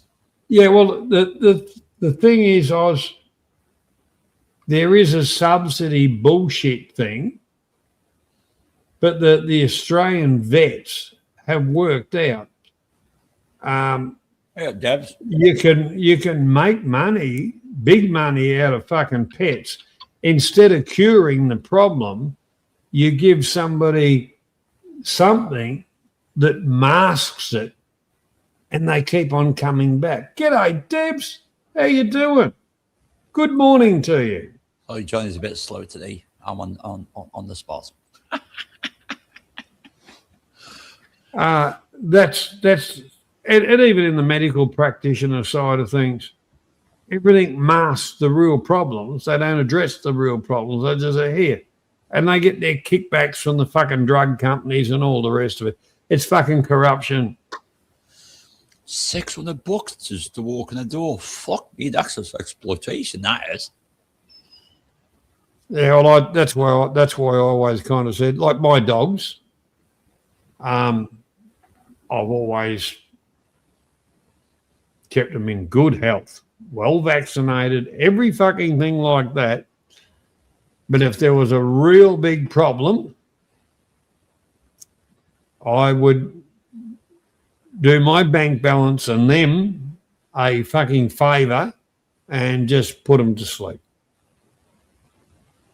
Instead of some parasite fucking vet just, oh, yeah, well, we'll do this, we'll do that.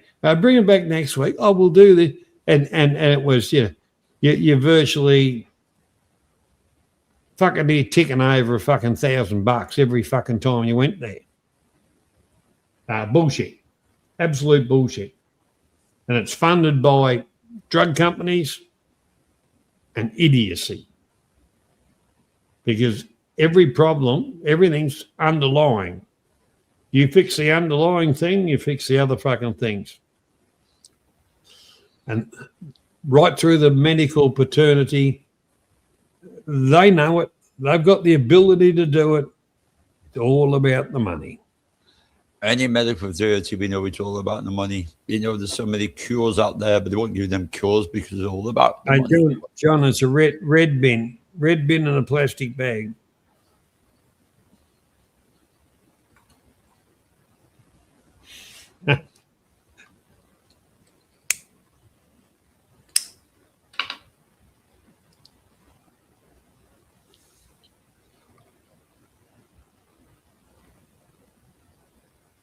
Yeah, it's and it doesn't matter what country we're in. In the Western world, animals are treated generally pretty bloody well. As soon as a vet gets involved, it turns into freaking expensive. Oh, Johnny, you seen what a big softy I am and grease feeding the dogs and the street cat. Yeah, I'm a big softy because I will take my time out of my holiday to do that because I like doing that. And that's just me. I like to do that. I'd rather spend time with fucking animals than with fucking human beings most of the time, even on holiday. I like to have my own me time and chill out time, and that's how I do it. Yeah, and animals actually can read your moods, a whole lot of it, very, very well. Especially that video where me threatening a crackhead sometime because it came near the cat and he was feeding. That wasn't good. This video's still there. Go, yeah, fucking crackhead. They're eating. But you know, look,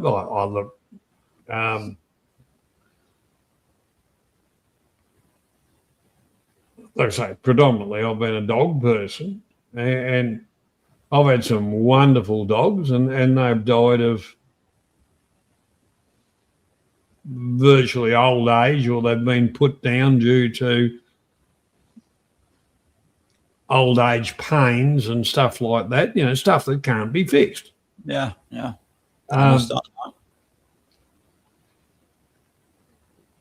I've always had cats and dogs. Always have. But that last bastard I just bothered, it was too smart, without, you know, too smart for itself. But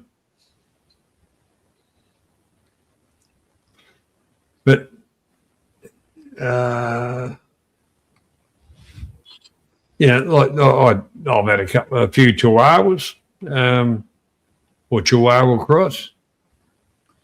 They're funny little bastards, and they got attitude, and that's what I like about them. But that the breeding of a Chihuahua was to be a fucking really a rat dog. Rat dog, lap dog, fucking electric blanket type of thing.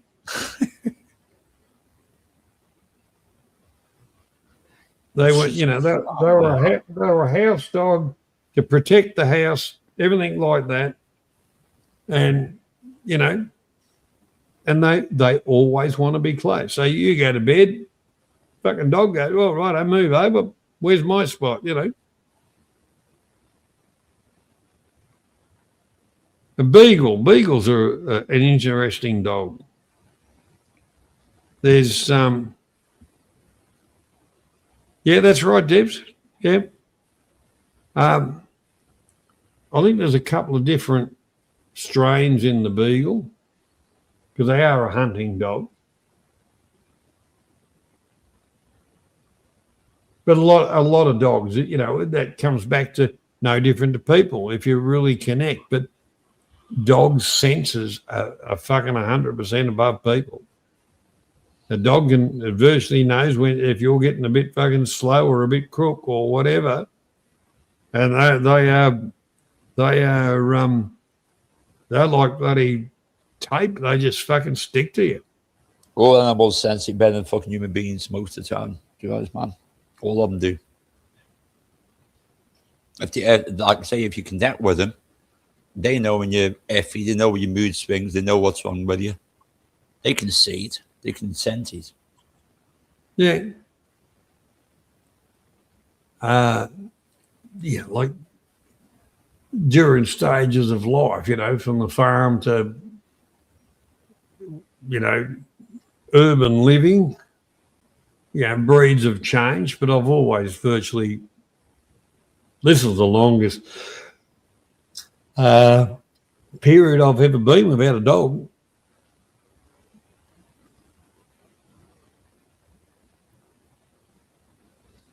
Yeah, You blueies. Blueies are interesting. I had one bluey, but with dairy cattle it was a bit rough. But still a bloody good dog. But it didn't have fast idle. It was either go or stop.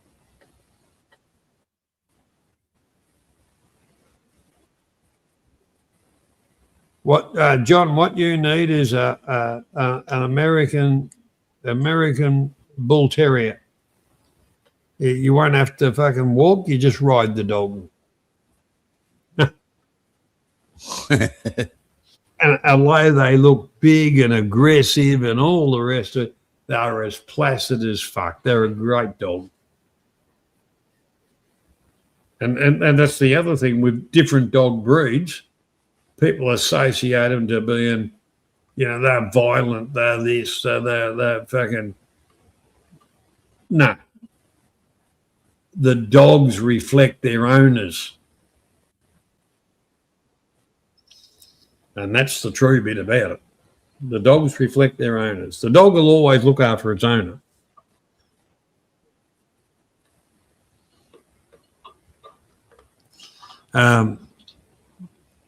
I used to look after my brother-in-law's American pit bull. Oh, massive big dog. But quiet as a fucking lamb. You could wrestle around and play around with a fucking never.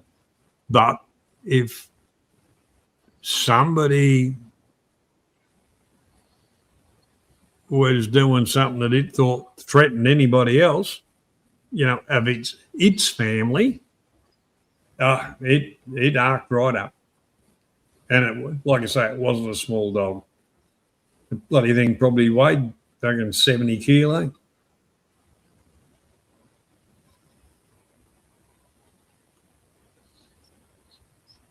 I remember the brother-in-law and the sister, the sister and the brother-in-law. I was looking after the dog for a couple of weeks, and I took it over to their place because they were on their way home, and just checking a few bits and pieces, and and I thought, oh well, I got all that set up. There's the dog's food and all the rest of it, and his normal bed. And he's walking around with me, and he disappeared. And I thought, well, I was about to lock the gate. He wasn't in there. He was back in my fucking car, sitting in the fucking back seat. So, we ready to go home now? I thought, you prick, get back in there. No, he's a good dog, though. Well said, John. Yeah, it's hard to replace animals sometimes. Yeah. I had my mongrel Roxy 17 years. She was part of the family. When I lost her, I said I'd never, ever have a dog again. And they haven't. I sent her one with a cat. And then 3 years later, I got one. It's just something I couldn't replace anymore. Just couldn't replace her. Yeah. Well, I bred Jack Russells. I had a bit of a thing about them. And after owning a couple of them, I thought, what a dumbass breed of dog. Fucking, they're just, nah. But I actually bred them and sold them off. And on my breeding stock, I got an offer. And I sold them off. Happiest day of my life, because I wouldn't have a Jack Russell if you gave it to me. I reckon they're the fucking biggest dumbass bastard dogs.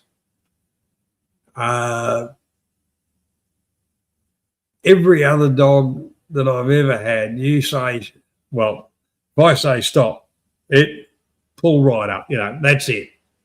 Kind of dad's not happy, but not a Jack Russell who goes, fuck you, I'm doing what I want to do, and I'll get back to you later. Well, that's all right if there's a fucking truck coming.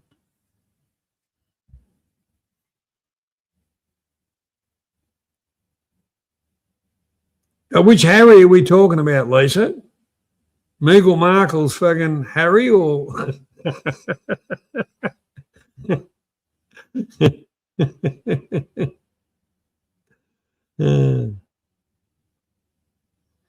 Dogs are, I suppose, it probably the most loyal dogs are misbred mongrel fucking things that you soy dog type things. You'll get there'll be not every one of them, but you'll get that one. It'll be the 1 in a million dog.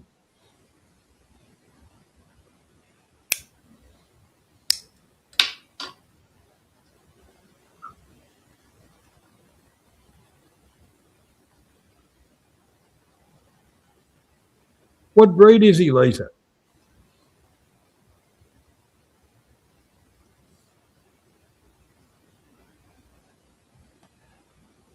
I don't know if Lisa's Harry is a breed. It's a black cat.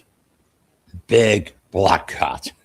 Very big. Oh, the cat. Yeah. See? Well, Harry's intelligent. He gets in the cupboards when he wants to do. Once a month, he gets in the cupboards. I really Lisa's cat. I really how he not purrs, but does a tiny when he wants his food. Probably too fat to purr. Just goes, get over here. He's got to sit inside. I know Lisa now, but I know a cat. I mean, I've been talking to Lisa with the marksman close, and there's a cat say something like, "Oh, means feed time." But if you don't, you used to get in the cupboards. I could even go in the cupboards and think, I was getting in the cupboards again. Well, don't forget he's Welsh.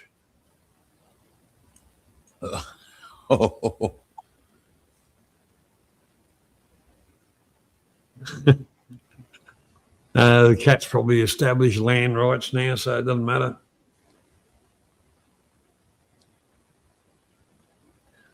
Now, you hold the fort for a tick. I'm going to go and grab another beer and have a cigarette, okay? Yeah, okay, man. Yeah. What about you talk about pussies? Oh, sorry, cats. It's human beings I don't like most of the time, or cats and dogs.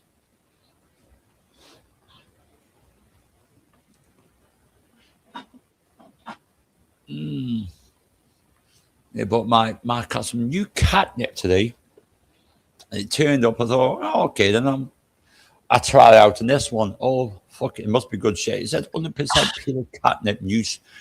Don't know what strain it is, but fuck me, she's been going like an F1 car.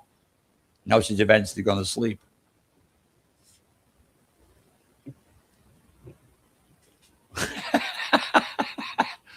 Can't. Love you, Oz. I mean, this is medical reverse, didn't it? Oz, you can't. But you're a pirate. I give you that one.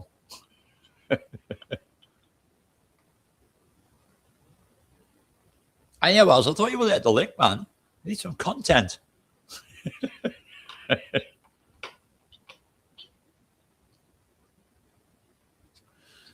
One of these days, Oz is going to work out to unban people.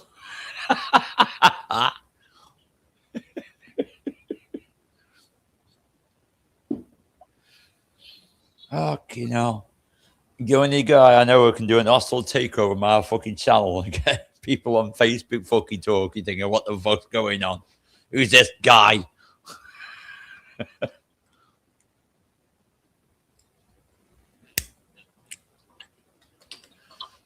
And Johnny and me did an hostile takeover BMO runs one time. We were good boys.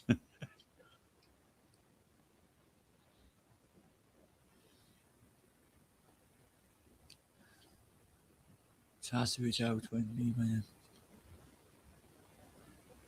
Wife's dog.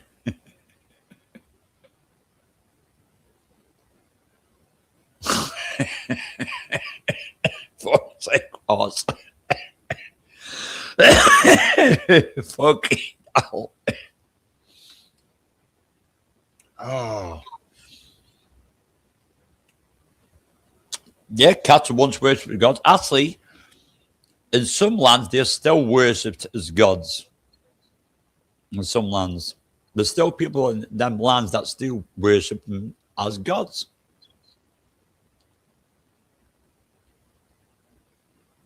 Bless him.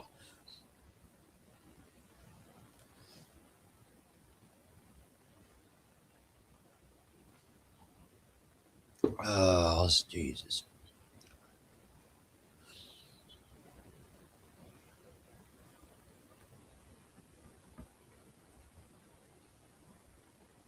Yeah, sometimes I can't wait till the weekends like now. Just fucking relax. Fucking work.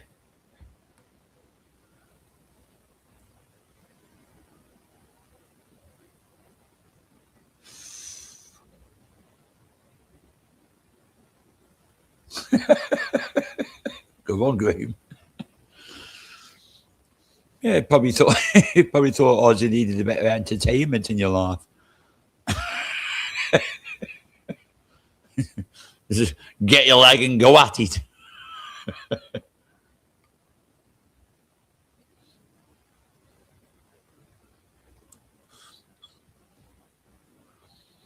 Oh, Lisa.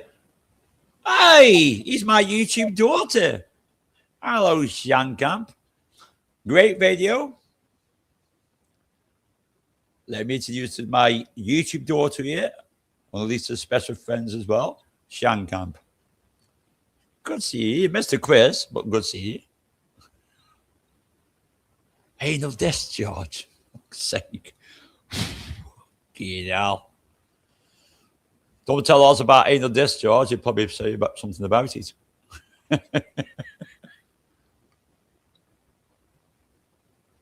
Oh, I tell you, John's nipped off for a smoke break. Wait till he sees you here when he gets here. He's going to have a little nice surprise.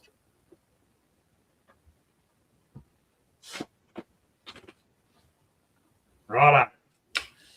Nice surprise in the chat, mate. Just come say Who's hello. that? Shancamp. Oh, g'day, Shan. How you doing? Welcome along. Great to see you. He's had a smoke, you see. He's getting his breath back now.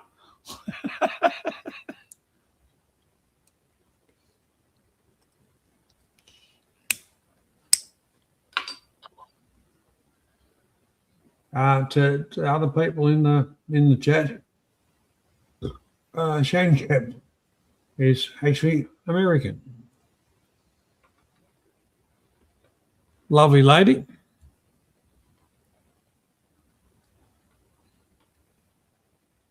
Very, And very produces some good music. That's her little. It's a thing that she likes to do. I was straight on one today. She brought a new one today. I was straight on it, liked it, loved it. Good one, Shan. Love it. There's own work, there's own writing, own music. I love it.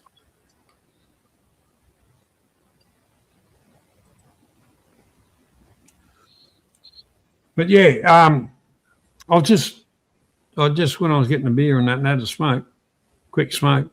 I was just thinking about food, you know. Again, really. No, as in different places, you know, different countries, different. So our food is so healthy and it's so wonderful and all the rest of it.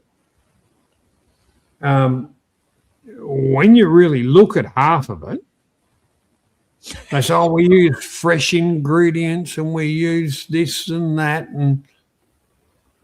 and people, you know, it's like, this tastes so great and all the fresh food. And you say, Yeah, well, what about the fish sauce, the oyster sauce, the soy sauce, the sugar, the MSG, and all that shit they put into it?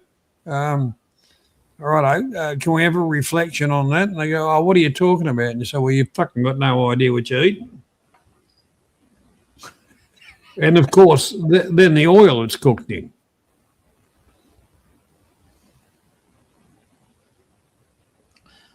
Yeah, certain oils you cannot eat is eating them. Oils are getting more and more and more everywhere. Well, that's to me that's a big thing. Food, the way it's cooked, preparations, and all of that is a big thing to me because I'm allergic to some of the crap. And if you look at half your cooking oils and really get into it in the mass-produced way it is nowadays, petroleum fucking refinery products to clarify it, so it looks more presentable and all the rest of it. But it's also for the sake of a phrase, is water it down so you're getting more of this other chemical crap and less of what you're really paying for. What's tick bite? You know that, Matt? A what? I'm trying to eat shankams. Poor friends down and got a Tick. tick bite. Yeah. Tick bite. Oh. A tick well, it sucks your blood out and shit like that, but it actually induces a poison to stop the blood from coagulating, and a tick can actually kill you. Yeah, we know that. We get them. Humans can get them. Dogs and cats can get them. Yeah. But Well, dogs can't eat dairy or meat products anymore. You know, what, yeah. what's that? Oh, that'll probably disperse, but A Lone Star tick. What the hell is a well, Lone Star tick? a Texas tick. Ah. Texas tick. Yeah, I'm thinking about a Texas tick when you said Lone Star. Well, yeah, Graham's saying he can't eat. Well, that'd be because of a lot of the shit that's in it. But that was why I got right into producing a lot of my own ham, bacon, small goods, because I know what fucking, and sausages, all of that kind of stuff. That I got right into that and still do it because I know what goes into it. And I don't use, yes, I do use a bit of a nitrate, but very small amounts. And that's just to stop botulism, which will kill you. But it's something that slowly but surely, as people get older, they don't realise that this shit builds up in your fucking system too. Oh my God. No, I'm just fucking checking the shots out of me. It's getting really dodgy now. Fuck's sake. You probably understand now that, guys, that Shanna's got a really wicked sense of humour. A bit like Johnny here and the rest of us. Really wicked sense of humour. Oh, don't swallow semen there. Actually, there's a lot of protein.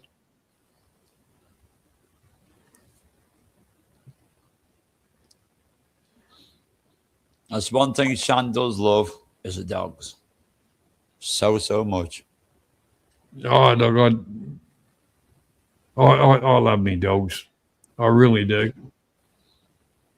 And mate, you also see the video she did for him when song. Oh, yeah, great.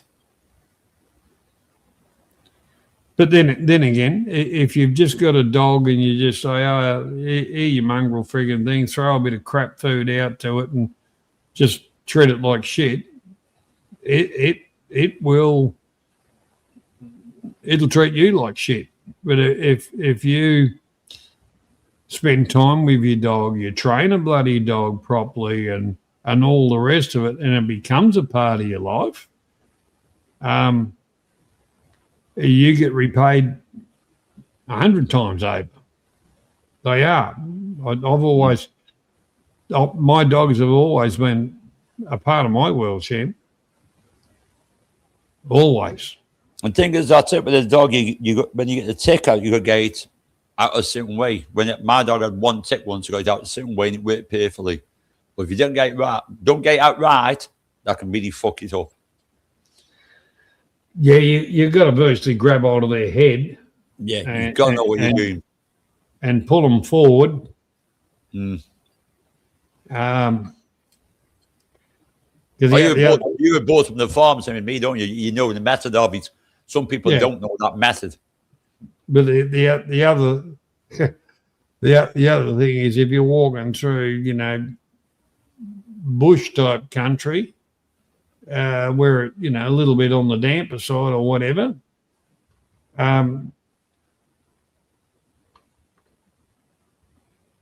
you get other blood-sucking bastard things. The best way to get rid of them bloody thing was just hit them with a cigarette. They just curl up and drop off. But ticks.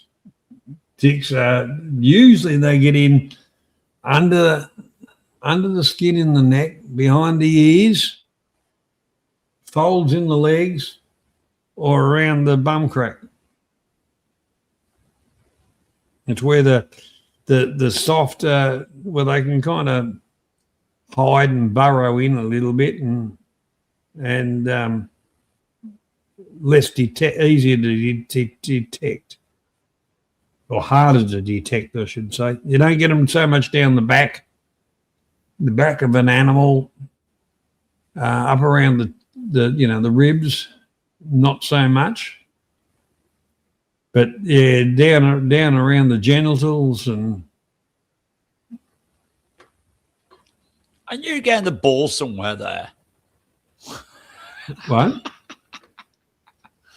Oh, you said genitals, just be my sense of humor. I thought you were making a cunt of yourself.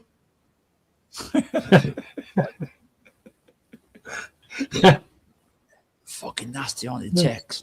Fuck me. Yeah, they're nasty. Yeah, you never know what I'm thinking about, ads. You never know what I'm thinking about.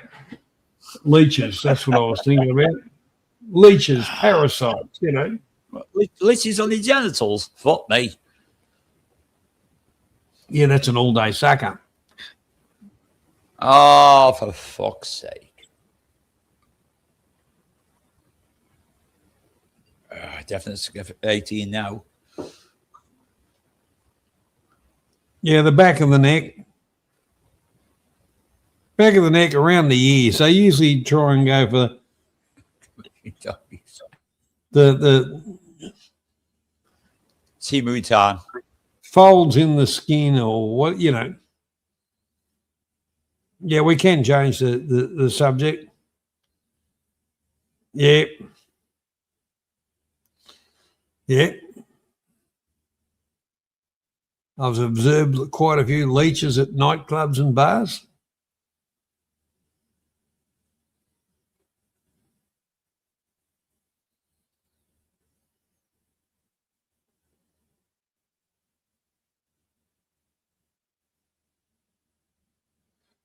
If you go into swampy type areas, Shannon Camp, more of your tropical type leeches, and swampy, or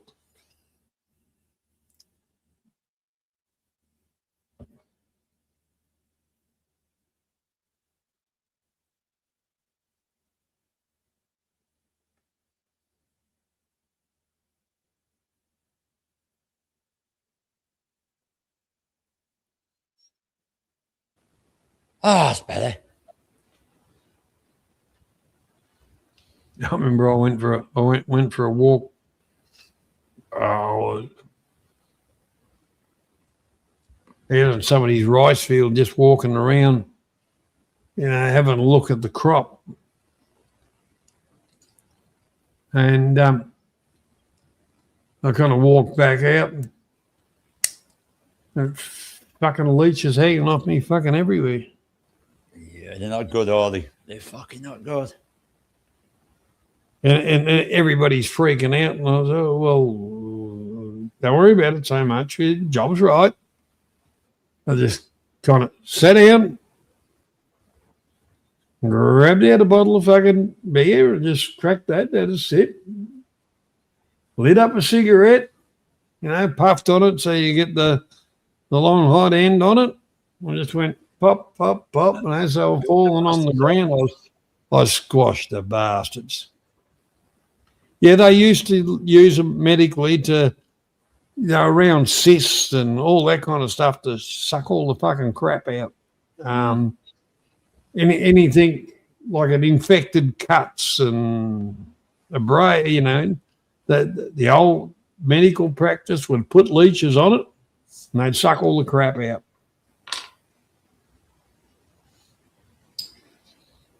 Was that one open wounds back in the old days? He put some maggots in there and seal it until the maggots are chewed out all that shit, and took the maggots out. Well, that's how we used to do fishing. Mm. We get, a bit of roadkill and hang it up in a tree out over the river or a small creek or whatever. And it'd get fly blown on the maggots, and the maggots would be dropping in. They'd be dropping, and the fish would come up to feed off the maggots. So then we'd collect a few maggots, put them on a fish hook, throw them in. See, he's on about fish. I'm on about what Cream's on about. What happened they used to do in the centuries, in the 17th, 16th century, the open wound, what they do is they put maggots to chew out all the rotten flesh. And then once they're gone, done the job, and then you go fishing the maggots, what's come out your flesh. Cool shit. But there's different kinds of maggots. Great bait. They are great bait. Shen Camp,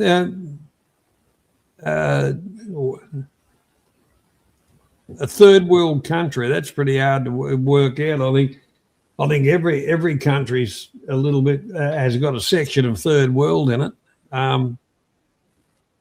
but realistically, pretty well up into the last century, some of that stuff was still used medically, although it was behind closed doors, because the bullshit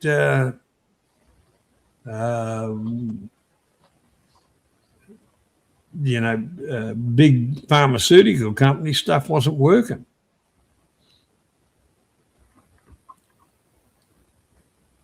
Remember the first time I got leashed, it was like I wanted a shallow brook. It was a brook.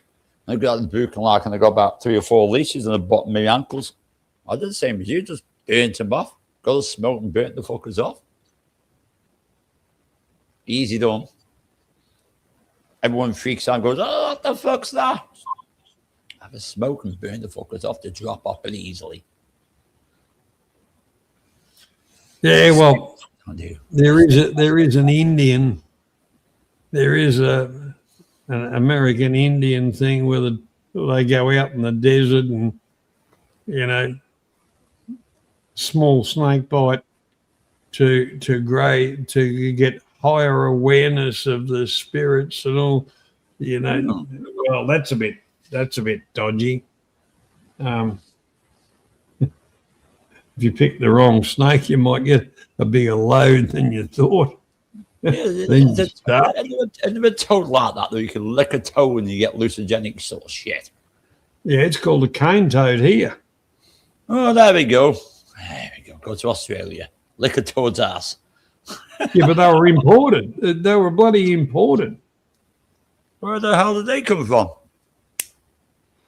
I don't remember. There was when they were doing sugarcane, there was one beetle that was attacking the sugarcane. So they imported these cane toads to eat the beetle. Oh my God. And then, yeah, they ate the beetles, but they're prolific breeding. The frigging things took over.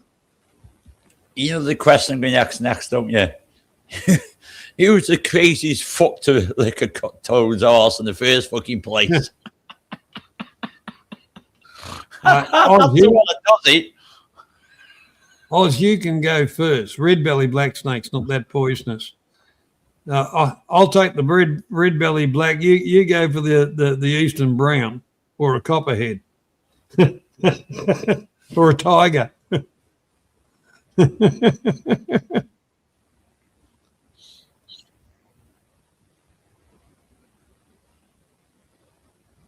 Snakes. Ugh. Fucking hell. Well, chlamydia is supposed to be supposedly a sexually transmitted disease. So who's fucking our koalas?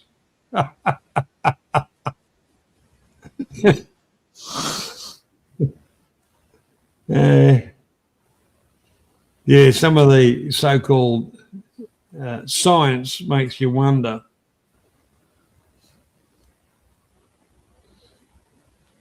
I saw that movie, isn't it? Weird Science. Right. Armadillos. Armadillos.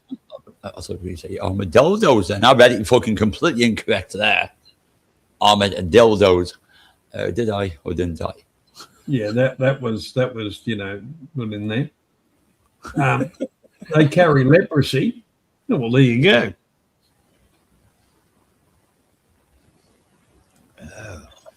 Imagine your bits and bobs dropping everywhere. Fuck me. I can tell you why you don't have koalas in Western Australia, as because they couldn't bear it.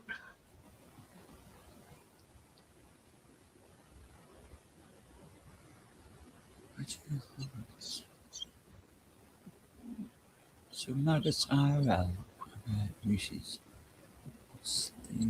Maggots.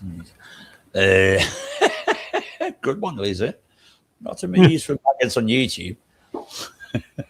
Yeah, there are different breeds and maggots and on YouTube. And there's parasite ones too, Lisa. And then there's the leeches. The leeches. Yeah, the blood-sucking leeches. Lots around. Lots of them. Loads of venomous. Loads. Now, one thing about Australia, just about everything in the country will kill you. From spiders, snakes, lizards, fucking God knows what. That's why they call it the lucky country. You're lucky if you fucking live through it. Yeah.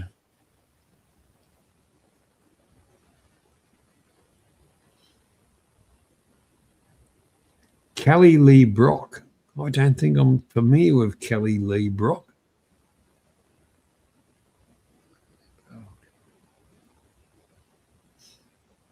What was she? What was her claim to fame, Lisa?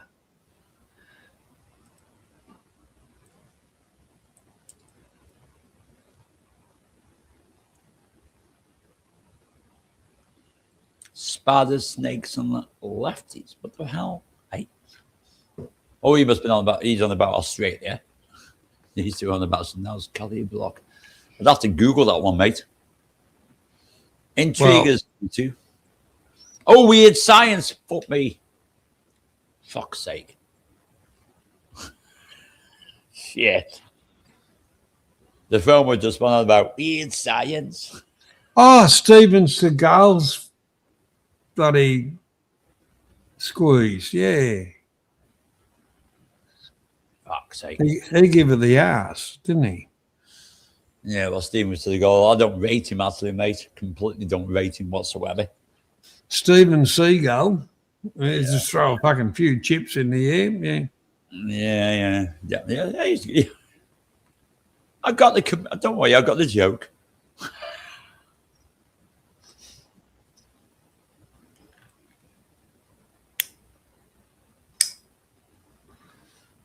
Oh my god! Fucking Graham, you're kinky. Graham, you're kinky. For fuck's sake! Oh.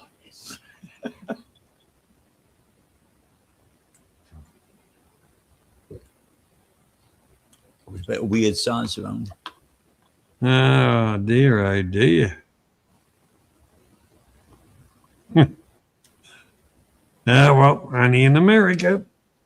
You live and learn, don't you? Hey, Sean, do you know, I came from work this morning. Guess what tune out on the radio? 52 hertz.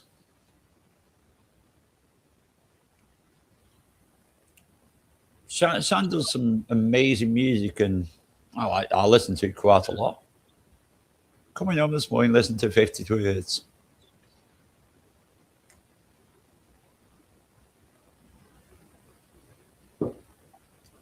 You understand the record about Wales, and not the lady in red. A lady in red.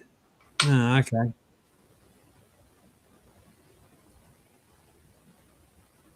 Most of the weird signs, yeah. One with all the weird signs. Yeah. Great fucking movie. All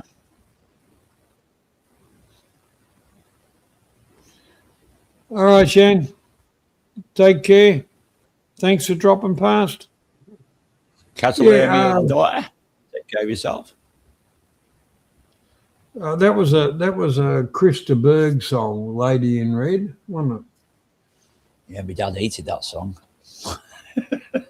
The reason I remember exactly the song and the fucking who sung it, because I didn't particularly like it either. Yeah. You have a good day, Sean. Cheers for coming to I. But yeah, it is interesting. It is interesting, some of that stuff.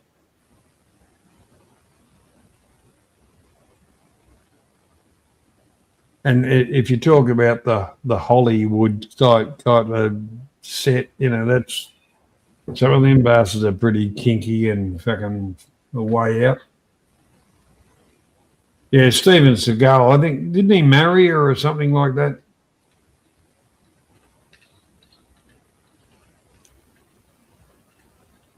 Yeah, the first movie or whatever I saw of Steven Seagal, I thought, oh, that's not too bad. And then you just looked at it and it was just so fucking fake.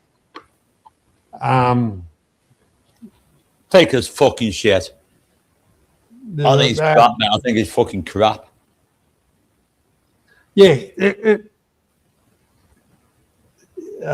Yeah.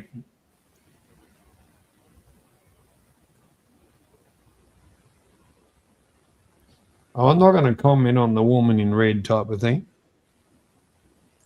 because it might be the wrong time of the month to do that. Oh, my. Right, moving right along. Well, what can we demonize next? What can we demonize or bastardize? I don't know. Covered. I mean, I forgot how many topics we covered today. Quite a lot. And been quite intriguing conversation. Yeah, very clip worthy. Quite a lot of. Yeah. I think not, to be honest. Talking about snakes, putting that together with chlamydia and shit, lots of clipping there. Well, as far as this country goes, it's a very interesting place. You can land a boat in northern section. No one's going to give a shit, and no one will ever see you again either. They're not sailboat, land the boat. If you into the mangroves and what. Yeah, I know. I've heard that about Australia. Yeah. If you come out of that and get to civilization, well, you deserve citizenship. That's the place like if no one's going to invade because you got your own force and effect, you don't need a fucking army. Well, by the time the bugs and the crocs and the snakes and everything else and the spiders, if you get through that, you're doing well. And then you've got many can do that one. then you walk out into the desert of miles and miles and miles of nothing. And remembering it's desert, so yeah, you got to be pretty cluey to bloody keep alive in the desert. I said everything in Australia, gonna kill you if you get the wrong side of it.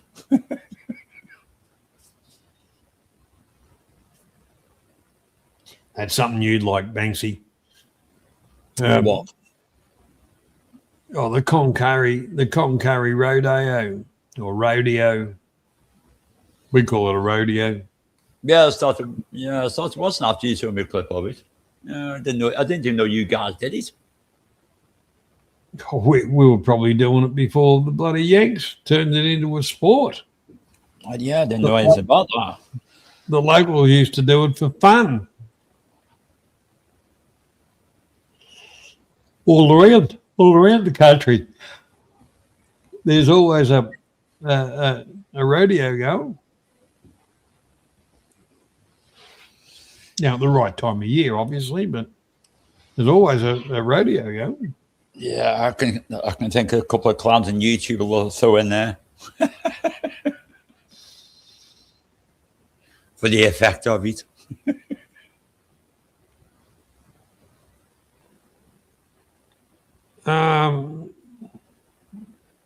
Jean-Claude Van Damme, I'd rather have him than Steven Seagal anytime. Yeah.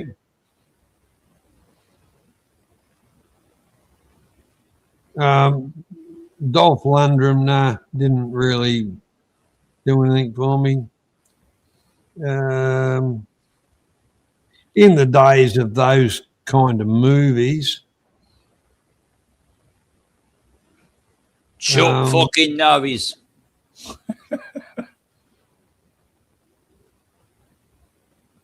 Bless him. Well, I still think in real life, Mr. Smith, Mr. Weston, Mr. Winchester. You can't use that. You can't use that. You can't use that. Colt, would obviously win the fight. Yeah, I know, but you can't use them. Oh, and don't forget about Mr. Browning. Yeah, but you can't use them. Come on. For sake. Can't bring them out.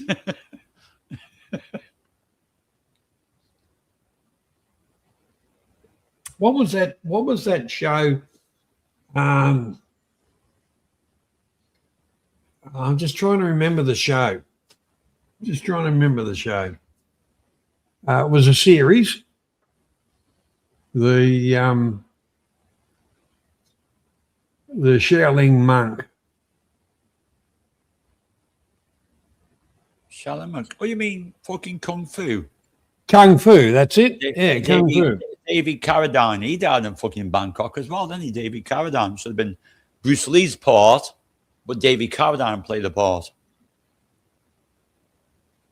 Oh, Lisa, you're getting a bit kinky there. Wow. Yeah, I'm taking pictures. I'm just studying. Well, there's an Australian song called Rockin', Rollin', Riding Out Along the Plain. Oh my. Laser, we got to be careful, otherwise man about us going to tell us get a fucking room in there, for fuck's sake. Yes, that's it, Grasshopper.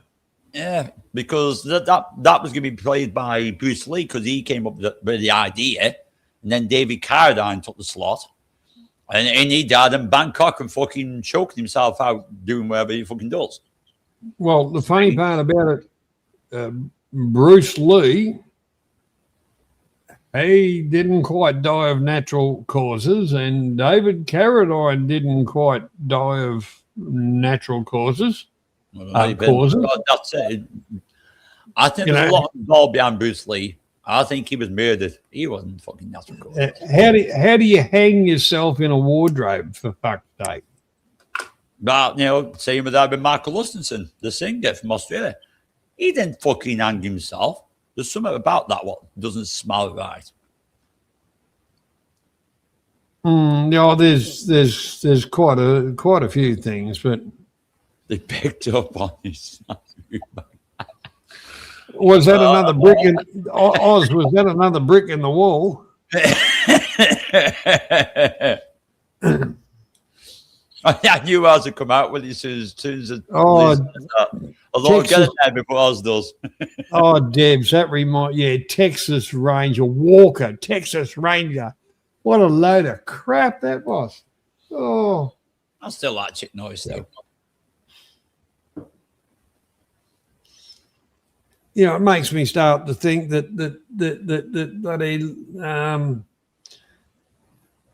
what was that one with Betty and fucking what his name was? Fucking that made more sense.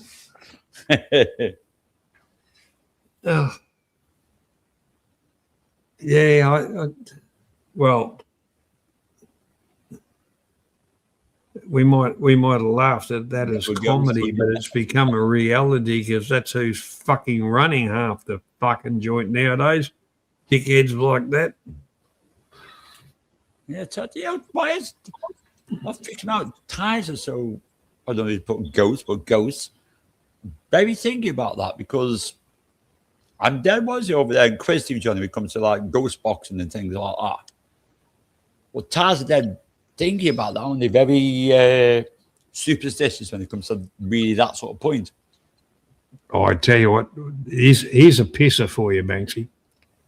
You're just sitting on a chair and you're just sitting in a place, and you look at a corner and then you just throw the chair back and jump up and start, walk, point at a corner and go, pee, pee.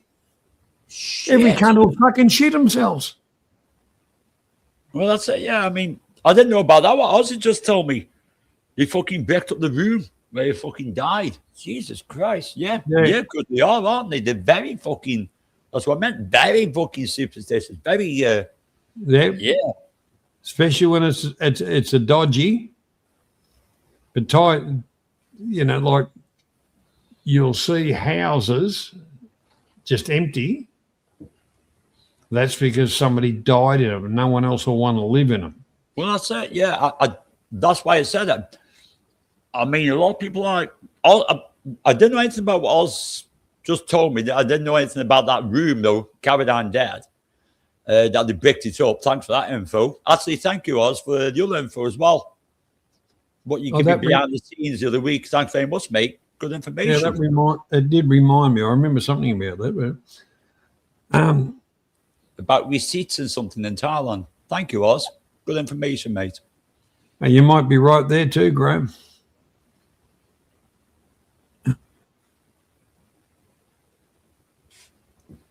When are you going walk about again, Graham?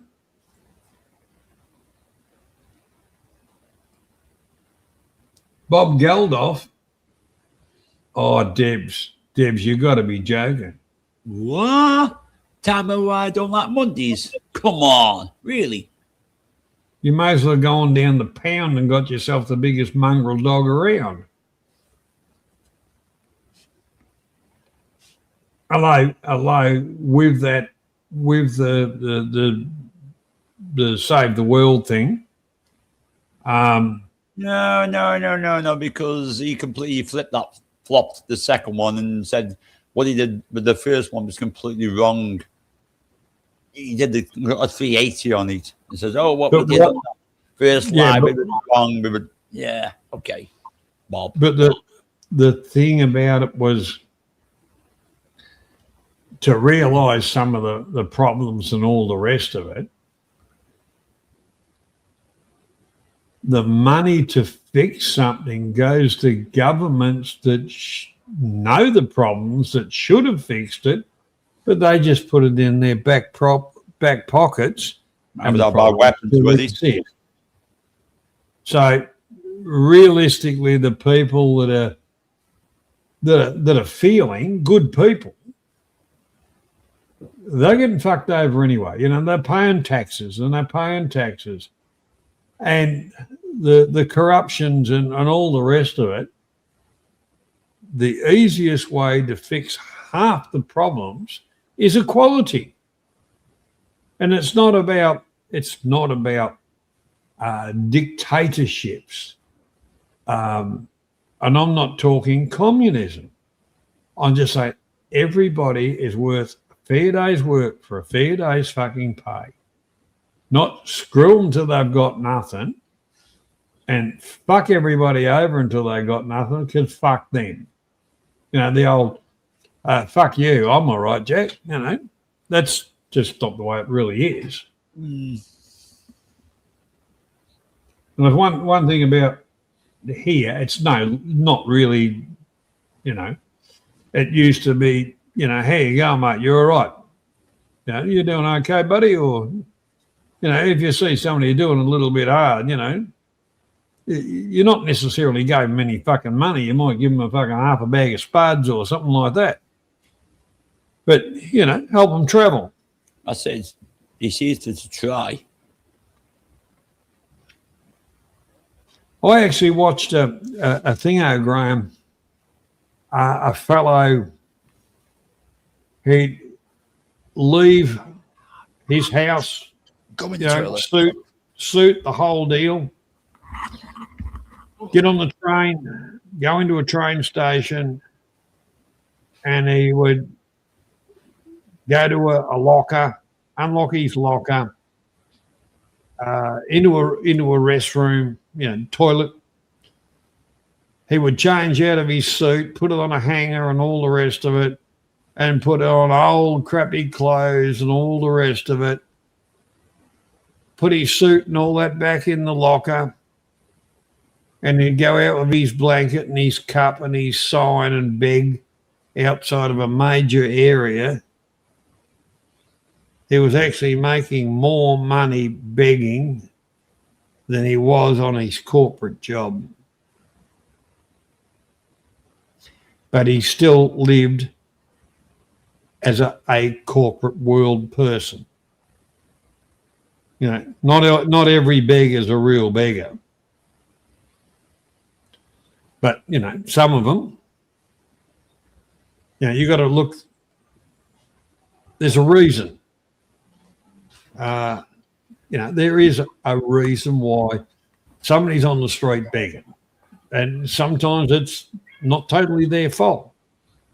Other times it is because they're a cunt of a person or they're a drug fucked or whatever. But there's people because of situations and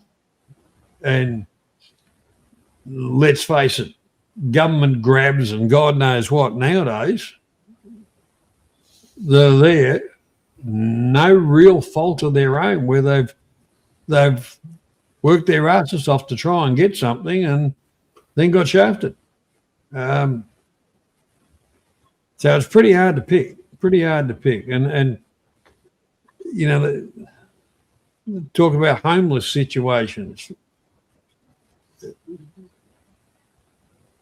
Some of that's caused by the government.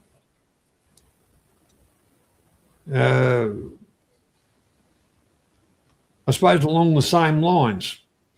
When I was a young bloke, there was one family had a disabled child, both mentally and physically. No government help. They brought her up. That girl was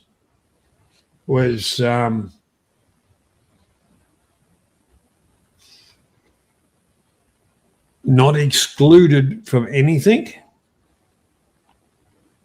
not really pitied, not really shamed, accepted. She did pass at a young age, but nowadays a kid's got a stutter and they're yelling out for fucking government assistance because there's something wrong with their child. Get fucked. You have them, you look after them. It's not after the taxpayer to pay for what you want to fucking do. No, it's not strange. Oz, it's not strange. Well, if you see a homeless woman on the street, she must be a real fucking bitch. Because most men would take a woman in. Think about it. I've thought about it.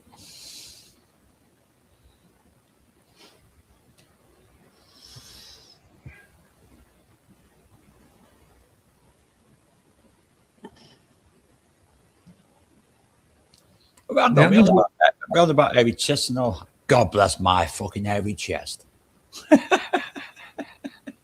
Fucking hairy. Kiss me warm in fucking winter.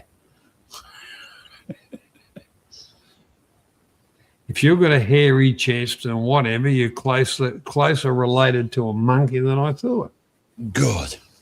That means I can climb it away quicker.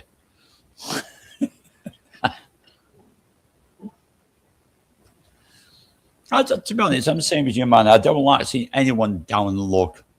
And if I know the person for quite a bit and they're down on the luck and they don't tell me, but you can see it, I'll try my best. I will try my fucking best. I can't be asking, I can't be asking going down like the city centres and you see people on the streets begging. They've got a lovely set of Nikes on underneath better than mine. I go, fuck yourself off. Yeah, I remember one. It's called professional beggars. That's what it's hard. Oh, well, some of them aren't. Some of them are just fucking lazy cunts and drug fuck. But I remember, this is going back years and years ago. There was a lady which I knew.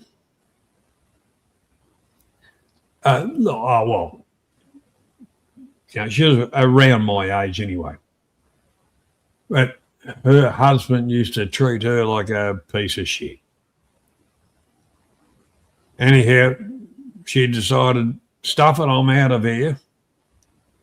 And she hooked up with one bloke who actually treated her even fucking worse. And I knew her. And I used to go into one pub and she'd be there having a couple of beers, but you never had any more than about 3 or 4 fucking beers. Pick up a few groceries and, whatever. Like Emily. And I was talking to her one day and I said, you don't seem your normal cheery self, She said, I made a mistake. And I said, well, your husband was a cunt because I knew him. He was. And she said, well, he's not much fucking better. She said, well, I've got nowhere to go. Anyway, after a couple of days, saw her again, and she had a black eye. And I said, finish drinking your fucking beer. And she said, what? I said, well, I know the fuck he won't be home for another couple of hours. I said, I'll drive you around to where you're camping, grab your shit. I said, I'll take you out of my place until you sort yourself out. She stayed out with me for about 2.5 months. Mind you, there was nothing sexual in whatever. She cleaned my fucking house up like it sparkled, did all the fucking washing and iron and fucking God knows what. And, one day she said, well, can I get you to take me to a different town? I've organised myself a little place. And I said, well, that's good. Took her down there. And for many years, I used to talk to her every now and again. But, no one deserves to be in a terrible fucking situation. But, for a woman to be out on the street would really mean that she's got some serious issues. Exactly. You don't know what the issues are, what it comes from. I didn't take her in as a sexual object or anything like that because I had a partner at that time. And we just gave her a bit of respite to work herself out. In the end, she did. I haven't heard from her for quite a few years, but last I heard, she was travelling along fine. Well, to me, you did the right thing, man, as far as I'm concerned. But I virtually took one of my ex-mates off the fucking street. He was virtually the same kind of thing. It was because of fucking alcoholism. Well, that was really fucking great, getting hooked up with me. But now I just sat him down and I said, right, you can come out and camp with me. That's not a problem. You respect the place and fucking, my limits. And if you don't, I'll kick you to the fucking curb. Well, he did. And once again, while I was out at fucking work, he'd do the washing, iron and fucking dishes, fucking God knows what. He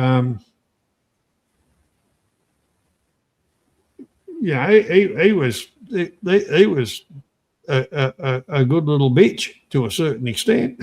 But, we'd known each other since we were 13, 14 years old. But just he went down the fucking wrong track.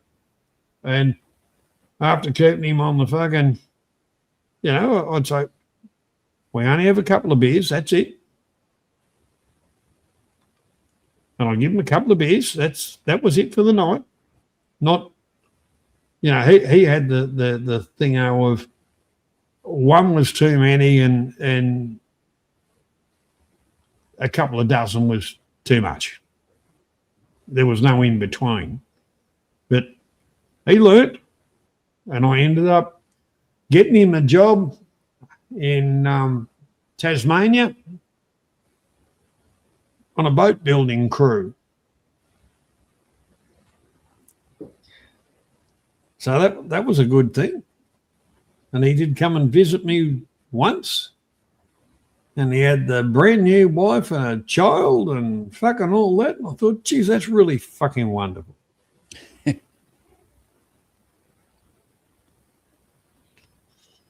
then I thought to myself, yeah, if I got heavy things to fucking lift, no cunt comes and helps me, so fuck them all now.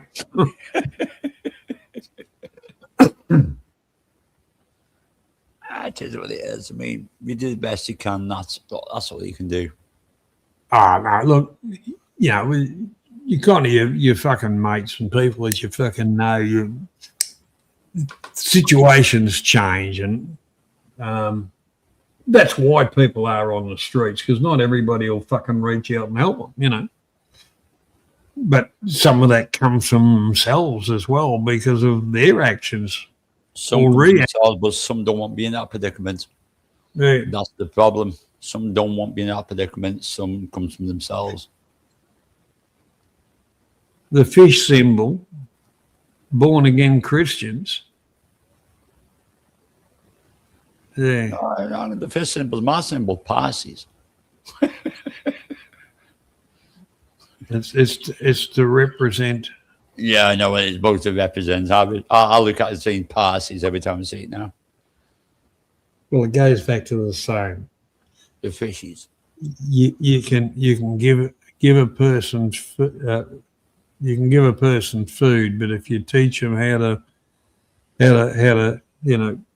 fish, they can feed themselves for the rest of their lives and others. Very, very, very true. But in this day and age, where you've got governments and fucking every other bureaucratic cunt, you catch one fish, you'll end up with the fucking gills, and they'll take the rest. Look, you end up with a fucking tail, for fuck's sake. Yeah. Or the odd Anyway, sail. On that, people, I'm going to say good night to you and take care, and I'll catch you next week. Bye-bye. Later, mate.